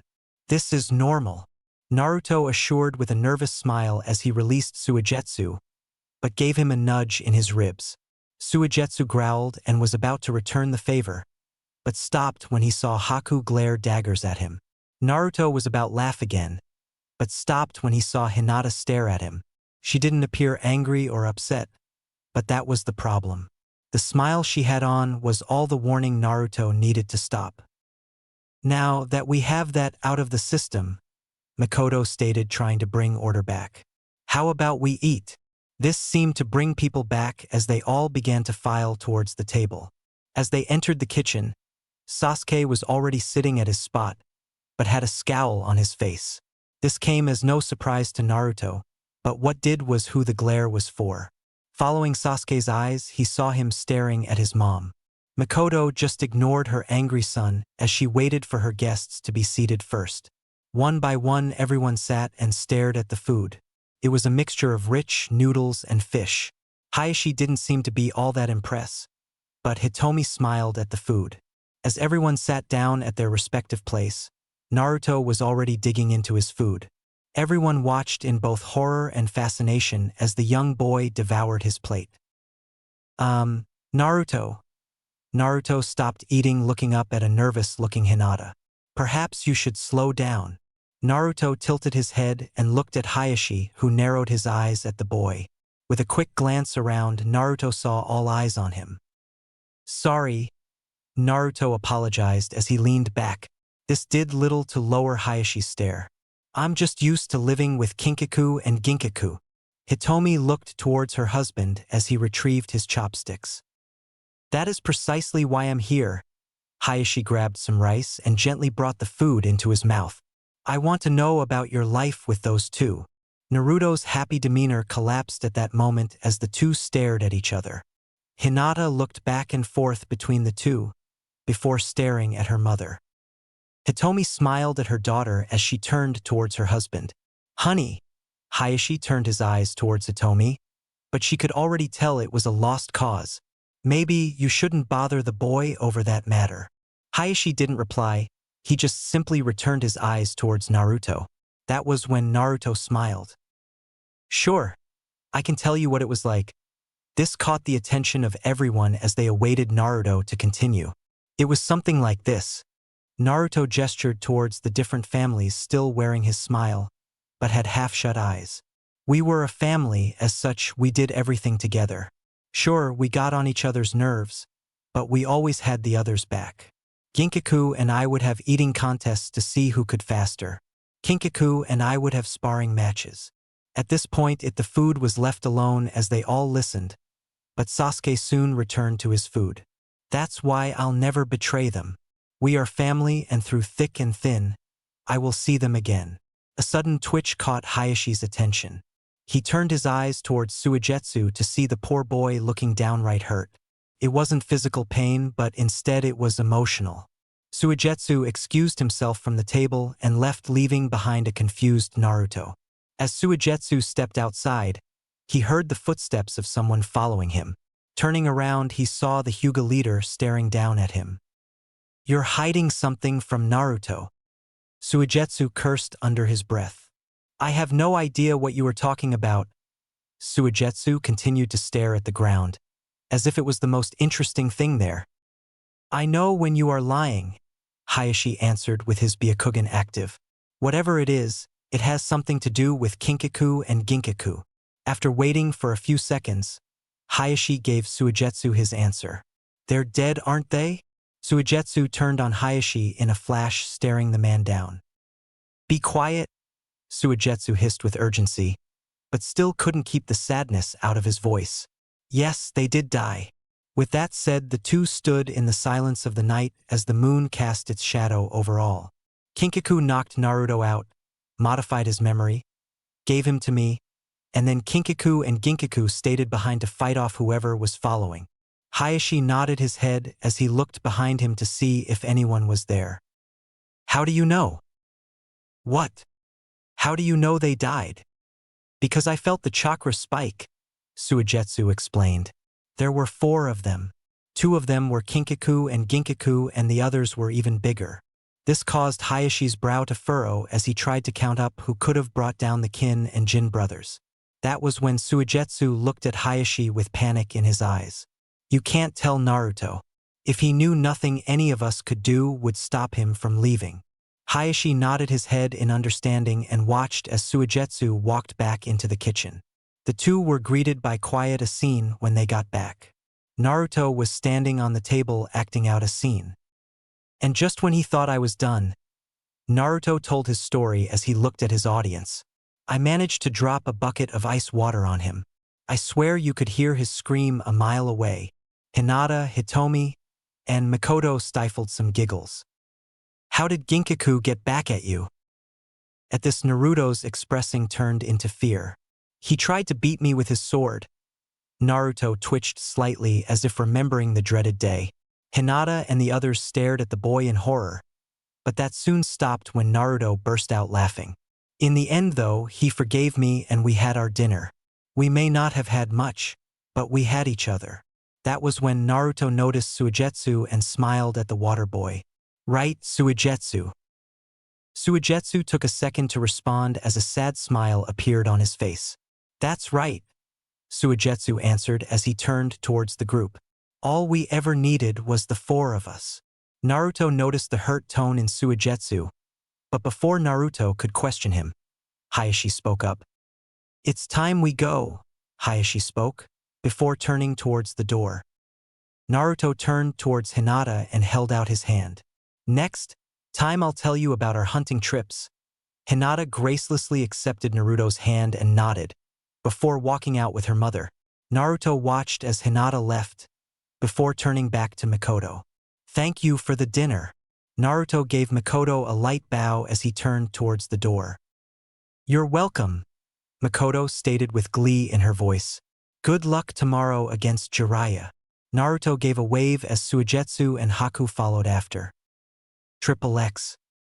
Next day, as Naruto stood outside with his team, he took a chance and looked at the bystanders. Everyone from the Hokage to the council members was there to watch the fight. Naruto slowly unbuckled his flak jacket, allowing it to blow in the wind. "So where is our opponent?" Naruto's answer came in an explosion of smoke. With narrowed eyes, Naruto awaited for the smoke to clear. As it faded, Naruto saw the image of a man with long white hair. "I am the Toad Sage." The voice pierced the silence as the smoke was expelled. "I am Dashta." Jiraiya stopped when he dodged a kunai thrown at him. As he looked at the cause, he saw Naruto slowly approach him as his wind blade formed. "Sorry," Naruto replied with a smile that suggested many painful things were about to happen. "But I don't like long-winded introductions." Jiraiya smiled at Naruto's boldness and stood to his full height. "All right then, my name is Jiraiya. I'm Naruto Uzumaki, Suigetsu Hozuki, and Haku Yuki. Now that we have that out of the way." Naruto crouched low as his blade began to release a loud screech. "We fight!" Naruto charged off the ground and headed straight at Jiraiya. Naruto swung his blade at Jiraiya's midsection, only for the man to jump over the attack. On Jiraiya's way up, he managed to grab Naruto's flak jacket. In a show of strength, Jiraiya hurled the boy over his head and straight towards Haku and Suigetsu. Just as Naruto was released, a smile crept into his face. Jiraiya suddenly found a chain of chakra wrapped around his body. This chain! Jiraiya's thought was interrupted when he heard Naruto scream. Gravity pushed the man's head down, as Naruto pulled the chain up. Just as Jiraiya reached the climax of his climb, a shadow fell on him. Looking up, Jiraiya saw Suigetsu swing Zabuza's broken sword at him. Naruto suddenly found himself being lifted off the ground, as Jiraiya pulled on the chakra chain. Suigetsu and Naruto crashed into one another as Jiraiya managed to lift Naruto off the ground. As Jiraiya landed on the ground, the chain of chakra evaporated. As Jiraiya was about to jump, he felt a chill in the air. Turning around, he narrowly avoided being swallowed up by a wave of ice. They're taking advantages over the openings the other one makes. Jiraiya didn't have a second to relax as Naruto swung a slicing wave of wind at him. But just as he jumped, he was grabbed from behind. Turning around, Jiraiya found the source of his binding, Suigetsu. The attack smacked into Jiraiya, consuming the two in wave of deadly blades. Haku started to move towards the impact zone, but stopped when Naruto raised his hand. "Suigetsu is fine." Naruto spoke with such certainty it scared Haku. "Just worry about Jiraiya's counterattack." With a look of confusion, Haku returned her eyes back to the dust cloud. Just then, a fireball roared to life.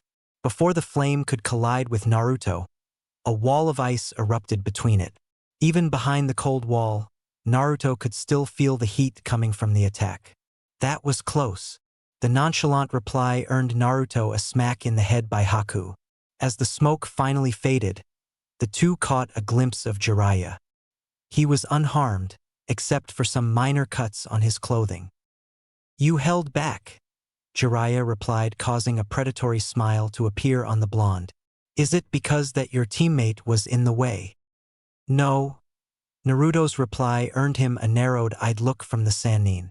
"If need be, that could have ripped your arm off, but of course you're holding back.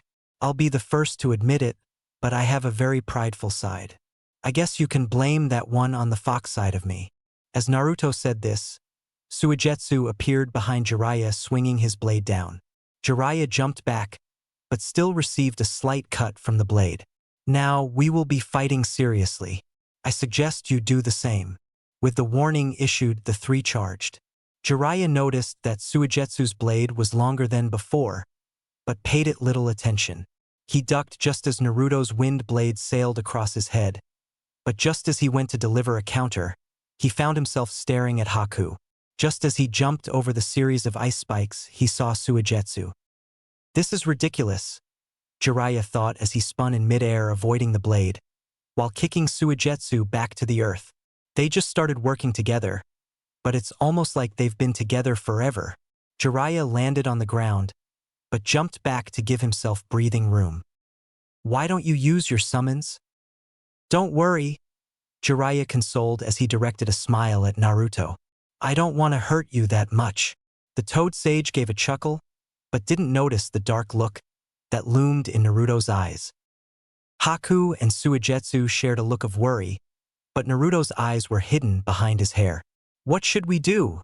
Haku questioned, but Naruto never answered. Instead, the boy began a steady approach towards the man. Suigetsu, fill her in on our Korjin Erasure, collision storm plan. Naruto's blade at that point vanished as the area was suddenly filled with a dense energy. I'll handle him while you two get ready. Jiraiya watched as Suigetsu nodded before taking Haku away from the area. As he returned his eyes to Naruto, Jiraiya found a disturbing scene. The seal on Naruto's stomach was visible. I'm going to make you regret taking it easy on us. Naruto allowed Jiraiya to look at his eyes and saw that the blue was now replaced with a blazing orange. As confusion began to fill everyone, a burst of chakra erupted from the boy. Jiraiya watched as the yellow flame-like chakra cloak surrounded Naruto. This chakra, Jiraiya's eyes narrowed as he took in the scene in front of him. This is Kyuubi's chakra, but judging from the cloak, he nearly has control over it. Jiraiya shared one look with Sarutobi and knew the two were thinking the exact same thing. Kinkaku and Ginkaku, did they teach you how to do this? Naruto didn't reply, except for suddenly appearing beside Jiraiya. Just as Jiraiya swung around, Naruto punched the man in the ribs, sending him into the tree line with a destructive result. The trees shook from the impact and some even bent and broke. Naruto stood rooted to his spot as he waited for Jiraiya to emerge. You can't hide, Naruto stated as he punched the ground, causing the earth to crack and a stand up in spikes. Naruto watched as a shadow jumped from his hiding and landed a few feet away. My ability to sense emotion is even greater in this state.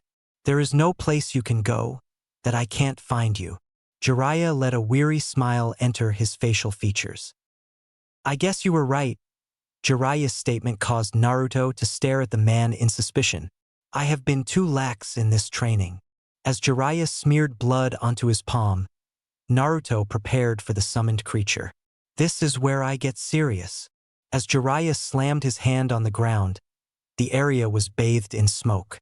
Naruto's eyes followed the shadow until he was looking at the top. Sorry, but I'm going to need your help, Gamabunta. The toad in question stared at Jiraiya with a deeply disgusted look. The first time you summoned me in years, Gamabunta's voice boomed and echoed across the area. And you have me fighting against a mere child. Just as Gamabunta finished his sentence, Naruto was standing on his nose. Everyone held their breath as the two looked each other in the eyes. Goodbye. Gamabunta was puzzled. That was until Naruto punched the toad on the nose. The ground shook as Gamabunta tried to stay standing from the impact.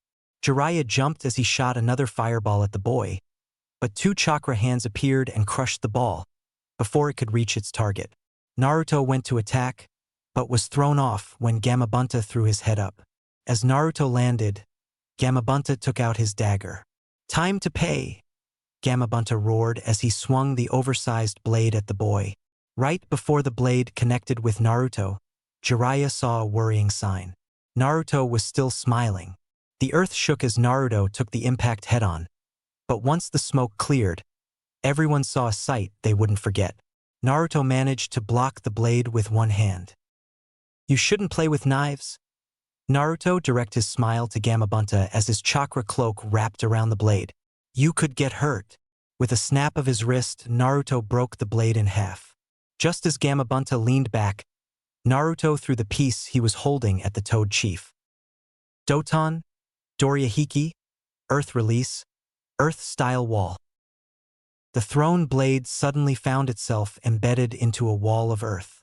Naruto jumped on the wall and began to run up, but once he got to the top, Gamabunta exploded into smoke. Where did he go? Naruto questioned, but the answer came in the form of a tag being slapped on his back. As Naruto turned, the glowing chakra cloak dispersed and was drawn into the tag. That's more like it, Jiraiya stated as he stood face to face with Naruto. At the sight of Naruto's look of anger and confusion, Jiraiya explained. That tag is designed to absorb a specific type of chakra. Since Kyuubi's chakra is fire-based, I simple made a tag designed to absorb fire chakra. Naruto looked down at his hand as he flexed it. In short, you can no longer use Kyuubi's chakra so long as that tag is on your back. That's okay, Naruto answered as he looked at Jiraiya. I already bought them enough time. The answer came in the form of water being wrapped around Jiraiya's legs. Just as the man looked down, the water froze all the way to his waist. You see, I needed to buy Suigetsu time to get Haku ready for our jutsu. Whenever we tried this without surprising the opponent, they always got away. But this time we don't have to surprise. I'm ready on my end. Jiraiya turned and saw Suigetsu's arms swirling around in front of him in a vortex of water. Futon, Daitapa, wind release, great breakthrough. Naruto announced his jutsu as Suigetsu fired his. Suitun, Hahanryu. Jiraiya watched in horror as the two attacks reached their target at the same time. The explosive force was enough to crack the earth wall and send it crumbling down to the ground below. Naruto landed back on the ground next to Suigetsu. Nice timing, Naruto commented as he looked at the two with a proud look in his eyes. As the three turned back towards the rubble, Jiraiya appeared next to Naruto. Before they could react, the three we sent flying back. Naruto gritted his teeth and dug his feet into the ground. Seeing this, Jiraiya pulled out a kunai and charged. Narrowing his eye, Naruto created his wind blade once more. The blades stopped mere inches from the other one's throat. A grin suddenly became apparent on Jiraiya's face as he put his kunai back. You three are not bad, Jiraiya responded, earning himself a mirroring grin from the blonde boy. He turned towards the council and walked towards them. I think you could give them a genin status and put them on a team. What about the Chunin exams? This caused an air of anticipation to surface as everyone waited Jiraiya's assessment. They would do okay in the exams, Jiraiya finally said, earning him mixed emotions from everyone. But as for passing them, I don't know. Sarutobi nodded his head and turned his eyes towards the team. You are to stay within Konoha, Sarutobi stated as he turned along with the other council members. I will have a jonin placed with you, so you can become a complete team. The confusion was evident on the team's faces, but they didn't voice it. Instead, the team took to their newfound freedom and explored their new surroundings. During all of this, though, they still noticed the shadows following their every move. As the group turned a corner, they ran into some familiar faces. Hinata, Sai, and Shino all stared back at them. Well, if this a pleasant surprise, Naruto announced with amusement in his voice. How have you guys been? We've been doing fine, Hinata answered back with a smile. We've been discussing the upcoming Chunin exams. Oh, yeah, my team is entering that. The other three stared at the Uzumaki in shock at his statement. He hasn't been in the village more than a day and his team was already in the exams. What did you do during that training assessment with Jiraiya? Shino questioned with a lack of emotion, but Naruto could still sense the small trace of shock. As the group walked, Naruto explained what happened, but just as he reached the end of his tale, a noise caught their attention. Look, I'm sorry. As they rounded the corner that the noise was coming from, they saw a boy wearing face paint with a small boy in his hands. Behind him was a girl with blonde hair in a ponytail and a giant fan on her back. Not as sorry as you're going to be. Before the boy could make good on his promise, a small cut appeared on his cheek. That was a warning.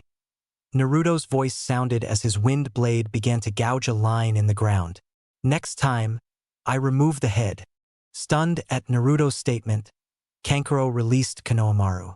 The moment the boy's feet touched the ground, he ran behind Naruto. After that, the groups stared at each other until Kankuro spoke up. You're going to pay for that. This threat made Naruto chuckle as he took one step forward. I would love to see you try. The tone in Naruto's voice was very dark. It was almost like his very voice wanted to kill at that point. I can't stand someone who tries and hurt someone who can't defend themselves. Kankuro actually shivered from the glare Naruto was giving him. It felt as if Kankuro was staring into the eyes of an apex predator, But before they could continue, a new arrival appeared. Kankuro, I warned you. Everyone turned towards the voice, only to find the source hanging upside in a tree. The boy had red hair and the kanji for love on his forehead. He also carried a giant gourd on his back. We're not here to cause trouble. They started dashed up. The boy suddenly vanished in a swirl of sand before reappearing next to Kankuro. Be quiet! The two locked eyes for the briefest of seconds, but that was all Naruto needed. Kankuro was terrified of this newcomer. Or I will kill you. Finally, with Kankuro subdued, the boy turned his attention to Naruto. My name is Gaara and yours. Naruto Uzumaki. Gaara gave Naruto a once-over before turning back to his team. You look strong, Gaara responded, before turning one of his eyes to stare at the blonde. Don't disappoint me in the exams. With that, the Sunanines vanished in a swirl of sand. Whoa! The new voice turned out to be Kiba. Kiba was standing next to Sasuke and Sakura. The day just started and you already made some enemies. What can I say? Naruto shrugged as he turned to Konohamaru. Are you okay? Yeah.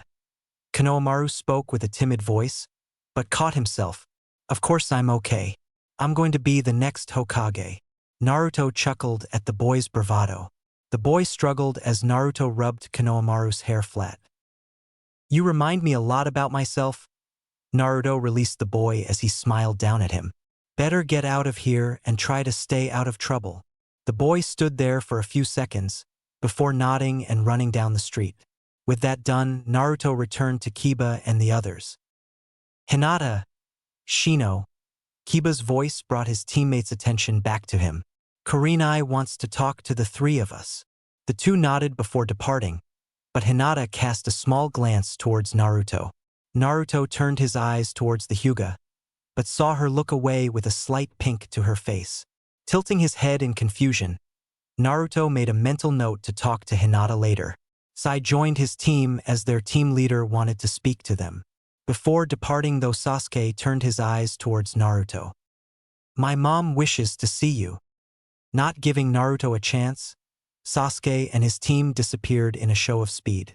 Confused, Naruto shrugged his shoulders before heading out towards the Uchiha compound. On the way, Haku spoke up. Naruto. Naruto nodded his head.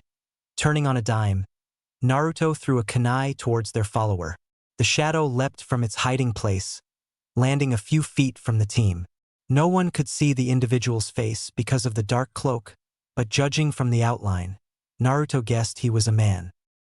Whoever you are, I feel obliged to warn you. Naruto's glare deepened, making his slits look darker. I don't like being followed. The person didn't speak, only stood up, before drawing a kunai. In a flash, Naruto and the stranger had clashed their respective kunai together in a shower of sparks. With a grunt, the man dislodged the Uzumaki before kicking him away, but just then a chain of chakra was wrapped around the assailant.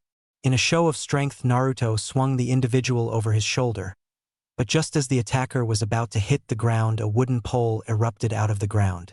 Shocked looks filled the team as he landed on the pole. Perfectly. Before Naruto could react, a second pole erupted out of the first, heading straight for him. Haku and Suigetsu both jumped in front of Naruto as Suigetsu turned his body into water. Try not to make it too cold. Haku didn't answer as Suigetsu jumped in front of her. The ice user then slammed her palms into Suigetsu's back, freezing him solid. As the pole smacked into the frozen Suigetsu, cracks formed on the ice. Tilting his head in confusion, the man used the wood to break out of Naruto's chain. Jumping to the ground, the man charged, but once he neared the team, Suigetsu attacked. Using the cracks caused by the pole, Suigetsu wrapped himself around the attacker. The man grunted as he was slammed into the ground, but before he could attempt to get up, he found himself surrounded.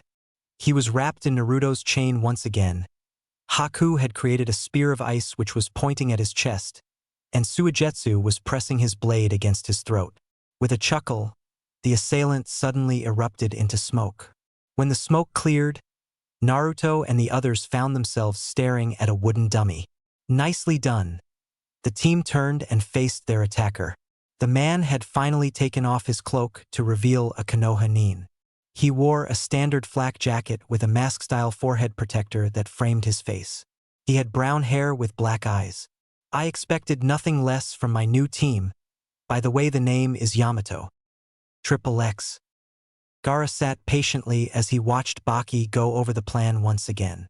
As Baki was about to finish, Gaara stood up and made his way to the door. "Where are you going?" Baki's question seemed to take a second to reach Gaara. "To prove my existence." With that solemn answer, Gaara left. Gaara's siblings looked at the ground with saddened eyes, but stopped when the door opened again. Looking up, Kankuro and Temari saw the face of their father. With a quick glance around, the elder narrowed his eyes, realizing who was missing. "Where is he?" Triple X. As Naruto entered the compound with his new sensei, he saw Makoto waiting for him. In her hands, Naruto saw her holding something wrapped up. "I heard that you guys passed," Makoto stated as she gently unwrapped the package and revealed what lay inside. A new flak jacket with a vortex that ended with a fox's head.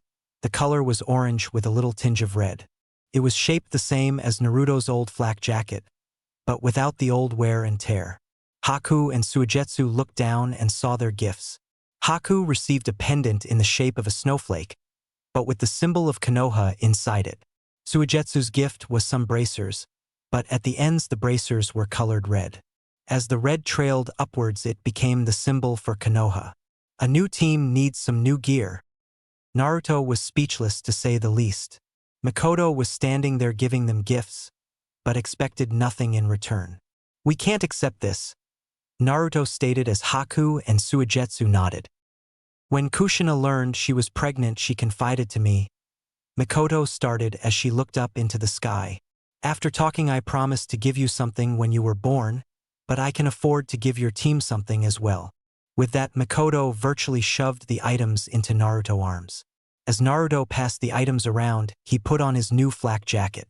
It fit exactly like his old one, but still had some room for him to grow into. "Thanks."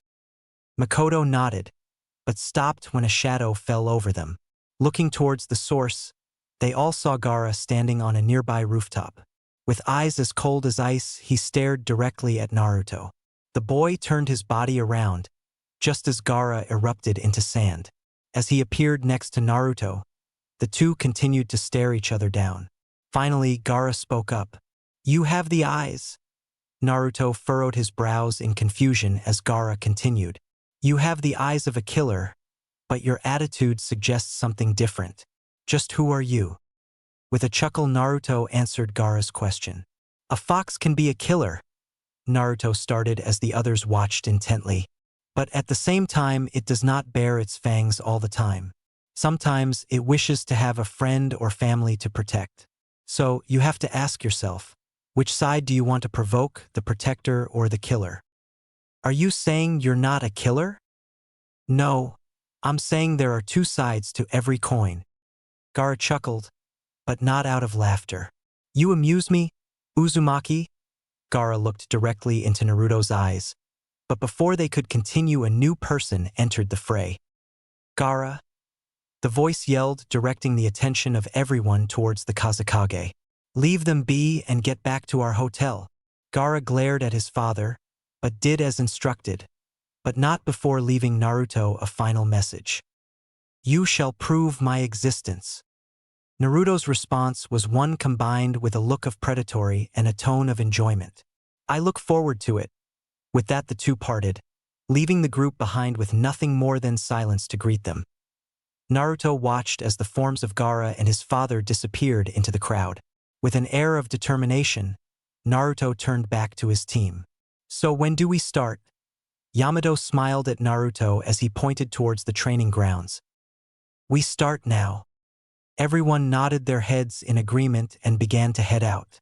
As they left, Naruto saw the one thing he didn't need to see. Walking a few feet ahead of them were three ninjas from Kumo. Before Naruto could hide, one of the Kumo nins noticed him. In an instant, Naruto knew he was found. The boy stopped dead in his tracks and stared at Naruto with death in his eyes. He was a thin boy, looking as if he hadn't eaten in days, but Naruto knew that was a faux appearance. The kid in front of him had an air of authority around him, as if he was commanding the air around him. He wore a standard Kumo flak jacket, but had strange metal hooks on his right side. The hair was as dark as dirt, but his eyes were as clear as water. His team soon noticed he wasn't following and looked back. It was then that they noticed Naruto as well, but just as their bodies twitched towards the Uzumaki, their Jonin came in. "What's going on here?" The man had a bored expression as if this was the last thing he wanted. He had a tattoo for lightning on his left shoulder. The team just stared at Naruto. As the Jonin followed their glares, Naruto saw the look of recognition, but it quickly vanished. The man gave the team a friendly smile, but Naruto's team saw the same looks. "Sorry, but my team is very jumpy. This is their first time competing in the Chunin exams." The man slowly approached Yamato as he held out his hand. "Name is Darui." Yamato accepted the offered hand, but Naruto could feel his muscles tensioning. "I'm Yamato." Darui gave a slight smile as he stared at Naruto and the others. "This is Suigetsu Hozuki, Haku Yuki, and Naruto Uzumaki." Darui nodded his head, but his eyes never left Naruto. Having enough of Darui's stares, Naruto instinctively created a small wind blade. It was small enough that Yamato didn't see it, but it was directly in Darui's line of sight. "Sorry, I don't mean to stare," Darui apologized with a sly smile. "You just remind me of somebody else." Naruto gave Darui a smile, but it contained a deep warning. "I'll fight back." As Darui returned to his team, he gave Yamato's team one last nod, before disappearing. With Darui and the other Kumos gone, Naruto felt Suigetsu's hand on his shoulder. They knew Naruto didn't need to turn around. He could feel Suigetsu's concern. Didn't they? Naruto nodded slowly as he stared at Yamato. "Is this going to be a problem?" "It could turn out that way," Naruto answered back as he looked at the spot the Kumo team was standing at moments ago. "But we won't know until the exams." XXX. Darui watched with an inquiring eyes as his team stewed in their anger. The one he was most worried about was Maka's storm caused by the devil. Ever since he saw Naruto, a dark aura had taken up his air. "Listen up," Darui called out with his bored tone gone. His team reluctantly turned their heads towards Darui. "That is Ginkaku, but he is now a Konoha nin. Also his real name is Naruto Uzumaki." Maka's eyes darkened at that point as lightning danced around his body. That bit of info didn't seem to sink into his team, so Darui continued. "This means we can't touch him, unless we want to start a war." At that point Maka's couldn't take it anymore. He jerked up as he stared Darui down. "So I'm supposed to let that monster live?" Maka's stated with rage in his voice. "That specific individual had a hand in my father's death." Darui's eyes turned towards the ground as he remembered the day the Kinkaku Butai, or what was left of them, returned. Many had died, but the one that truly came as a shock was Taken's death. Ever since then Maka's wanted to find Ginkaku and exact his own revenge, something the Raikage almost encouraged. It wasn't because he didn't care for Maka's, but he knew that the boy's anger would make him train all the harder. "We have no choice," Darui answered back as he studied his team. "You all are not to make a move towards Naruto or anybody in his team." He looked around as his team nodded their heads, but Darui knew that once the exams start, they were going hunting. "I'll tell the Raikage about Ginkaku being in Konoha, but until stay low and don't attract attention." With that the man left, leaving behind a team that had one thing on their minds: kill Naruto Uzumaki. XXX. Naruto ducked underneath a widened branch that Yamato had thrown at him, but couldn't dodge Yamato himself. Yamato delivered a swift kick to Naruto, sending him skidding backwards. As he regained his balance, Naruto noticed the shadow on top of him. Looking up, Naruto saw a giant wooden block falling towards him. The ground shook from the impact, but Naruto was pulled away by Suigetsu at the last second. "Naruto, you need to focus," Suigetsu berated, but Naruto just glared at the boy. "How can I stay focused?" Naruto questioned as he got out of Suigetsu's oily water. Kumo knows who I am. It's only a matter of time before they try and kill or capture me. Before they could continue, new faces entered the training grounds. As the two teams stared at each other, Naruto immediately recognized the clan traits they had. One had a pineapple-type hairdo, the girl had blonde hair with green eyes, and the final member was a roly-poly-looking boy with red swirls on his cheeks. "So, you are the new team," the girl spoke with a satisfied smile. Naruto stood to his full height and looked towards the Nara. "What's your name, Nara?" Either Shikamaru didn't hear Naruto or he didn't care, but the boy just stared lazily up at the sky. The Akimichi of the group was currently eating a bag of chips, but still gave the opposite team a smile. "Hey!" the boy said with a mouth full of chips. "My name is Choji. This is Ino, and this is Shikamaru." Naruto then introduced his team. As the groups talked further, Naruto saw a man approach them. "It's time to get started." Naruto assumed he was other team's sensei. This was confirmed when the three nodded and walked towards the Jonin. Yamada gave the other sensei a polite bow, receiving a nod in return. "That was Asuma Sarutobi," Yamato answered, seeing Naruto's questioning gaze. "He is the son of the Hokage." This didn't answer Naruto's question. However, before he could ask his question, Yamato spoke. "Okay, back to training." XXX. One day later. In Kumo, a hawk flew overhead, screeching its presence for all to hear. As the bird flew towards the Raikage's office, a giant arm reached outside the window. The bird took its new perch in an instant. As the Raikage pulled his arm back inside, he retrieved the message tied to the hawk's back. With its burden gone, the hawk released one last screech before taking off. He opened the scroll and immediately recognized Darui's handwriting. As he began to read the message, electricity began to bounce of his body. Once he finished, the paper crinkled up. With a roar of rage, he punched his desk in two, but wore a smile as if he won a victory. "Finally found you," he mumbled to himself. He glanced towards his wall. Hanging there were two pendants, one gold and the other silver, and both had the kanji for family on it. "I think it's time we complete the set." With that said, he stormed out with thunder erupting behind. He knew he had to lure Naruto into attacking, and he knew the perfect way. Reaching up, he grabbed the pendants just as he left his office. XXX. The Chunin exams were starting today. Excitement buzzed around Konoha, as if everyone was filled with electricity. Yamato placed his team under a strict training regiment, but was surprised by how accustomed they were to it. He knew Naruto and most likely Suigetsu trained with Kinkaku and Ginkaku, and Haku with Zabuza, but the training was close to what Yamato did to get assigned to ANBU. It brought a smile to his face. Knowing that his team was already well adjusted to strict training just made it all the easier to train them. He had no problem in believing that they would be fine in the exams. "Hey, Yamato!" Yamato looked down at Naruto and saw his mischievous grin. "How about we place a bet on this exam? If we all pass, you buy us some ramen, but if one of us fails, I'll buy the food." Ever since coming to Konoha, Naruto had taken a liking to the ramen from Ichiraku's store. The owner, Tucci, and his daughter Ayam watched in amazement as Naruto continued to devour bowl after bowl of ramen. It was almost like Naruto had an endless void in his stomach. Even though he was one of their best customers, he tended to make them close up early. Yamato just shook his head, but had a look of glee on his face. Even though he was under specific orders to observe the three, he couldn't help but like his team.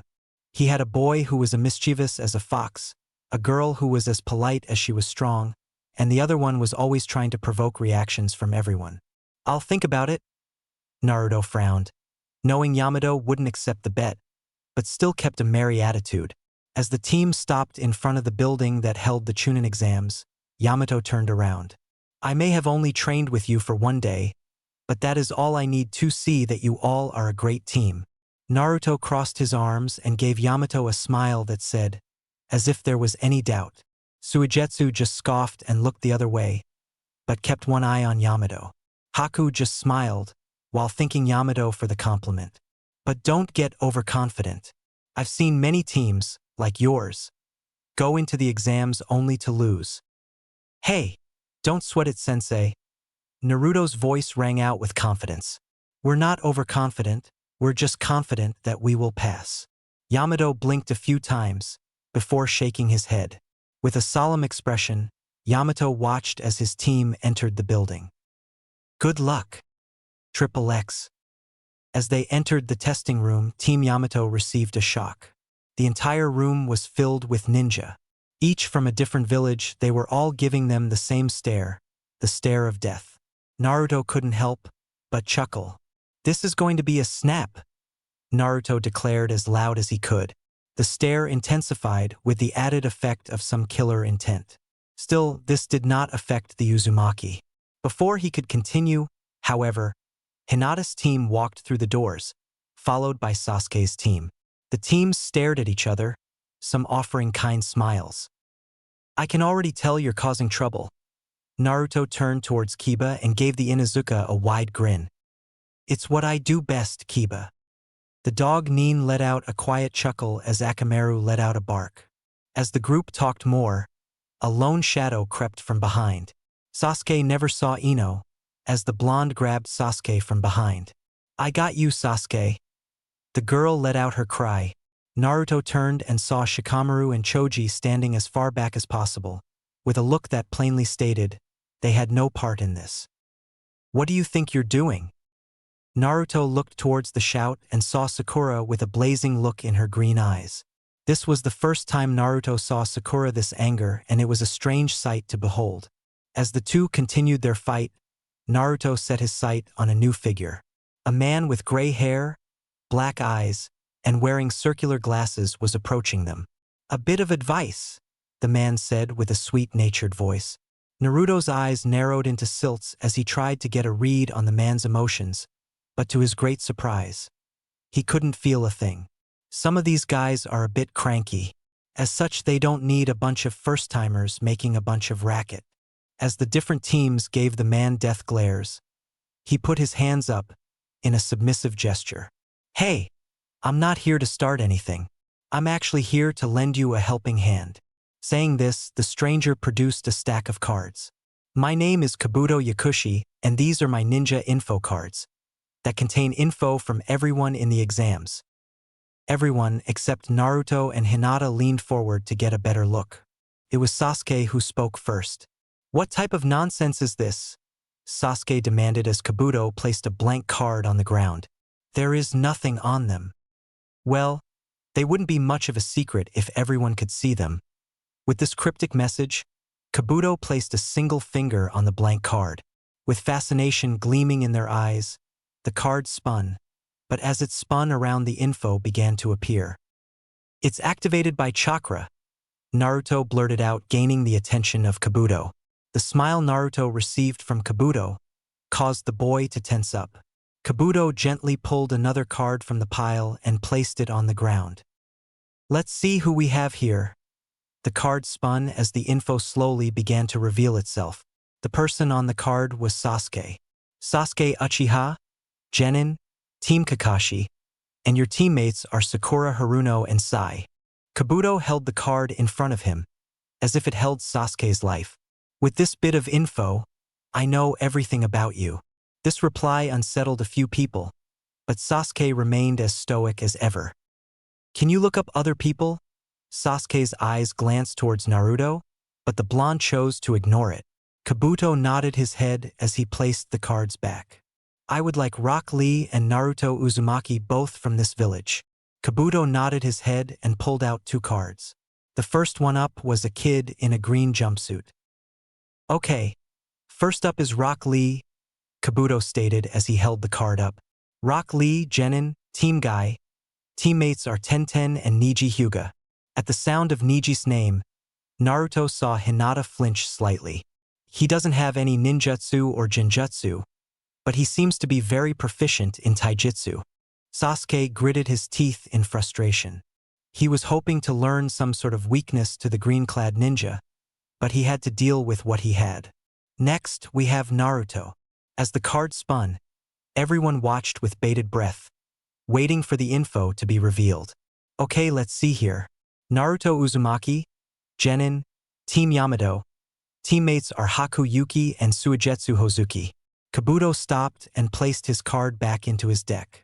This earned him puzzled looks from everyone, but Naruto just smiled. It also appears that he is shrouded in mystery. After that, there is nothing more on you. But you said this contains info from everyone in the exams? Kabuto turned his eyes back to Sasuke, pushing up his glasses as he did so. What I meant to say was this. Kabuto spoke in a very narrow voice, as if he was choosing when to attack. My collection is far from complete and you can't expect me to have info on Naruto. I mean, the kid just got here, right, Naruto? Kabuto's smile was back, but Naruto didn't say a word. Instead, his attention was diverted when three figures charged towards Kabuto. A boy, who resembled a mummy with a gauntlet, took a swing at Kabuto, but just as the attack was about to hit, Kabuto jerked his head back. Smiling to himself, Kabuto went for his attack, but stopped when his glasses broke. Collapsing onto his knees, Kabuto vomited the contents of his stomach on the ground. Looks like you underestimated us, the bandage-wrapped Nin stated, raising his gauntlet above his head. But just before he could deliver the intended punch, an explosion rocked the room. All right, break it up, you maggots. Everyone turned towards the new voice and saw a giant of a man. In fact, man didn't do him justice. The man was a walking and talking grizzly bear. Naruto could tell from the way the man presented himself. He was not one for disobeying the rules. Sorry, couldn't help ourselves? The sound Nin stated as he backed away from Kabuto. We've been itching for a good fight, ever since we got here. The man gave a deep grunt, which sounded more like a growl from a predator. My name is Ibiki, Ibiki stated with a tone that said one thing. Interrupt me and you are gone. I'm your proctor for the first exam. Now, step in here so I can see what you brats are made of. With those encouraging words, Ibiki swept out of the room with the teams right behind him. As they entered, another Jonin was waiting on them. He handed pieces of paper that had numbers on them. Find the seat with your number and sit down.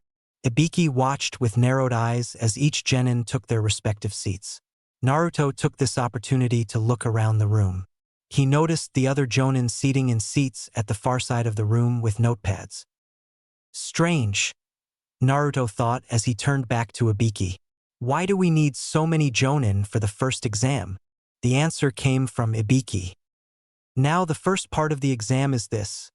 Ibiki reached into his desk before pulling out a stack of papers.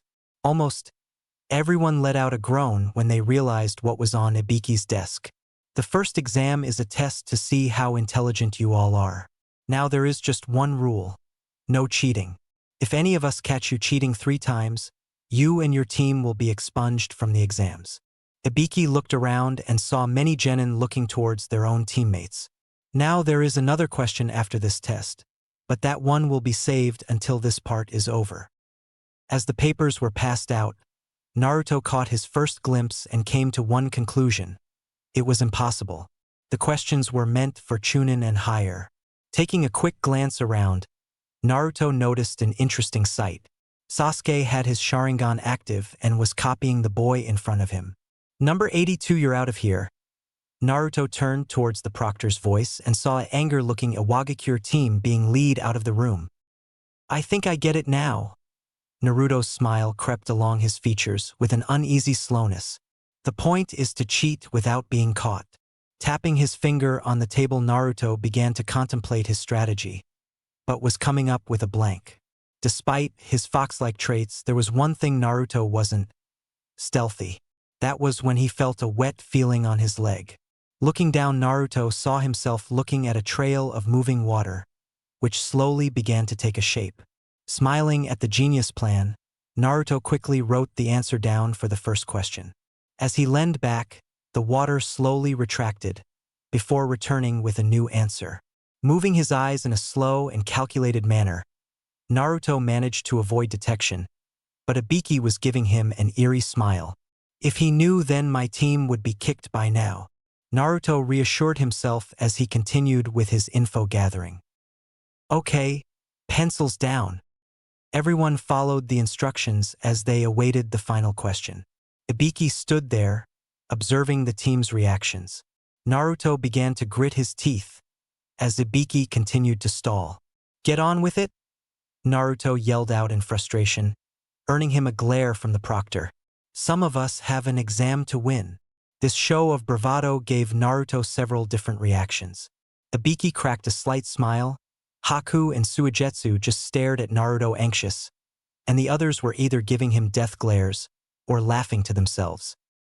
Fine then, Ibiki stated with an amused tone. But first I have to go over 2 new rules or more along the lines of guidelines. This stirred up an uproar from the participants, but was quickly quieted from a swift glare from the giant. Okay. Now rule number 1, you can choose to take the final question or not. This got nods of approval from most of the genin, but that was before Ibiki released the bad news. But if you choose not to take it, your answers will be thrown away and you and your team will be removed. However, if you take the question and fail it, then not do you not move on, but you will be forbidden from taking place in the Chunin exams again. Silence was all that was heard. Nobody was breathing. The only thing making a single sound was the wind blowing through the open window. Now make your choice. There isn't much of a choice. Naruto's thoughts echoed in his mind. If they leave, they fell. If they take the question and don't get the right answer, they fell. One by one, Naruto and everyone else watched as people began to raise their hands and leave. This makes no sense. Why have we gone through all of this, if they were going to fell us anyway? As Naruto continued to think on this, he finally noticed the person seating next to him. Hinata. One quick look and Naruto saw the nervous look in her eyes. Well, I guess it's time I do something stupid. With a collective gasp, everyone watched as Naruto's hand slowly rose. Ibiki's smile grew, but stopped when Naruto slammed his hand on the desk in front of him. I don't give up, Naruto shouted at the top of his lungs. I may not be the brightest bulb, heck I may not be the quietest person here, but I have one thing on my side. The guts to never give up. Ibiki took a quick glance around and noticed that the individuals who were about to quit stopped themselves. We all came here to prove something, that we are worthy. How do you think your village will think if they found out you just quit? I don't know about the rest of you, but I will fight to the end. Now, how about we hear the final question, Ibiki? Ibiki continued to look around and saw nothing but determined eyes. This kid actually stopped them from giving up. Ibiki stared at Naruto, who was still standing with his arms crossed in defiance. Seeing this, Ibiki couldn't help but begin to laugh. Hearing this, everyone's eyes became confused and worried at the same time. I guess I can tell you now. The participants all waited for the question that would decide their fate, but only for Ibiki to look at them all with the biggest grin ever. You all pass. The looks of pure confusion were too much for Ibiki to take, as he began to laugh once more. The point to this test was to see how good each one of you could gather info. The true point to this test was to see if you could gather the info without being caught. Suddenly, a dark blob covered the window. Ibiki turned his head towards the shape, but only for a giant banner to be thrown in front of him. Naruto looked at the banner and saw a name scrawled on it, in big flamboyant letters. Hello, you maggots! The woman shouted as she appeared in front of everyone in a puff of smoke. My name is Anko and I'll be torturing you next. Naruto was already enjoying the new proctor. Apparently, Anko's part of the Chunin exam was to put the teams into the forest of death. Each team will have one scroll, heaven or earth, and the only thing they had to do is find the other matching scroll. The only catch was the forest itself. It was famous for having dangerous animals and hidden traps, but that was nothing compared to the animals on the other side of the fence. There was no telling what was going to happen once those gates closed behind them, but Naruto was determined not to falter. With a short chuckle, Naruto remembered the confrontation he and Anko had. Triple X. Flashback. Naruto shook his head at the flamboyant entrance of their new Chunin examiner. This didn't go unmissed by Anko. Naruto arched his neck to his right as a kunai was thrown at him. embedding into the desk behind him. Staring at Anko, Naruto saw a look of bloodlust in her eyes, but it was a different kind of bloodlust. It wasn't angry or filled with hate. Instead, they were filled with a strange shine of glee. "Hello, little shrimp," Anko teased. "I wonder how long you're going to last in my forest." Naruto smirked as Anko approached him. As she leaned in, Naruto turned on a dime and ripped the kunai out of the desk. Seeing this, Ank pulled her kunai out as well, but Naruto didn't post-eye on the knife in any threatened manner. On the contrary, he was handing the blade back to the Jonin. "I think this is yours." Stunned looks followed as Anko gently took the offered weapon from the boy, but kept a wary eye on him. "Thank you," Anko said in an unsure voice. "But why did you give it to me?" Naruto just gently took a small scroll out of his pocket and laid it between him and Anko. "Because what is in here is more dangerous than any weapon you have in Konoha." Silence followed that statement. It wasn't the statement itself that caused the silence, but the way it was said. Naruto spoke in such a clear and precise voice that it left virtually no room for argument. Suddenly, Anko let out a laugh that echoed around the room. It wasn't your normal, everyday laugh. It was one you would expect a madman to start using. "You know, kid, I like you," Anko said. "But I still think a shrimp like you won't last a day in my forest." "Well, I guess I'm just going to have to prove you wrong." XXX. As the Jonin assigned to handing out the scrolls gave him the Earth Scroll, all Naruto did was nod, but just as they got out of sight, he made the pass.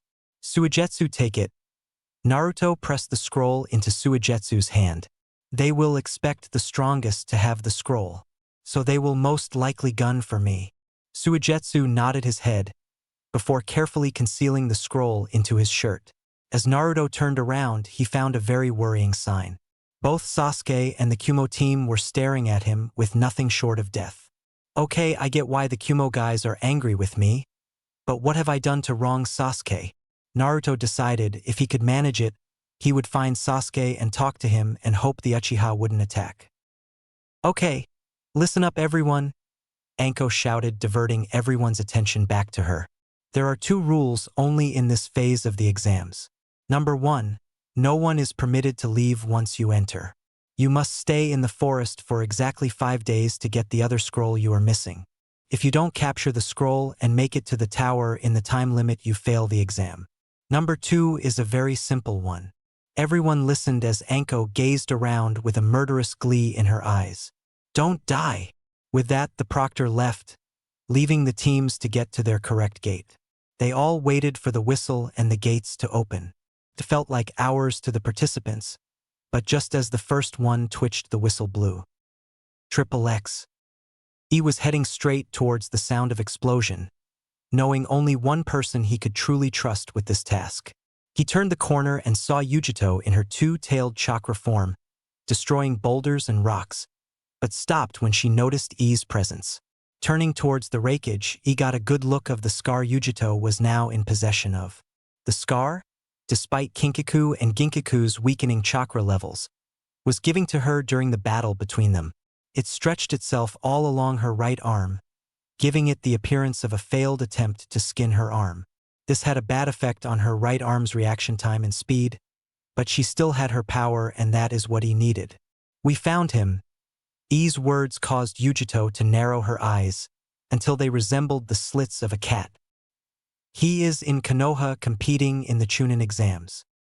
"Okay, I'll go and pay him a visit." "No." I's words stopped Yujito in her tracks as she stared at him dumbfounded. "We can't just attack him without some sort of reason." With those words, I tossed her the pendants of Kinkaku and Ginkaku. "So give him a reason to attack us." Yujito smiled as she turned and walked away, with the mission already giving her chills. "Soon, brat, you return what you have stolen from us." I's dark thoughts seemed to transfer into the sky, because at that precise moment, the sky opened up and rain fell across the terrain. As lightning split the sky in 2, the wreckage vanished in his own flash of lightning. XXX. With a crash, the giant bear fell to the ground. Naruto dusted his hands off with a dissatisfied frown. I thought Anko said these animals were tough, Naruto remarked as he turned to his team. Suigetsu was currently in the process of sheathing his, now, fully repaired Kubikirabocho. Man, this thing is heavy, Suigetsu commented as he rolled his shoulders. In an attempt to distribute the weight, how did Zabuza carry this thing? Haku giggled slightly as she walked away, leaving behind a rather bemused Suigetsu. With a shake of his head, Naruto tossed Suigetsu a storage scroll. Use it to carry it for now, Naruto stated as he turned towards the trees and listened to the wind. I'll have someone place a storage seal on your body, so you can access it a lot better. Suigetsu nodded his head as he sealed the blade. Placing the scroll in his front pocket, Suigetsu took his place with his team. The team jumped onto the trees, but stopped when they heard the screaming. Looks like someone just lost. Naruto's statement made it clear. He was going on a little scouting trip. Before another word could be said, Naruto jumped into the forest. Triple X. Hinata and her team all trembled in the bushes. In front of their eyes, nothing short of murder was just achieved. The Sand siblings, no just Gaara, alone took down 3 genin, killing them in the process. The most horrifying thing was Gaara didn't seem at all fazed by what he did. Gaara, was that really necessary? Temari questioned with caution in her voice. Shut up before I kill you too. Temari froze in fear as Gaara retrieved the scroll from the bloody bodies, with his sand. He was just turning around, but suddenly stopped. Kiba let out a low growl when Gaara turned his murderous green eyes on them. Slowly raising his hand, Hinata and the others flinched, but a shadow fell over them. That's not nice. Hinata's eyes went wide when she recognized the voice. Turning head back to the scene, she saw Naruto standing in front of them. I mean, you could have just taken the scrolls, you didn't have to kill them. Gaara's sand quivered in anticipation. This wasn't missed by Naruto. This scene lasted for a few seconds, but for the 3 in the bushes it felt like hours. Then it happened. Gaara's sand lurched forward. Naruto's grin widened as he slammed his hands together. Futon de Tapa. The blast of wind was enough to disperse the sand, but dissipated before it could hit the sand user. Gaara's eyes narrowed as Naruto formed his chakra chain. With a shout, Naruto spun the chain above his head. The only indication there was anything there was the sound of the air being cut. Gaara's sand began to jump, anticipating the attack. Naruto swung the chain down, but Gaara's sand grabbed the offended weapon, before giving it a jerk. Naruto's feet left the ground as he headed straight towards the genin. As Gaara's sand opened up, like the opening to a coffin. This nearly caused Hinata to jump up to help, but she was held back by her team. As the sand swallowed Naruto, Gaara's eyes narrowed in disappointment. I guess I misjudged you. Gaara went for the kill, but stopped when a blade of wind emerged from the coffin of sand. Then they all heard the next word. Expand. The coffin suddenly exploded as the wind blade exploded into several tiny fragments. As the sand settled, Naruto stood fully erect, staring at Gaara. Gaara's mouth seemed to twitch, but soon returned back to its stoic appearance. As the two continued to stare each other down, Naruto leapt to the nearby bush. You seem protective of those little rats. Gaara's tone made it clear what he had in mind. Maybe I should rid you of those burdens. As Gaara's sand made a beeline for the hidden hole, Naruto's eyes flashed orange. The bush was swallowed by the sand wave. As Gaara made a fist, the sand imploded, destroying anything within. Gaara and his shocked sibling awaited the drip of blood, but it never came. Looking for someone, Naruto's voice echoed behind the sand shinobi. The 3 turned their heads to see Naruto with Team Kurenai safely behind him. You got to be a lot faster to catch me. Gaara's eyes narrowed as his sand erupted into an angry wave. Slamming his hands together, Naruto's chakra began to flare up, but before he could react, a giant wall of water appeared in front of him. Gaara's eyes seemed to sink into his skull, as his prey escaped once more. Naruto turned towards the new arrivals and saw his own team staring back at him. We don't go off by ourselves, Suigetsu berated in a tone. like a teacher would use to punish a student, but he was still smiling. Now, who do we have the pleasure of hurting today? At the sound of Suigetsu's voice, Gaara's sand seemed to grow more and more agitated. Oh no! Tamari thoughts were sent spiraling through all the grisly images of Gaara's rampages. We have to calm him down or the attack will be ruined. The only problem though would be getting Gaara to calm down. Naruto, almost like he read her mind, already moved locations. Gaara's eyes turned towards him, but found nothing but air. With eyes that looked more like a predatory than a boy, Gaara began to search for the Uzumaki. He found his target sitting in the tallest tree possible with a stern face. I'm not going to fight you here. With a cruel laugh, Gaara's sand climbed its way up the tree, gouging out pieces as it went, but Naruto continued to sit in his place. As the sand reached the top, it wrapped itself around the Uzumaki. Now, prove my existence. The sand crushed Naruto, but not a single drop fell. Naruto continued to look down, even as his body disintegrated into the wind. Gaara watched as his sand was frozen solid, but the ice clone of Naruto said one last thing, before shattering. See you soon, Gaara. With that, Gaara watched as the clone simply shattered into ice fragments. Gaara's siblings watched as a dangerous smile entered his features. With your death, Uzumaki, my existence will be assured. With those words, Gaara departed, leaving behind his worried siblings. XXX. Naruto took his spot on a nearby stump with a depressed look on his face. Gaara's eyes held nothing but hurt and anger. Naruto knew whatever happened in Gaara's past shaped him into what he was today. Turning his head up, Naruto saw the others looking at him strangely. What is it? Naruto questioned. What's wrong with you? Naruto narrowed his eyes in annoyance. What are you talking about? Naruto answered with his own question. I jumped in to help. What else was I supposed to do? Suigetsu shook his head as he approached Naruto. That's not what we meant, Suigetsu stated as he pointed towards Naruto's clenched fist. Naruto stared at his hand, as if it was alien to him. You've also been shaking slightly. I'm fine. Naruto's answer didn't reassure the group, but that didn't matter to him. It's just that Gaara seems to be in pain. This caused a chuckle to come from Kiba. That monster in pain. Kiba's sarcastic tone twitched a nerve in Naruto, but he held his anger at bay. Come on, you've got to be kidding us. Naruto shook his head as he stood up. Look into his eyes, Naruto stated with a dry tone in his voice, as if he didn't have any energy left. You can see that he is in pain, somewhere deep down. With that, Naruto walked away, not caring about the exam at that point. As Naruto found a clearing with the sun shining down through the leaves, he stopped and took a break. He didn't move even as Hinata sat next to him. Thanks for saving me. Again, Hinata spoke, hoping to start a conversation with the blonde. He just gave a tiny smile and a chuckle as he continued to look up. Following his gaze, Hinata watched the sun as well, but gave Naruto small glances. For one reason or another, Hinata felt strange around the blonde shinobi. It wasn't fear she felt. It was an awkward, happy feeling. She didn't know whether it was from him saving her or something else, but for now she didn't voice her concern. All she knew was that she was grateful to Naruto. Naruto was about to speak, when approaching footsteps caught their attention.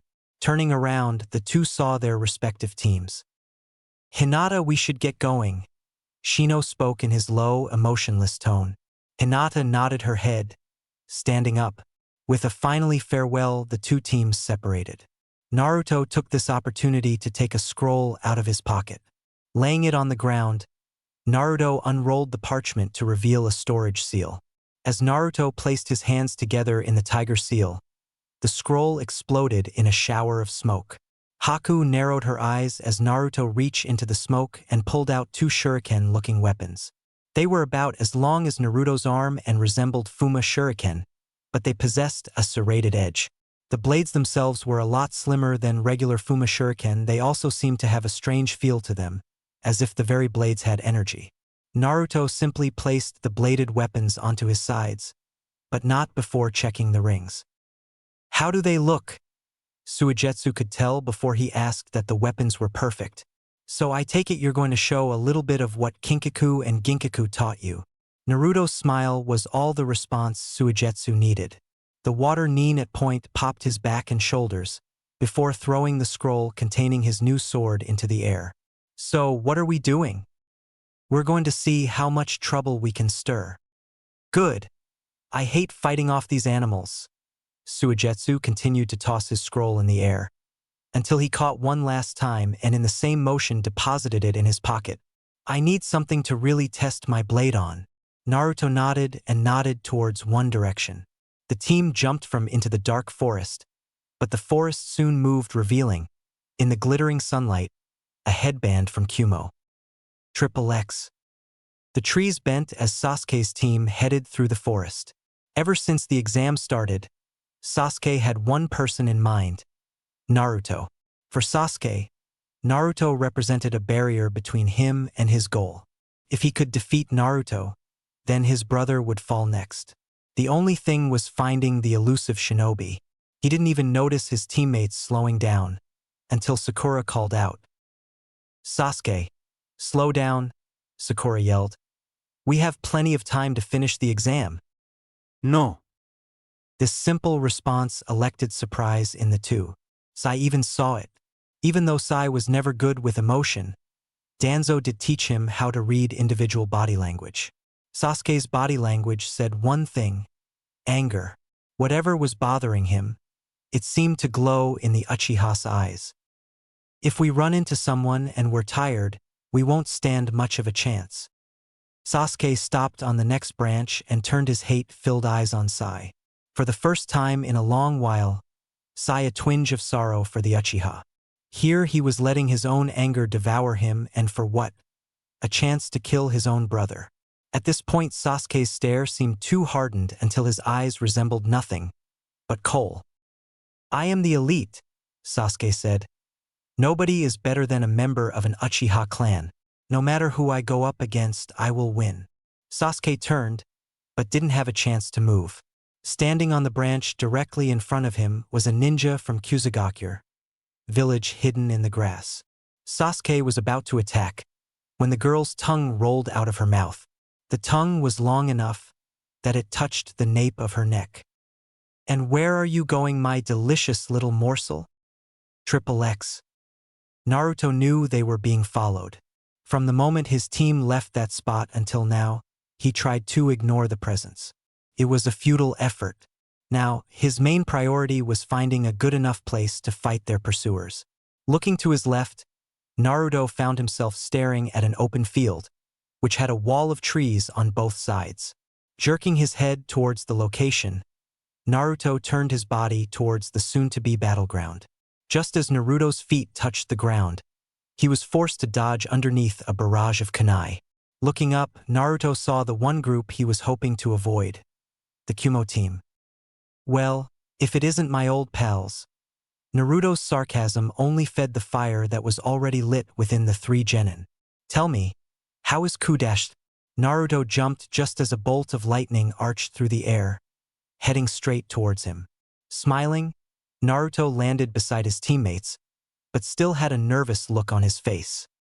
Don't worry about me? Naruto looked at Suigetsu, who had pulled his scroll out. With Haku backing me up, these idiots won't touch me. Naruto turned and saw Haku nod. It was true, Naruto was worried for Suigetsu. He was a strong fighter and hard to hit, but Raitun Jutsu was a big problem with him.